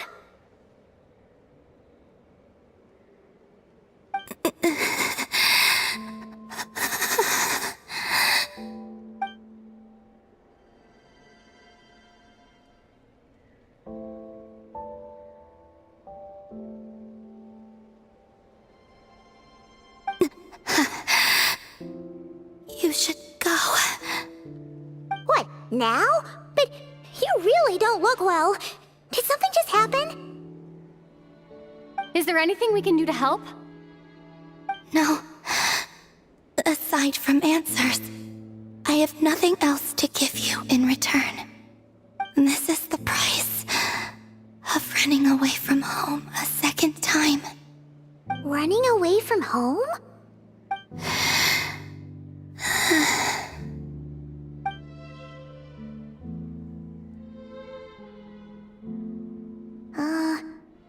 Is she heading towards the food? Did all of Paimon's questions make her hungry?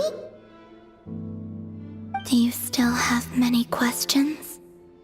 I know I should offer more in return for your kindness, but I'm feeling a little worn out. Oh, we're so sorry about that. The Tsaritsa was right. Freedom always comes with a price. She said I could treat the Fatui as a second family, a second home. But in the end, they were no different. All they wanted in truth was my power as the moon goddess. I'd rather not dwell on such unhappy memories.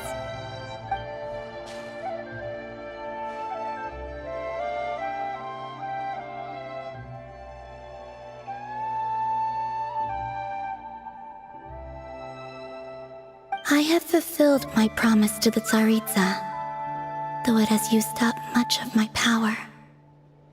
So you see, this has nothing to do with betrayal. So, you're just staying here for now, resting and recovering your strength? Yes. What about these flowers? They have grown in Nodcry for many generations. They're highly sensitive to the ebb and flow of Kuvaki.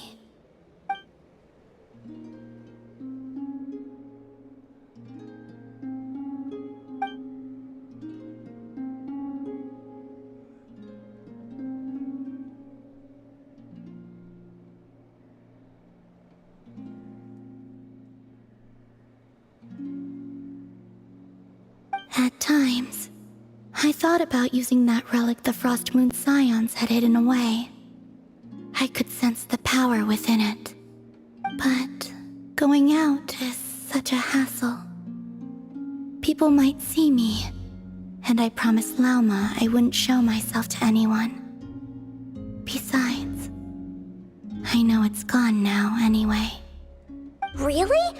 Lauma asked you to stay in hiding? Uh-oh, she's looking back at the food again. But Paimon still got some little crumb cookies here. You could have these for dessert if you wanted. Lauma said she wishes to change the Frost Moon Scions, which is why she asked me to stay out of sight. I don't really understand what she meant, and to be honest, it's not something that concerns me. But I wasn't planning to see anyone anyway. If they found their way here themselves, that's hardly my fault.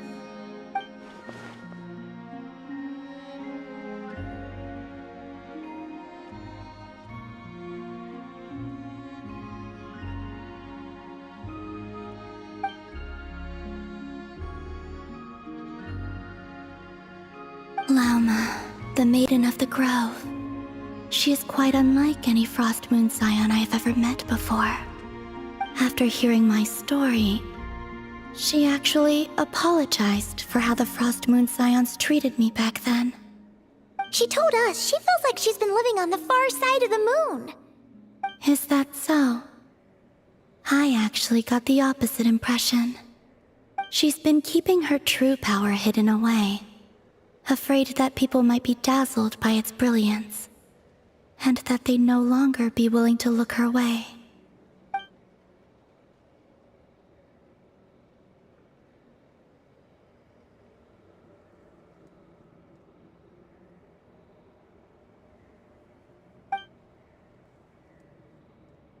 So, what do you wish for now?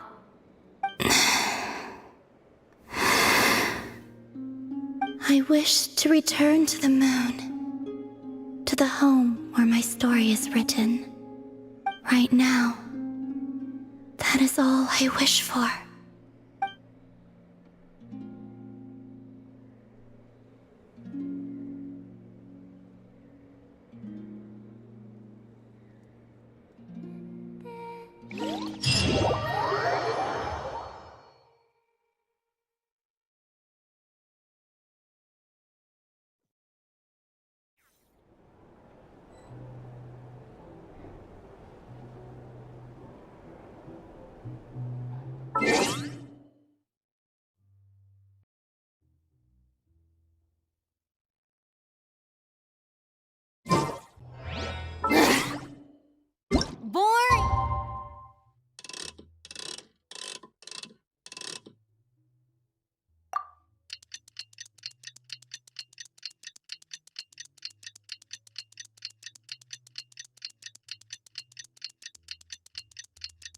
Isn't there anything else? Tonight's the night we infiltrate the Fatui's Experimental Design Bureau. Come on, we better go meet up with the others.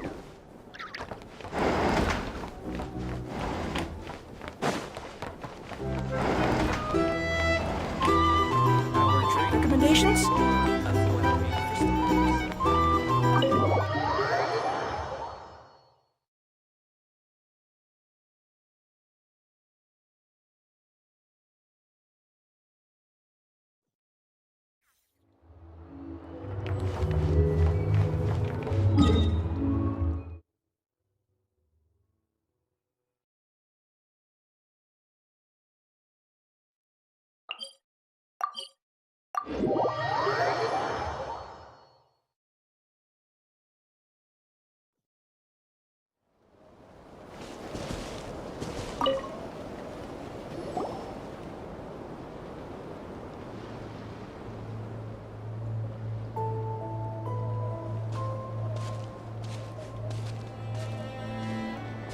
Huh?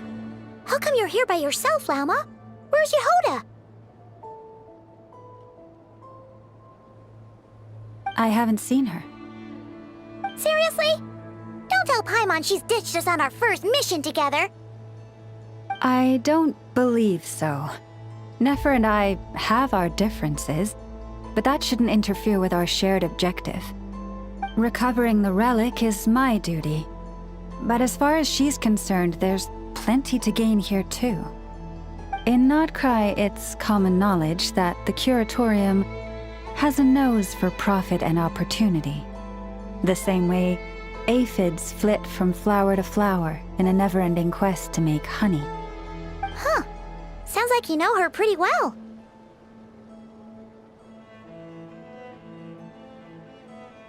Still, Yehoda sure is taking her sweet time.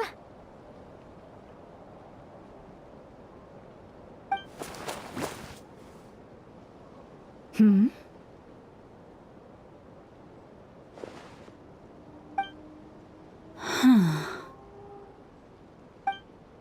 I believe we may have misjudged and underestimated Miss Yehoda. Huh? What do you mean? As a former employee of the Curatorium, I'm confident that she possesses both professionalism and integrity in ample measure. Huh? Huh? What was that noise? The sound of a wavering conscience, perhaps? Ah! Whoa! Something just fell down. Hello, everybody! What kind of an entrance is that? Wait a second. Have you been hiding nearby this whole time? Yeah. I was just, scouting things out from up high. Darn it. How did Jane Doe even notice me up there?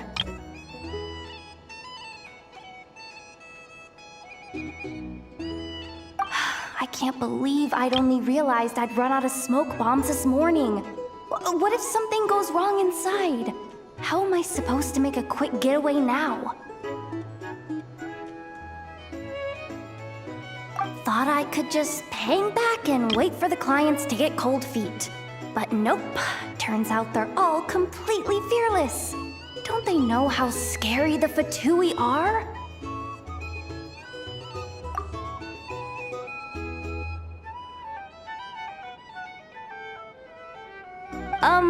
Really sorry, everyone. Truth is, just as I was heading out this morning, I discovered I'd run out of a super important, completely essential, absolutely indispensable piece of equipment. So, what are we gonna do? Well, as I see it, there are two options. Plan A is we take a detour to Nasha Town to restock. Though, who knows if any shops will still be open this late. Plan B is we call it quits right here. Disband the team and I'll go home. My place is only like a 10-minute walk from here, so... Personally, I vote Plan B. Bada bing, bada boom. Maximum efficiency, minimal effort. Don't try to solve your problems by running away. Not a fan of either? Then I guess our only option is to fall back on Plan J. That's J for Yehoda, by the way. Why didn't you just tell us that was an option in the first place? Come on, that would have totally ruined the surprise. Boss pulls this trick all the time, and it's always the clueless ones who end up praising her to the skies. Feels like he just threw shade at a whole lot of people. I have faith in your professionalism, Yehoda. You don't need those flashy tricks. Your abilities alone are more than enough to earn our respect. Huh. This Jane Doe sure has an eye for talent. Speaking of which, maybe it's time I started calling her something nicer? You really mean that, Jane? Lauma Doe? I do. I'll tell you what, it's not every day you get to work alongside such considerate clients. I have a feeling we're gonna make a great team. Plan J is this. We find our way in through the freight access on the facility's east side. It's tucked away from view, and security's lighter at night. I've prepared some special gadgets too, so we should be ready for anything. If we want this to go without a hitch, we'll need to work together every step of the way. So everyone, stick close behind me. Now that finally sounds like a real pro talking. Hey, you saying I didn't before? Kinda, yeah. You... Ugh. Never mind. A top-tier treasure hunter like me never lets the naysayers get to her. All right, let's go over what we agreed on yesterday. The goal of infiltrating the Kuvaki Experimental Design Bureau is to locate and, if possible, recover the relic that the Fatui stole. We also need to figure out why they built the facility in the first place. I'm worried that they've set their sights on the ancient moon's remnants on Hisi Island too. Well, now that we've got a plan, time to get this show on the road.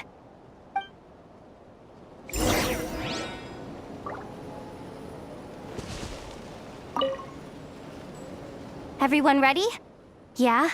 Then, let's move. All right then, let's get this job done.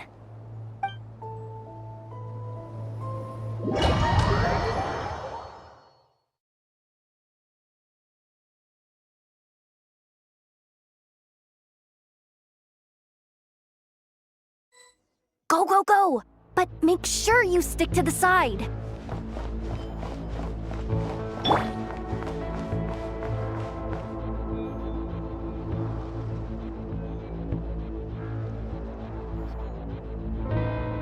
Just as I thought. There's a gate controlling access from the outside. Good thing I brought this keycard, huh? Well, technically I stole it. But no need to tell them that, right?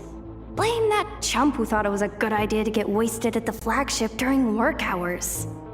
Ooh! Is it top-level clearance? Of course, that goes without saying. Let me read it out loud for you. Fatui Experimental Design Bureau number 183574, maximum clearance, maintenance intern. That doesn't sound very top-level to Paimon. Never underestimate interns. Even the most legendary of thieves started out as rookie pickpockets, you know? Besides, if it wasn't for this person's selfless generosity, we wouldn't be able to just waltz in like this, would we? Feels like you're trying really hard to change the subject. Allow me to teach you the first rule of treasure hunting. First and foremost, use every resource at your disposal.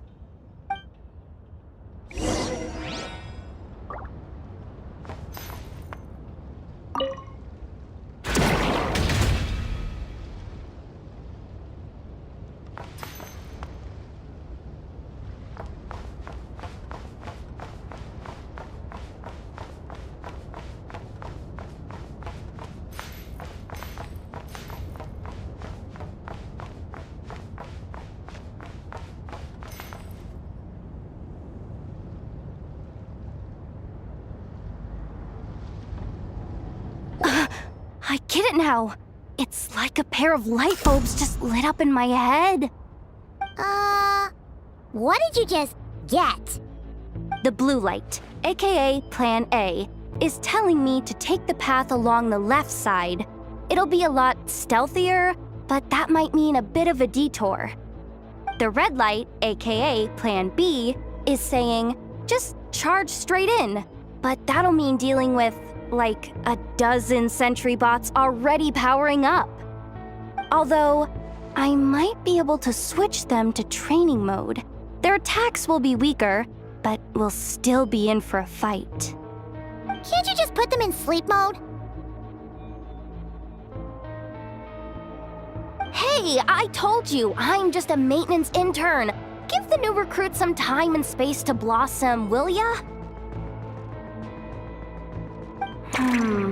We're still pretty close to the entrance. Surely they'll call the whole thing off once they see what these bots can do. Anyway, I say we go with Plan B. Either way, I won't be doing any of the fighting, so the shorter route sounds good to me. If we can avoid fighting at this stage, we should. Plan J is to call it a night so we can all make it back to bed before sunrise. After all, the deeper we go, the more dangerous this is gonna get. So we might as well give up while we still can.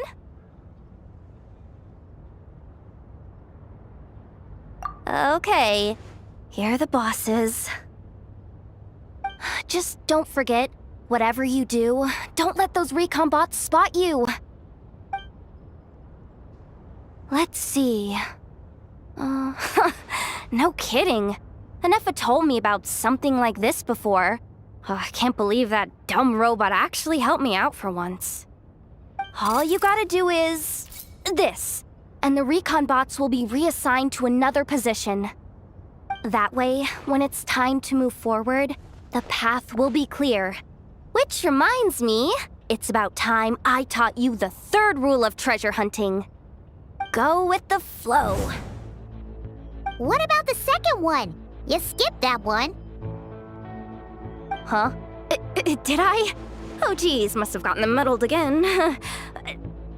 I mean, the second rule is exactly the same as the first.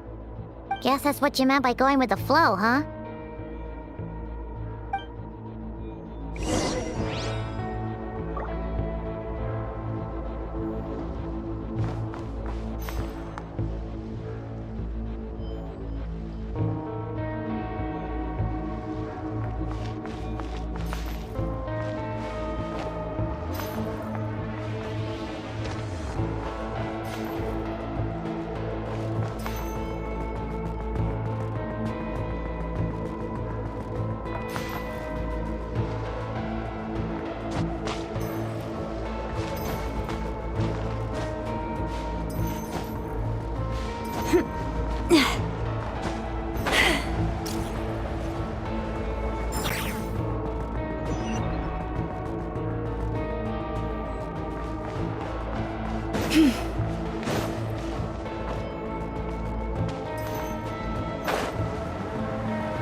There's someone up ahead.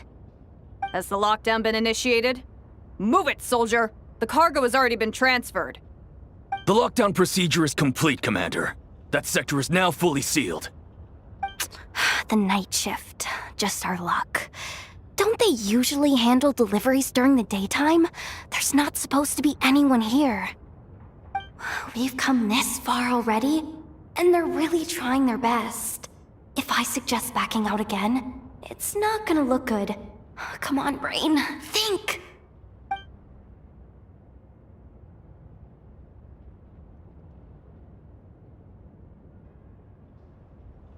Got it! The freight shaft to the upper levels. We might have a shot there. Let me see. Huh? The recon bot in the middle's not responding? A double lock failsafe? We've been outfoxed! Stay calm. Stay calm. One step at a time. Let's just find a way across first.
Another control terminal!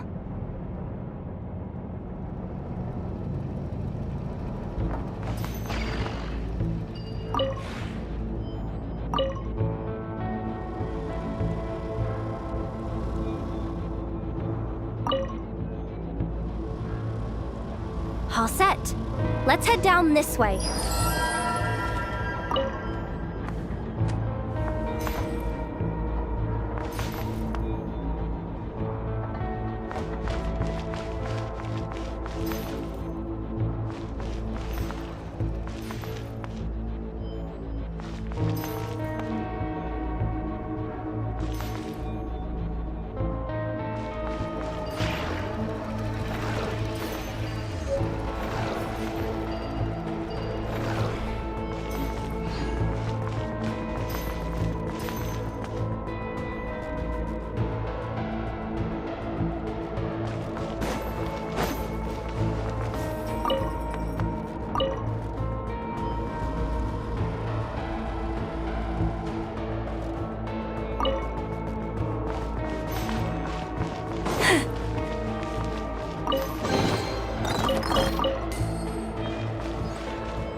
Don't worry. Bots are way easier to deal with than people.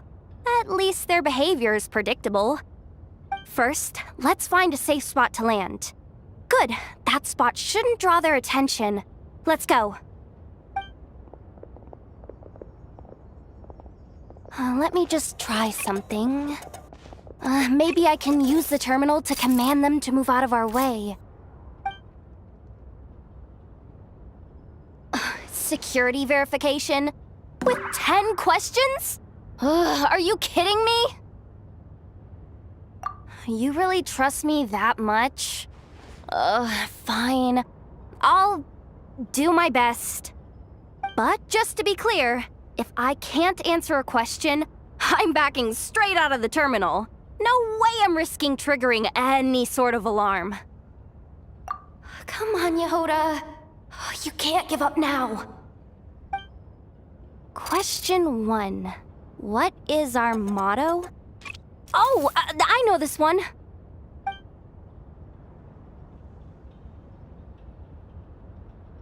Question 5.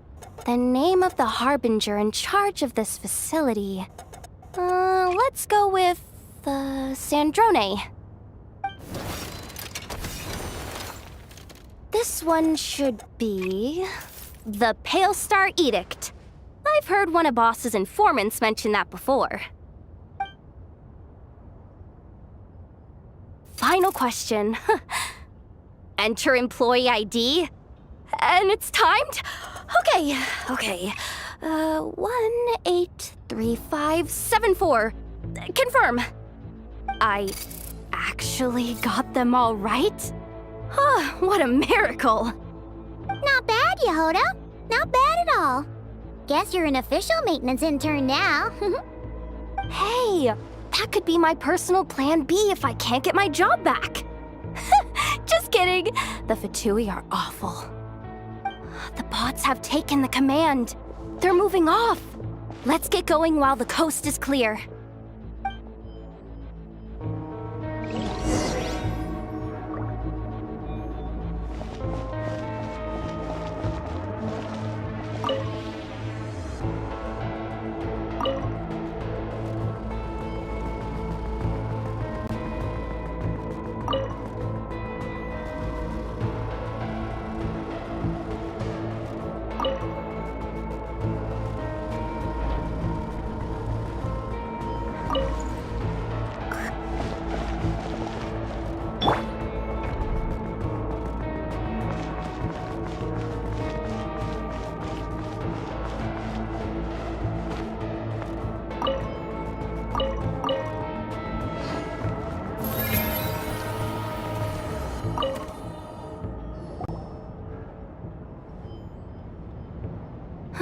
Didn't think they'd even cut off the supply of Kuvaki. They're being really cautious. If we can somehow divert some emergency power into the system, we might be able to force boot this thing. What do you mean by force boot? How do I explain this?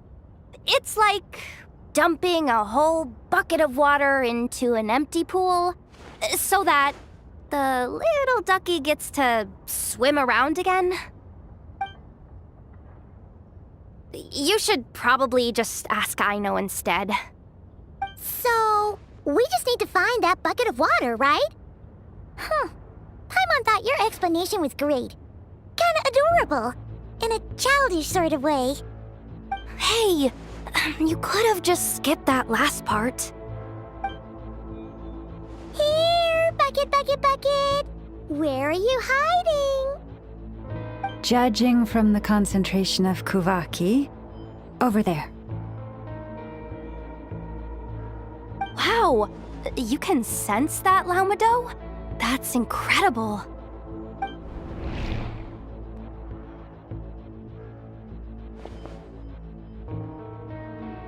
Let's move the recon bots above them out of the way first.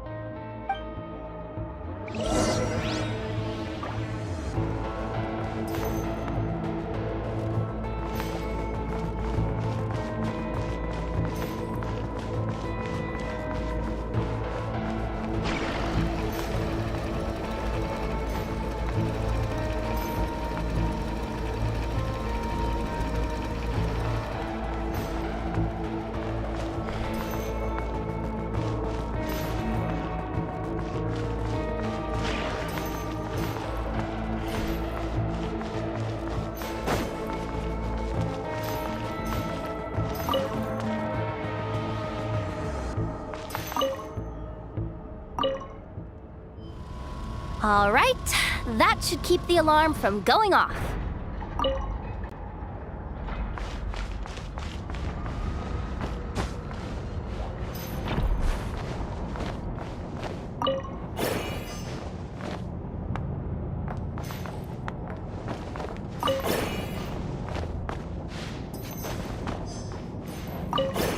Time to plug in the charging component.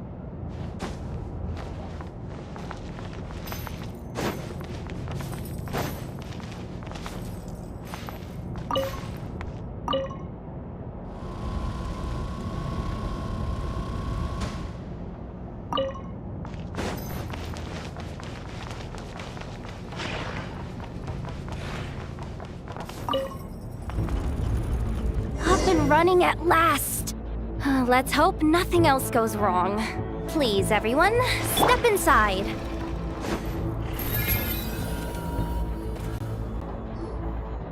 Oh, it's so dark in here. Well, it is a cargo crate after all.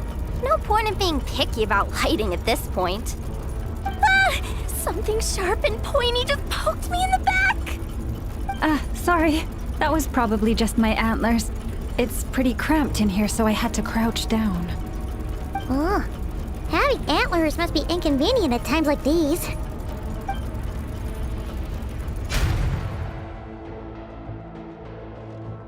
Ah! What's going on? Don't tell me something's gone wrong already. Looks like there was only enough juice in the emergency power supply to lift us this far up. Ugh. Awkward. Am I gonna get docked for this? Based on the boss's policy of docking pay for every screw-up, No, wait a sec. I've already been fired. Doesn't look like it's moving again anytime soon. I think we can get through if we follow the ventilation duct along the outer wall. The entrance has gotta be somewhere. Don't worry, this was totally part of the plan.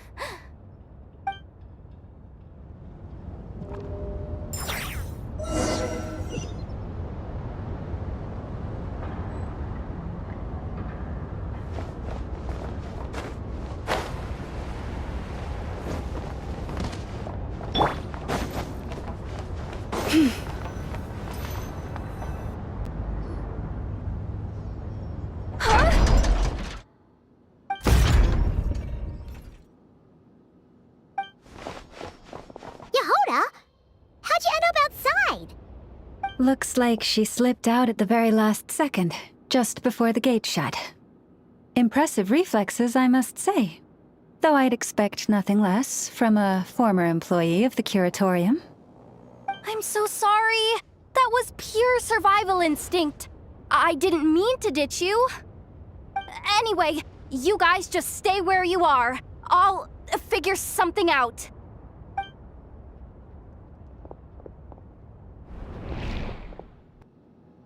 Hey, there's a terminal nearby.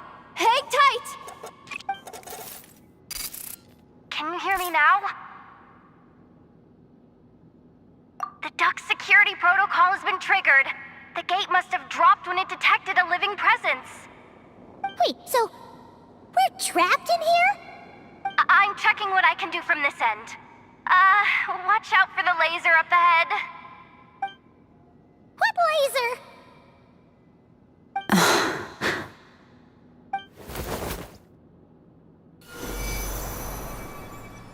Oh, we see it now. Good thing we didn't move. Got it. I think I understand the situation. Hang in there. Just one moment. This is killing me, but I think I've got it. I can try adjusting the direction of the Kuvaki flow inside the duct. If I've got this right, you might just be able to dodge the lasers by utilizing the Kuvaki's pull in reverse. Oh, Paimon thinks she gets what you mean. But I can't see where you are from here. so I'll need your constant input. Just tell me what to do. I'll follow your lead.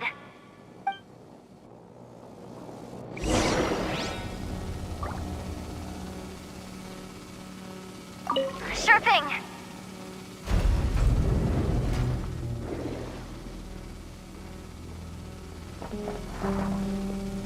So, wanna grab dinner after our shift?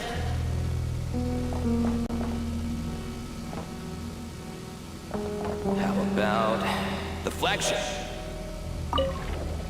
Too far. And besides, we're not exactly in with the locals.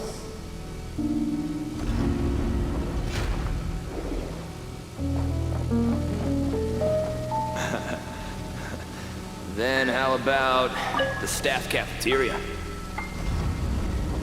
Brimming with bright ideas, aren't we?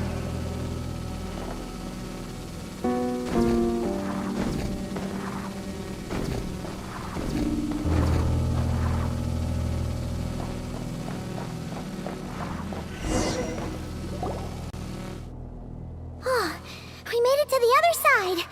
And all thanks to Yehoda. What? But the gate hasn't opened. How's she gonna meet up with us? Oh, Yehoda! No irregularities detected in the duct. Confirm. Confirm. Confirm. Ugh, just confirm the command already, you useless excuse for a terminal. You piece of robo-junk, you mindless pile of scrap! What the? Insufficient clearance? Of course, I don't have the clearance! You oversized... Ugh, ow! Go with the flow, Yehoda. Go with the flow. If the others make progress, that's great. But you can't bank on it. You've never been one to depend on others. So it's about time you stepped up to the challenge.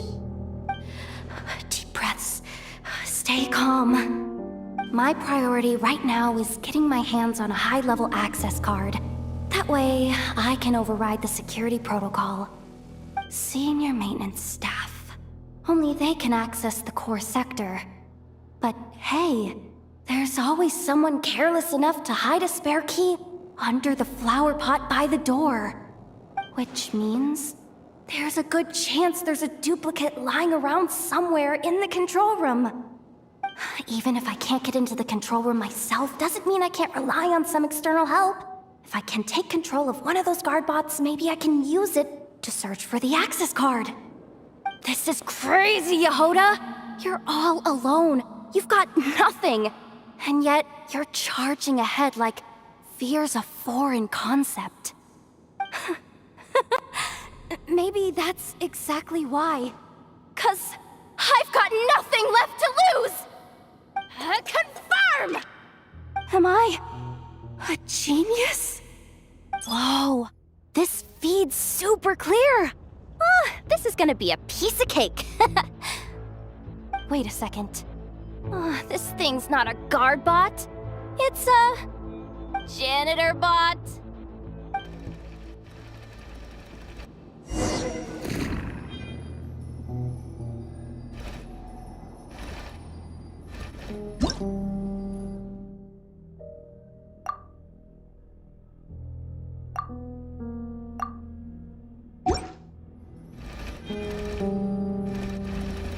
You think Marionette even knows what we do down here? She seems to spend all day either holed up in her lab or out doing the rounds.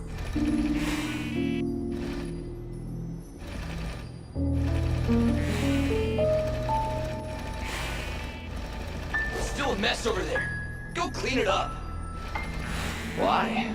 Planning to skim a little off the top? No, nothing like that. Just wondering if anyone would actually notice if we didn't show up from time to time.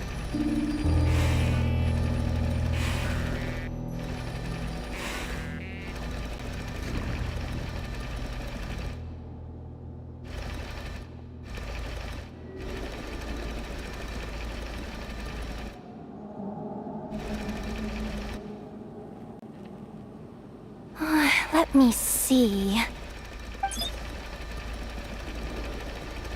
Ah, there it is! Hey! Why'd you stop? You haven't finished sweeping that corner. But, I can see the car from here.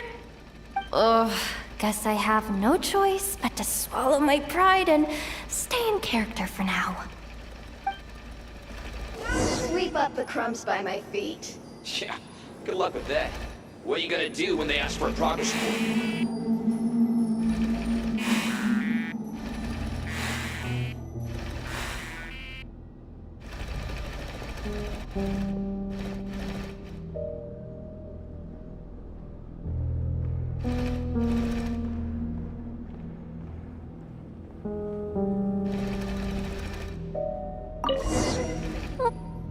Sucks, though.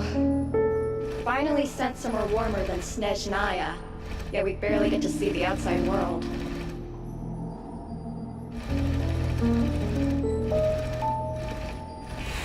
What's wrong with this bot? Malfunctioning?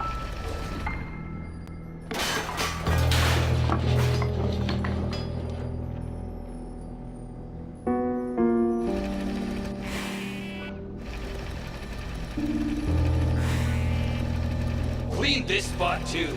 I saw you skip it.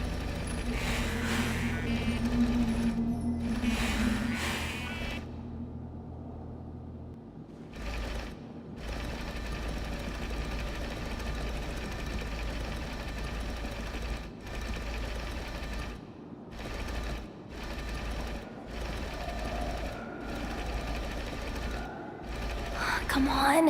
Where's that bot passage when you need it? There! Oh, the terminal's just ahead.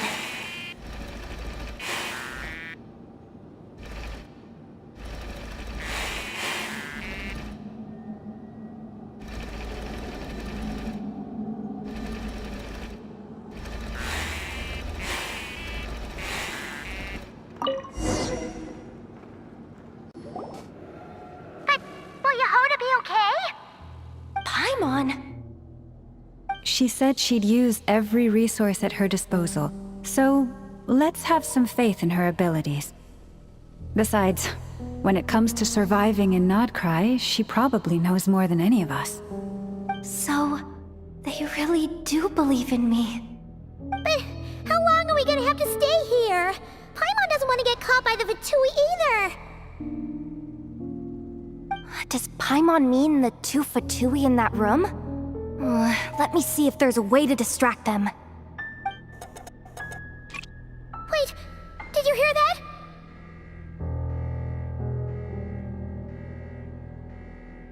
Huh? The alarm? What's going on? Let's go check it out.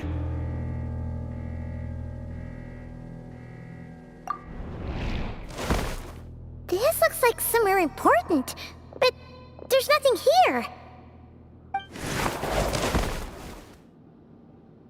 Hey guys! It's me! Yehoda, are you okay? I'm fine. I managed to swipe a high-level access card and triggered an alarm to draw the guards off. But we don't have much time.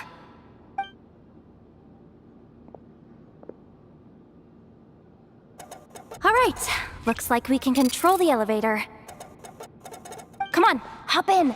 Let's take it further down.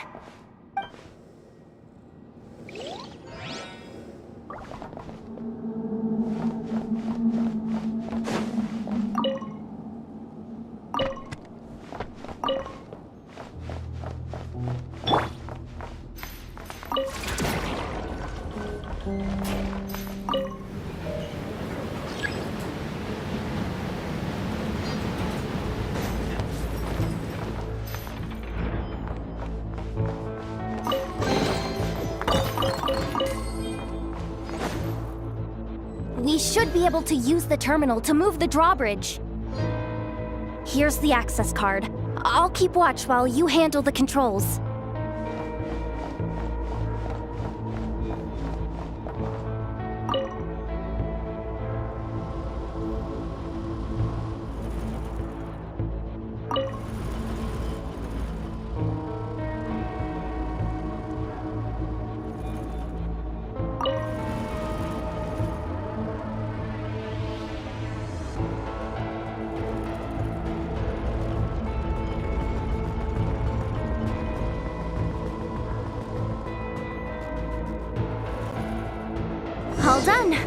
Let's keep moving.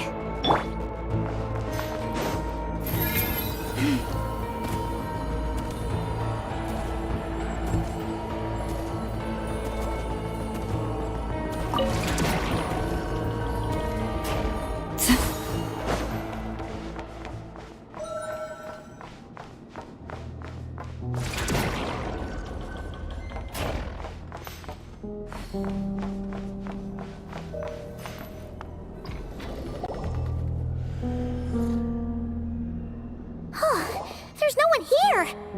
That's good news for us. Let's head inside.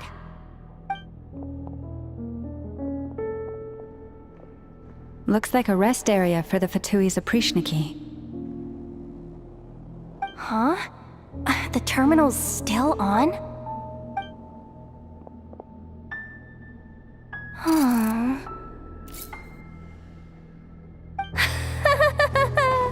Looks like that good news is now half good news, half bad news. What do you mean? Well, it seems like that alarm I just triggered was so high level that even the guards in the rest area went to investigate. That's the good news, by the way. And what's the bad news?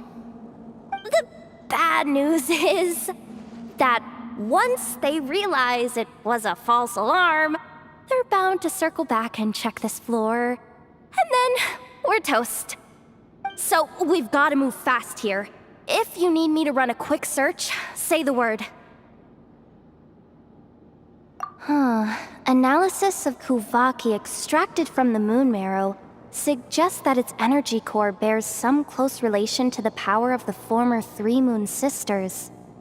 It is suspected that there is a link between the Frost Moon Scion's hidden relic and the shattered remnants of the Eternal Moon. Come on, none of this is important right now. Just tell us where you hid the darn thing. Access denied. You do not have permission to view this data? Even with a high-level access card? Who does have permission then? Good idea. Pulling it right away. Wow. What's with that huge hollow structure down below? That might just be it. Secluded, out of the way. Exactly the sort of place they might be keeping the relic. 264 pages! What is this? A novel? Can we just skip to the end? I'm flipping through it as we speak. Kuvaki, a weapon. Seems like the Fatui and Snezhnaya are trying to harness the power of the Light Realm to build some kind of weapon. The target of which is... Seriously? Insufficient clearance? Again? Looks like that's about all our current clearance gives us access to. Based on what we know so far, it seems like the rest must be hidden inside that massive hollow beneath us. I could sense something beneath the water down there. Something unsettling. If they've gotten their hands on the moon marrow, odds are it's hidden down there too. And here I thought we were almost done. But nope, we're going deeper and deeper into the danger zone. Chin up, Yehoda.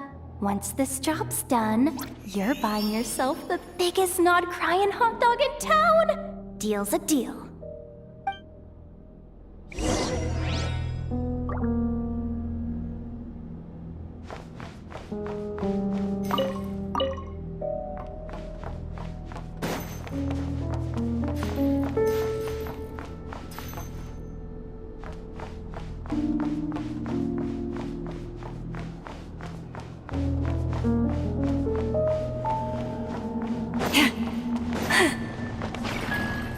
The ebb and flow is over. Watch out!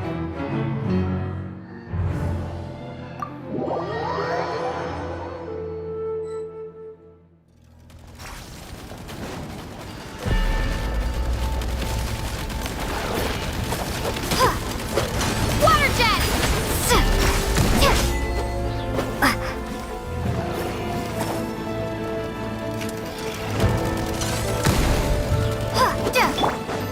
Leave this place.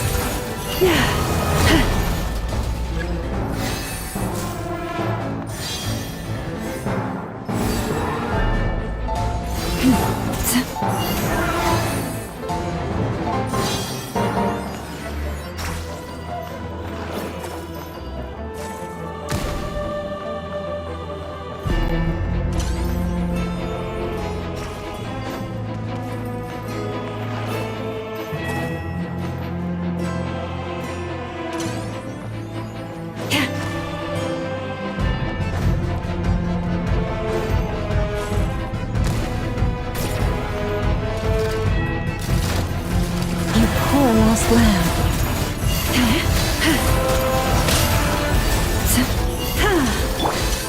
Water jet!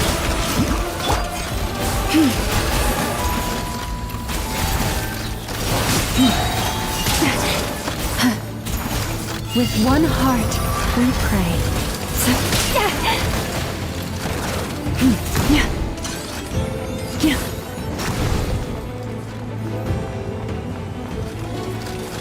Forest, Water jet!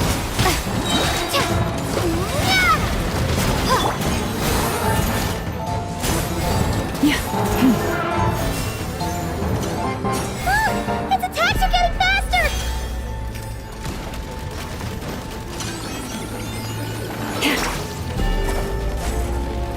Almost there. We're almost there.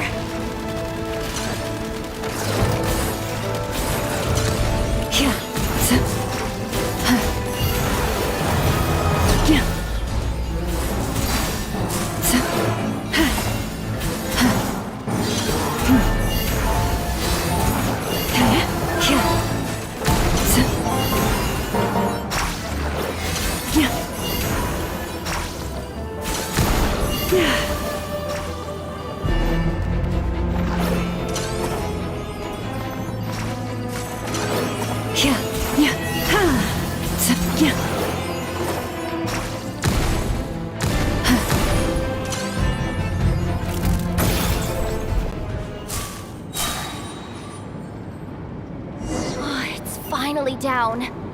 Quick, let's hurry down to the lower level before we're spotted.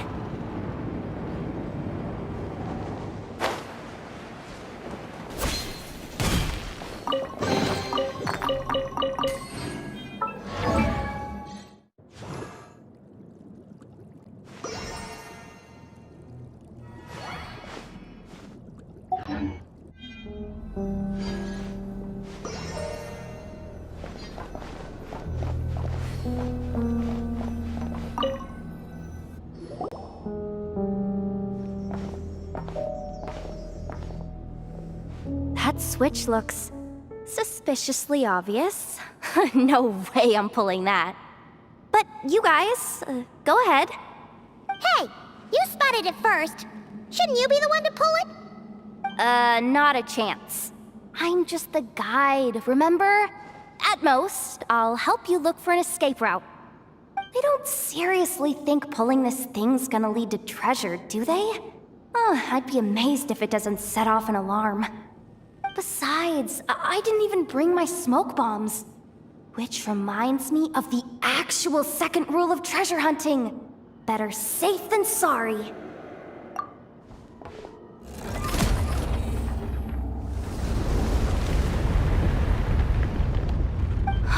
The ground, it's shaking.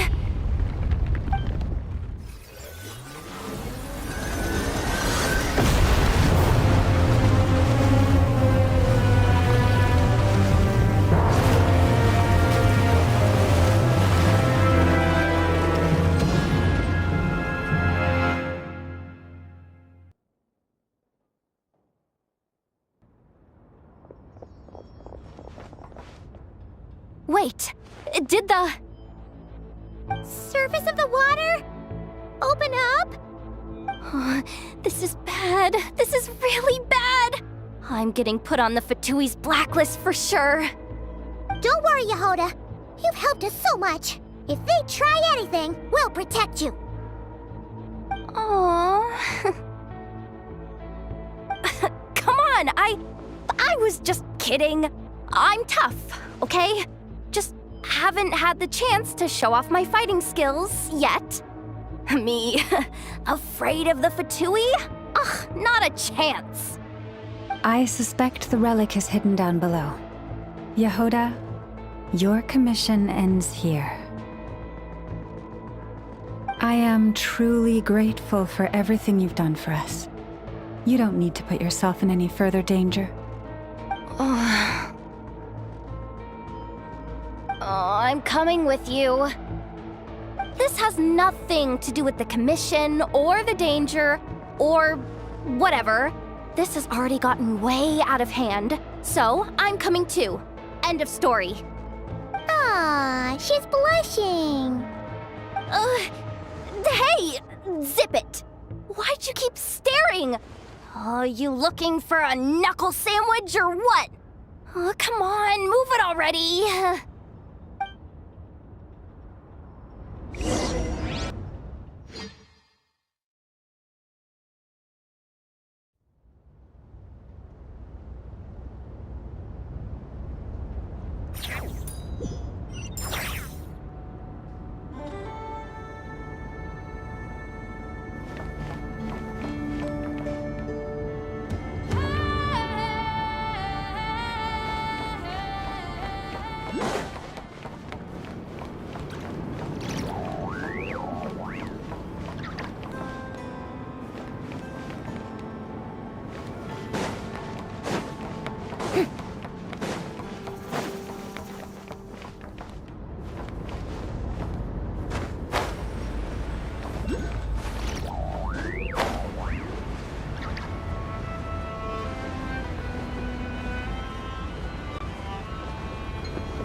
It's really deep down here. What is this place? We're standing on another fragment of the ancient moon's remnants. So this was the source of the Kuvaki I sensed earlier. Wait, what? So the Fatui had it hidden underwater this whole time?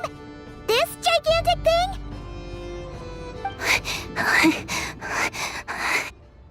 Yehoda, you've been kind of quiet since we got down here. What? Me? Have I? It's nothing. Really. We're doomed. How are we even supposed to get back up from here? Oh, my grappling hook's not nearly long enough. And if someone spots us here after all that commotion, we'll be sitting ducks!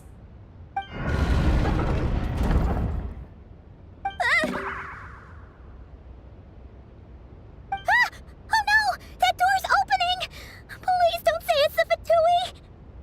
No, please, no! We finally made it here, and we're so close to getting the job done! I didn't risk my neck just to die before I've even had a chance to spend my reward!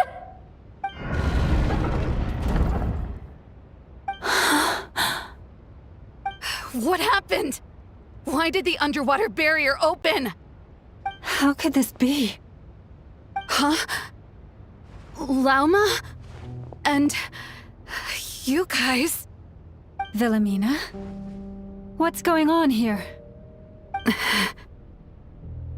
Looks like there's no point trying to hide it anymore. What are you talking about? I thought you might come, but I didn't expect to see you here so soon. Forget it. The Moon Marrow isn't here. You...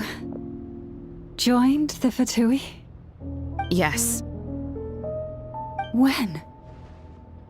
The day I could no longer bear to live a lie. At first, the Fatui wouldn't accept me. But then, one of their harbingers noticed me and said she'd give me a chance.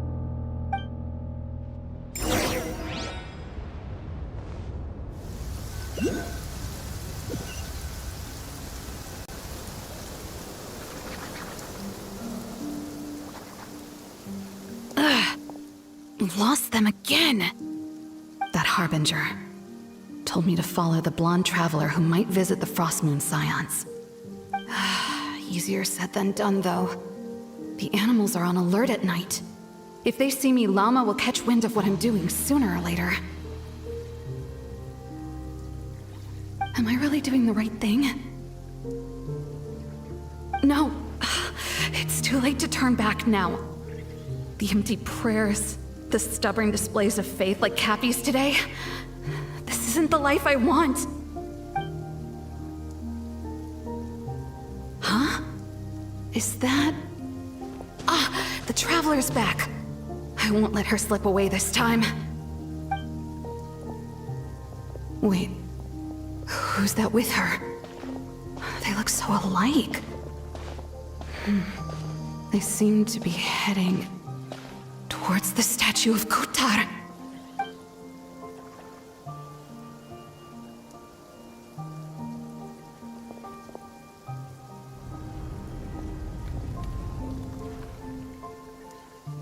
They've opened the secret chamber? But wasn't it meant to be sealed? Wait a second. The Moon Marrow! Surely they're not after the Moon Marrow. I'd better go report this straight to... Hold on. If they do actually make it to the final room, then maybe I'll be able to get my hands on the relic. The one thing the Fatui have been after this whole time. If someone's going to take it, it might as well be me. This could be my ticket to joining them.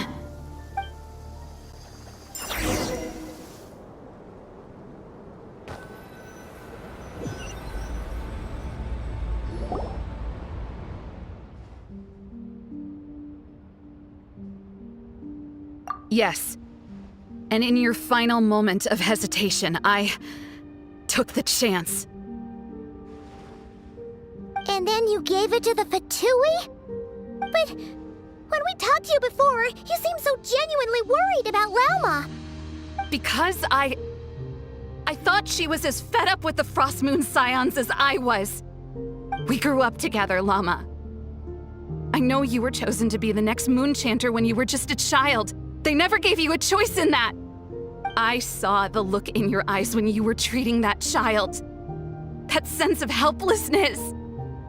Surely you too must see that this blind, inherited faith of ours is simply holding us back. If our prayers are never answered, then why keep praying? Do they really deserve all of your devotion? Or are you trapped by the responsibilities they imposed on you? So those are your reasons for wanting to leave the Frost Moon Scions? Isn't that reason enough? When we pray to the moon, we do so to show our gratitude for the life it granted us long ago. It reminds us to strive for something higher within ourselves. But I know that's not what you want to hear. You're right, Wilhelmina. I have indeed kept secrets from you.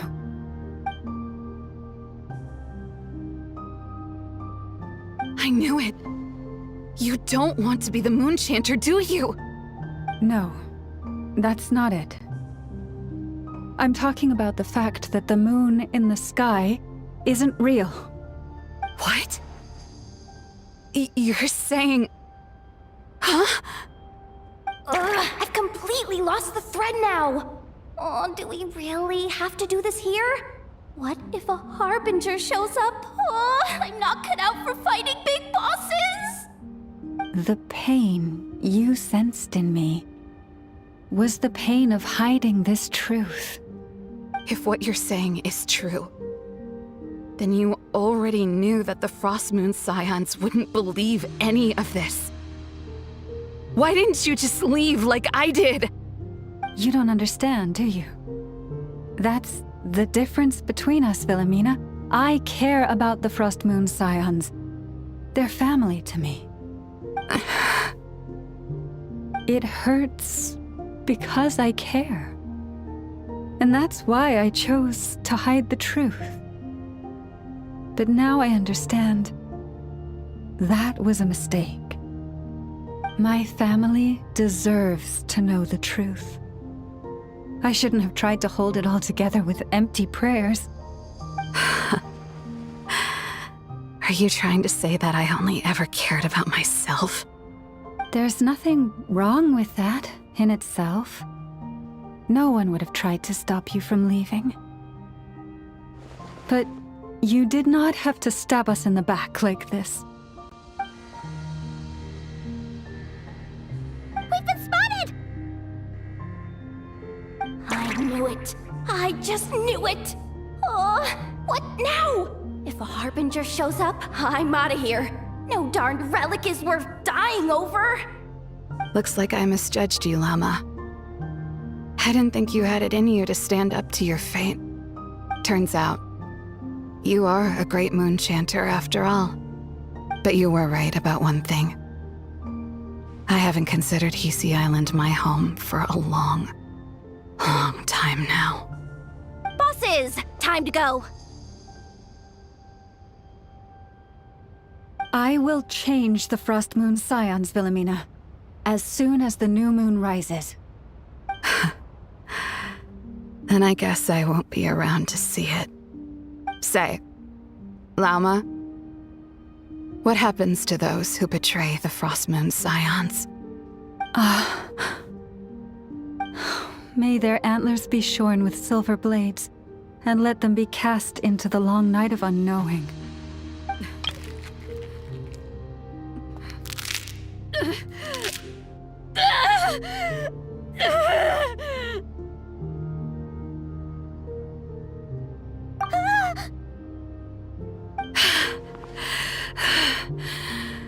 I have honored the ways of the Frost Moon Scions one last time.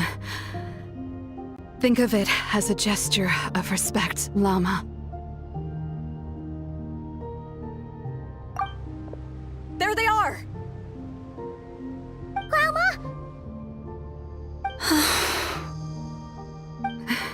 Marionette has the moon marrow.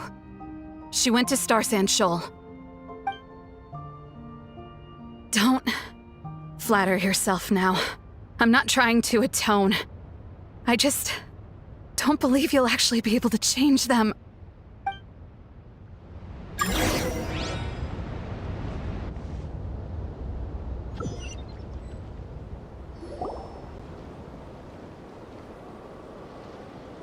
An alarm coming from the Experimental Design Bureau. Interesting. Hey, wrap things up and get yourselves ready. Looks like we might be having some guests. Yes, my lady. Perfect timing. This job's been boring me to death. Time to test some hypotheses.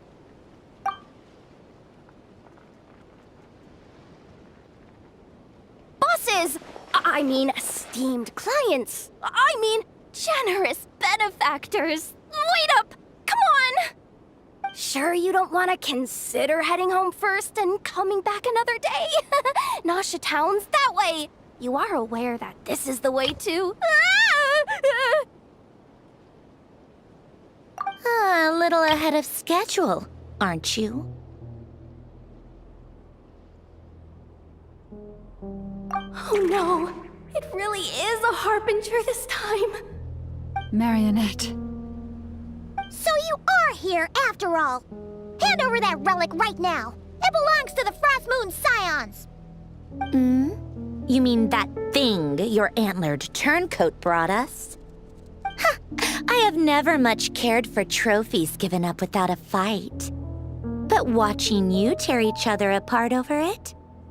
Priceless. I'm not in the mood for warnings today. Ooh, how frightening. Had I a Trimble function, I'd have rattled off at least a dozen screws by now. Or perhaps I've just set my sense of humor parameter too high. Were you trying to be funny just now? You don't honestly believe you're a match for me, do you? Go on then. Let's serve our guests a little appetizer.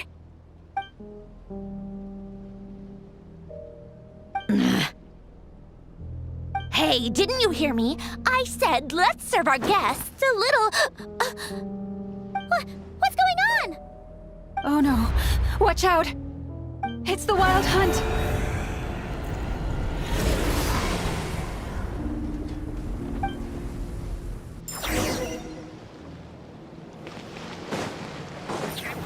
Strike a pose! Let the world collide! A burst of flavor! Rain cutter!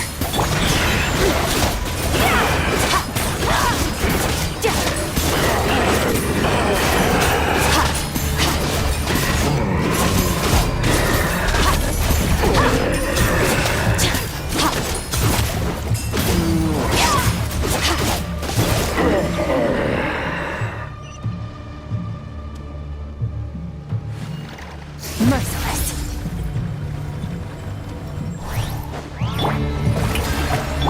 A dash of frost! Let my name echo in song! Goose on the loose!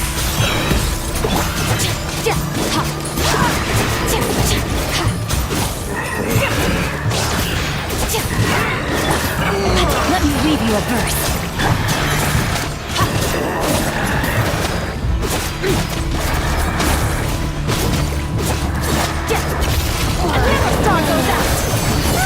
This things just keep coming! Isn't there anything we can do?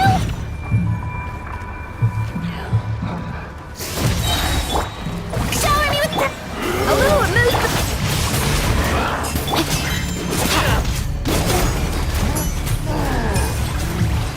fearless. Into the void.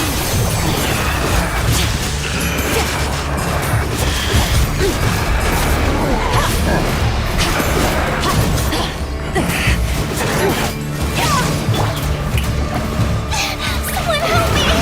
Let the world collide! A burst of flavor! Off to the freezer! Witness the power of Gugwa! Surge! Power!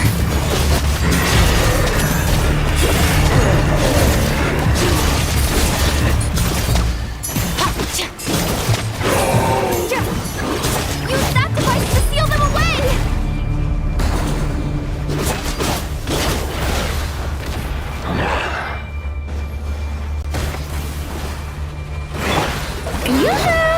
Let my name echo in song!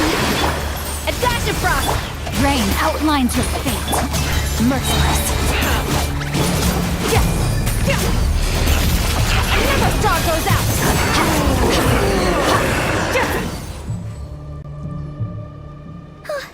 Is that it?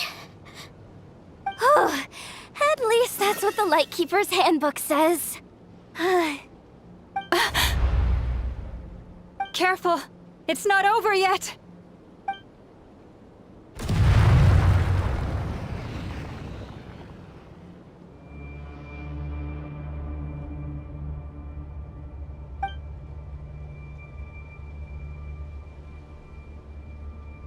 Paimon! Lauma! Yehoda!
Wait, what was that?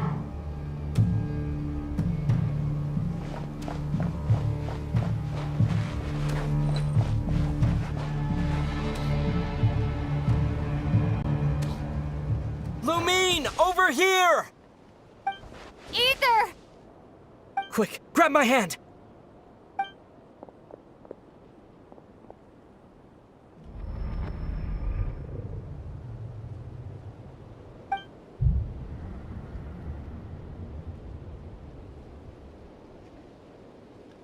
Lumine, what's wrong? Why are you here at all, Ether? What do you mean? If I may be so bold, what does family mean to you? Why were you after the Moon Marrow that night, Ether? Among those who entered the final chamber, there was either someone with impure intent, or else an abyssal presence. We can talk about that later. Tell me why, Ether.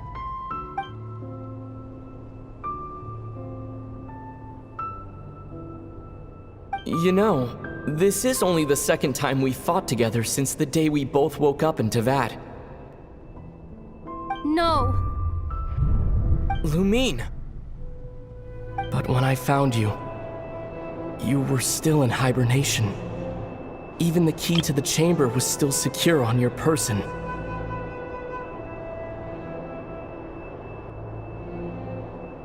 We didn't wake up together. What are you talking about? We don't have time for this, Lumine! Look at me, Lumine! Don't you want to explore this world with me?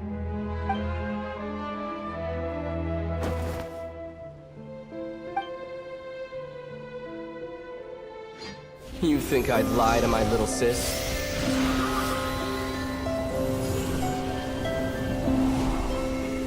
What a letdown.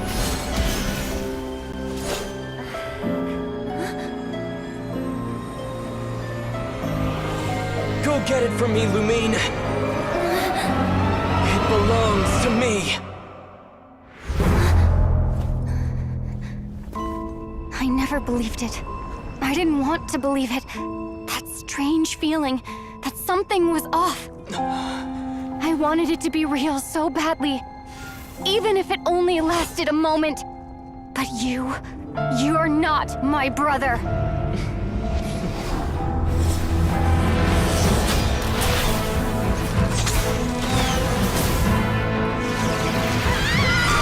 Moon Goddess, please save us! Why is this happening to us?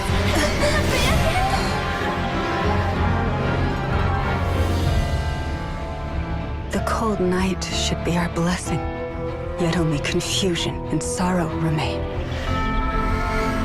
The truth may yet lie beyond the sky, but must we become lost because of it? Standing before you, as a scion of Hyperborea and the Frost Moon's emissary, I say this.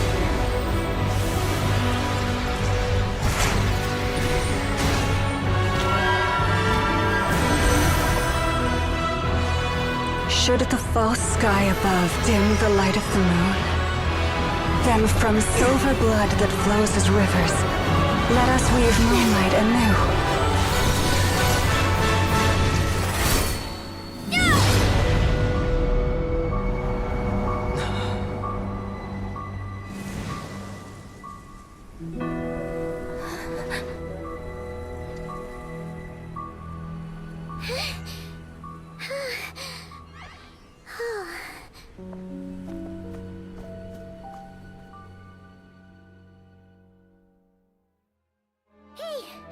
Is everyone okay?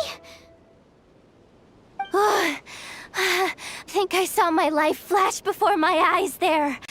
Oh, good thing Laumado was there to save the day. Are you all right, traveler?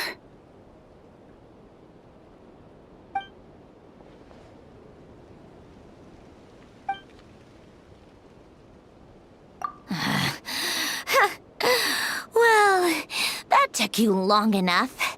Seriously, how many of you are there? Pathetic. Oh no. Oh, I spoke too soon.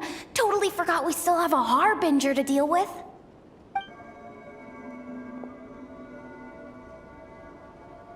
Hey, is that the moon marrow? It was hidden inside that big robot of hers all along. But that robot... That's Polonia to you, not just some robot. Take it and get lost. Huh? You're just giving it to us? Well, I wasn't the one who put out the order to find this thing in the first place. So if someone wants it, they can help themselves. Maybe even choke on it. See if I care.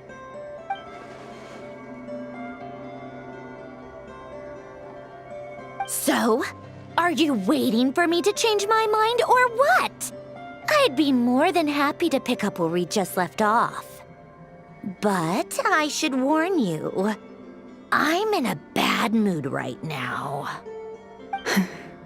Let's go. Fine by me. Totally, completely, absolutely on board with that.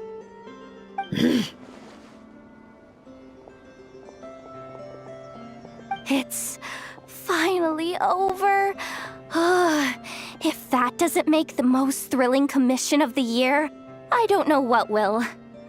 Looks like the Fatui are all gone now. Llama?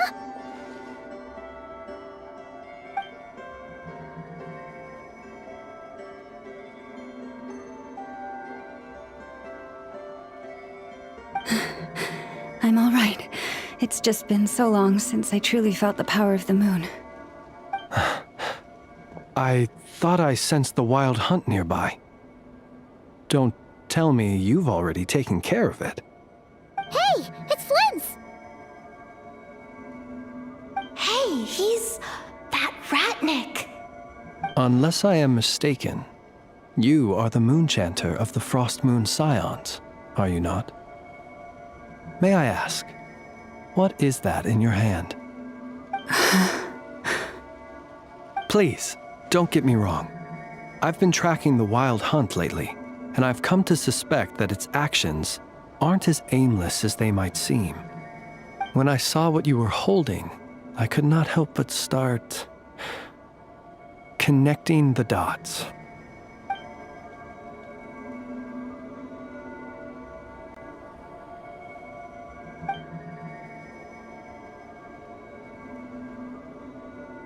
You better be extra careful, Flint.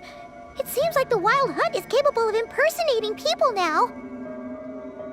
Oh, is that so? Funny that. I just showed up completely out of the blue, yet you seem to have no problems trusting me.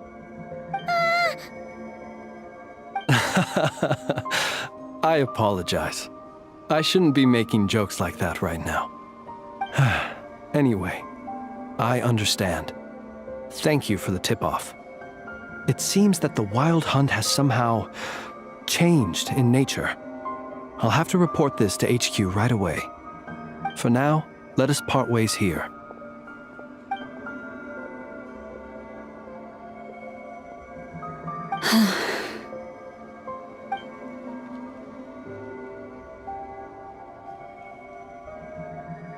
That little joke of his just now sure scared the bejeebies out of Paimon. Are all the Ratniki and Notcry like that? They're usually stationed in remote areas and tend to keep to themselves. So, it's not surprising they end up a little eccentric. No, he's different. Really? How so? The animals. They've told me they're afraid to even go near him.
What a pleasant surprise! Truly an extra slice of joy.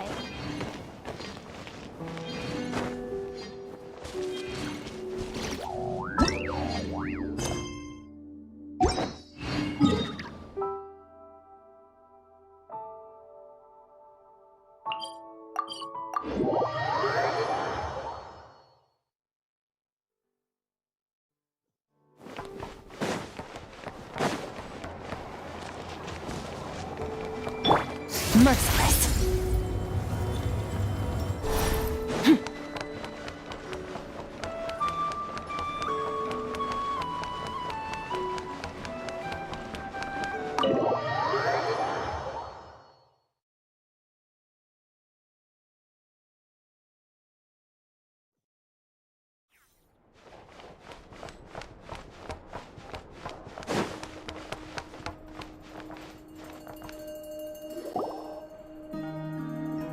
Oh, you're back.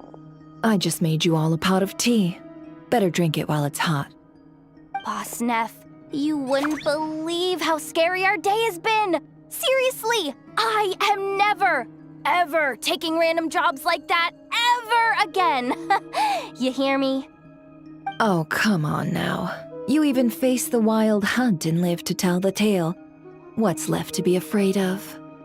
Wait a sec, how did you? Oh, right. Like you told us before, your business is dealing in information. Huh? Boss Neff, the teacups. Why is there one missing?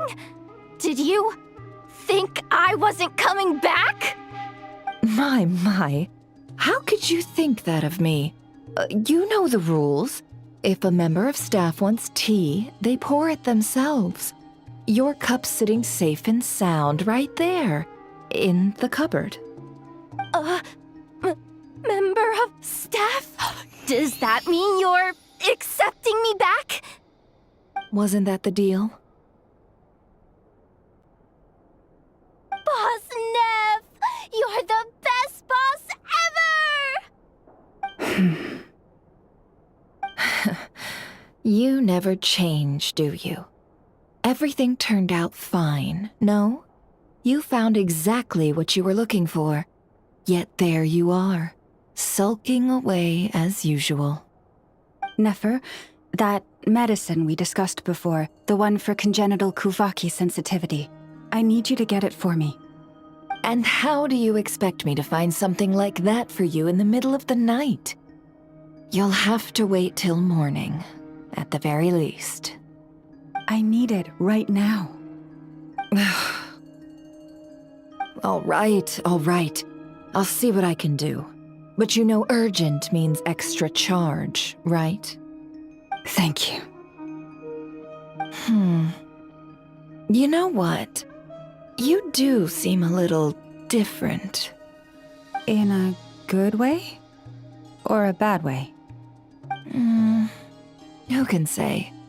I'll take it either way, so long as you don't start making a habit of asking me for ridiculous favors.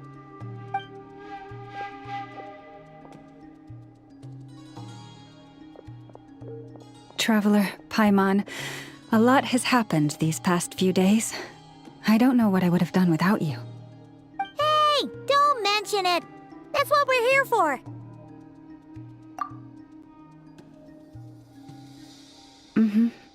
You're right. And tonight, I'm planning on telling them everything. Tonight? Isn't it a bit late already? The moon shines brightly this night. What better time for the Frost Moon Scions to usher in a new dawn for truth? Thank you for your kind words. But before I do, there's one more thing we need to deal with. Oh yeah! Now that we have the moon marrow... You'll have to forgive me. I used too much of my strength in the battle earlier.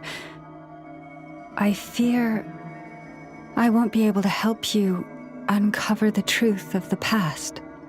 Not right away, at least. That's fine. We're gonna be in Notcry for a while anyway, so there's no rush, right? Thank you. But there's another problem. How to keep the moon marrow safe now? Huh? Can't we just return it to your secret chamber? The seal has been broken. Even if it were restored, now that the wild hunt has gotten in once, there's no guarantee that it won't happen again. Oh, right. Yeah, that makes sense. Back when the Frost Moon Scion's bloodline still ran strong, in special circumstances, a moon chanter could act as a vessel, safeguarding the relic within their own body. But it is a grueling trial of will and endurance. The moon chanter who did this only lasted 2 days. As for me, I might be able to last 5, at most. Hold on. You'd be using your body as a vessel? Yes. You can think of it like dropping a red-hot ball of iron into a bucket of water. How long the water lasts depends entirely on the bucket's size. Pardon? Hey! That's not a bad idea! You've always held up pretty well against the abyss. Surely the moon mirror can't be any more dangerous than that. It's not at all that I don't trust you, but it's too risky. But we're out of options, aren't we? Might as well give it a shot.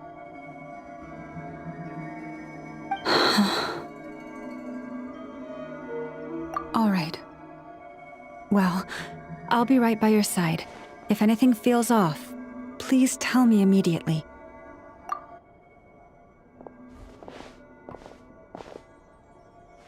Here, hold it in your hands. Feel its power. Imagine you're a lake, a cluster of stars.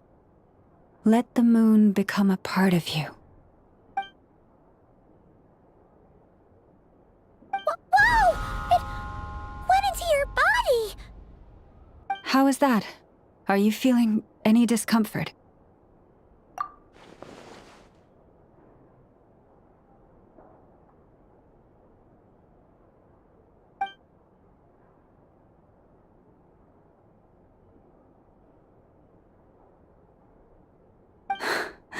Astonishing. Not even the slightest hint of lingering fluctuations.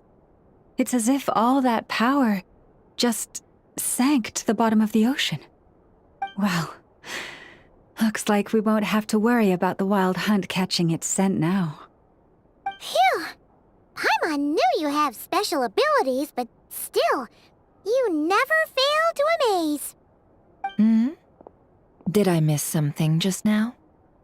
Yes, and it was nothing short of a miracle. Not something I'd be interested in then. Anyway, here's the medicine you asked for. This is all I've got for today. I'll have someone send the rest over when we have it. Thank you, Nefer. I really appreciate everything you've done for me. Please stop being so nauseatingly friendly. It's creeping me out. So, what exactly did you all go through during that wild hunt attack? I'd prefer to hear it straight from you.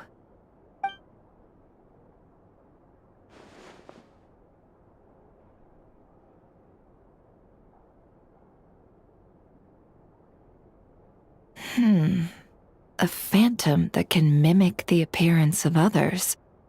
Quite different from what we've seen before.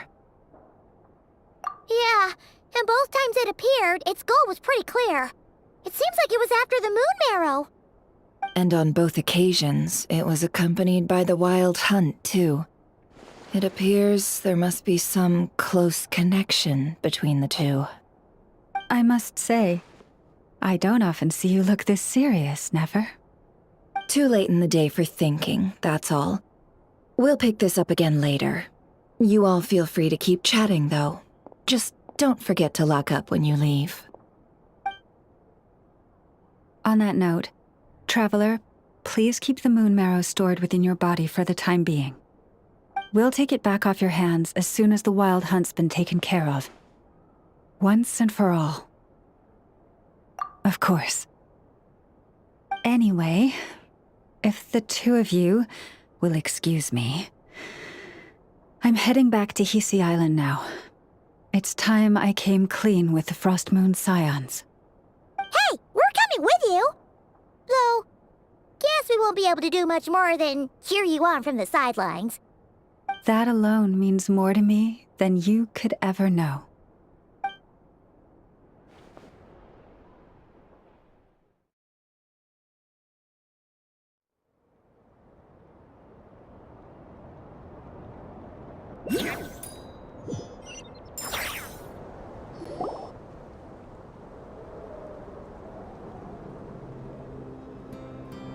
What's going on? I'm not sure. It seems like the Moon Chanter has something important to tell us. I heard the relic's already been retrieved. That's Our Lady Lauma, all right.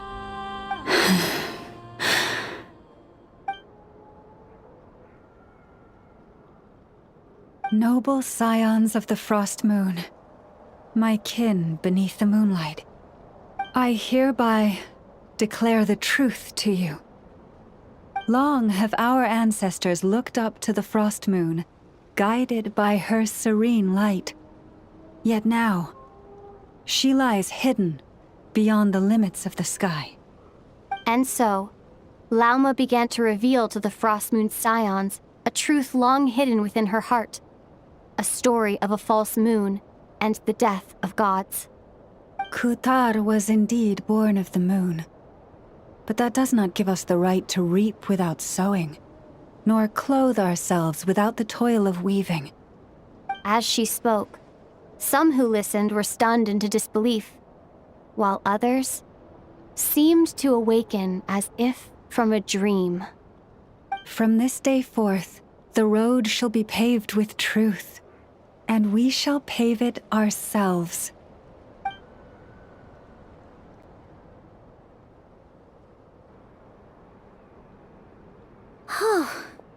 After everything Lauma said last night, Paimon wonders how everyone's adjusting. Still, judging by their reactions at the time, it didn't seem as intense as Paimon might have imagined. Says a lot about how much trust she commands, huh? Hey look! It's Lauma! Welcome, both of you. The animals were most lively this morning. They told me of your coming. Nothing too dramatic happened, did it? No one took it so hard that they went on a binge-eating rampage and ended up cleaning up the whole pantry? Or something? Hey! Paimon's just trying to lighten the mood. Thank you for your concern. Change doesn't happen overnight, and new ideas need time to take root. But nothing as extreme as that has happened, no. Although... Although what? Well, just as I thought might happen, some have chosen to leave the Frost Moon Scions for good. For them, losing their faith was like losing their home.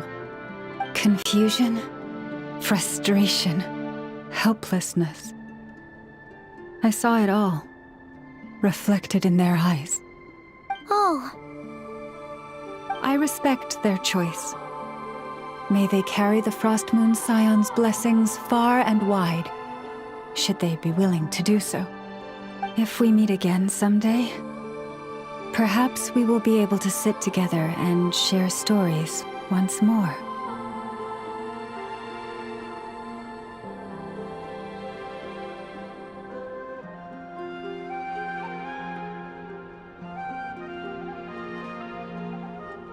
Others sought me out afterward, though, and thanked me profusely for sharing the truth with our people.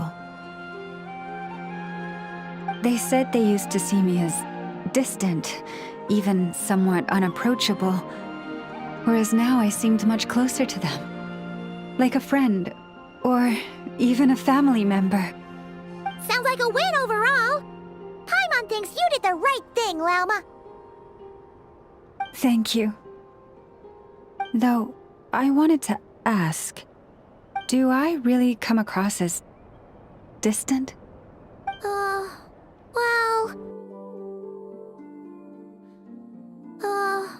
Well, maybe just a little. To people who don't know you, you are kind of tall, especially if you consider the antlers.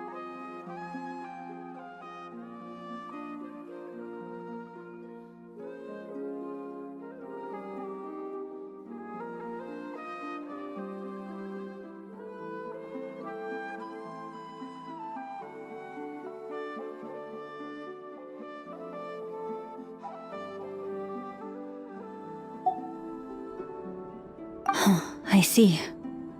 That's a bit of a hard one. My antlers tend to grow under the moonlight, so I can't quite help it. It brings me comfort to hear you say that. By the way, how has your body been adjusting to the moon marrow? I'm glad to hear it. I've also suggested to Nefer that we meet within the next few days. We need to figure out how to counter this new manifestation of the Wild Hunt. But for now, let's just relax.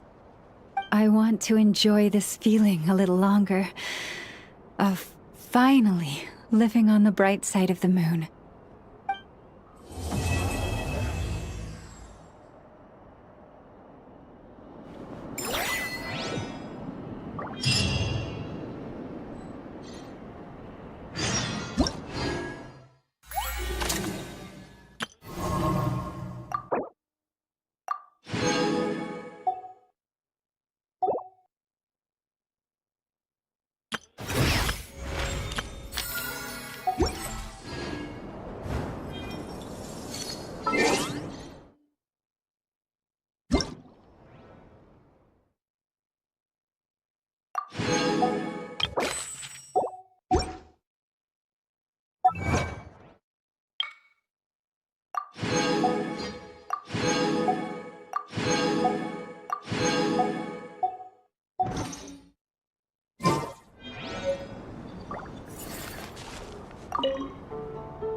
Though the truth has been revealed, our deep connection with the moon remains unchanged. In fact, its power runs in our very veins. What has changed is our understanding of where the true moon lies, and that we must walk our own path in life without relying on a power outside of ourselves. Which is why we now say, come night or day, may the moonlight connect us.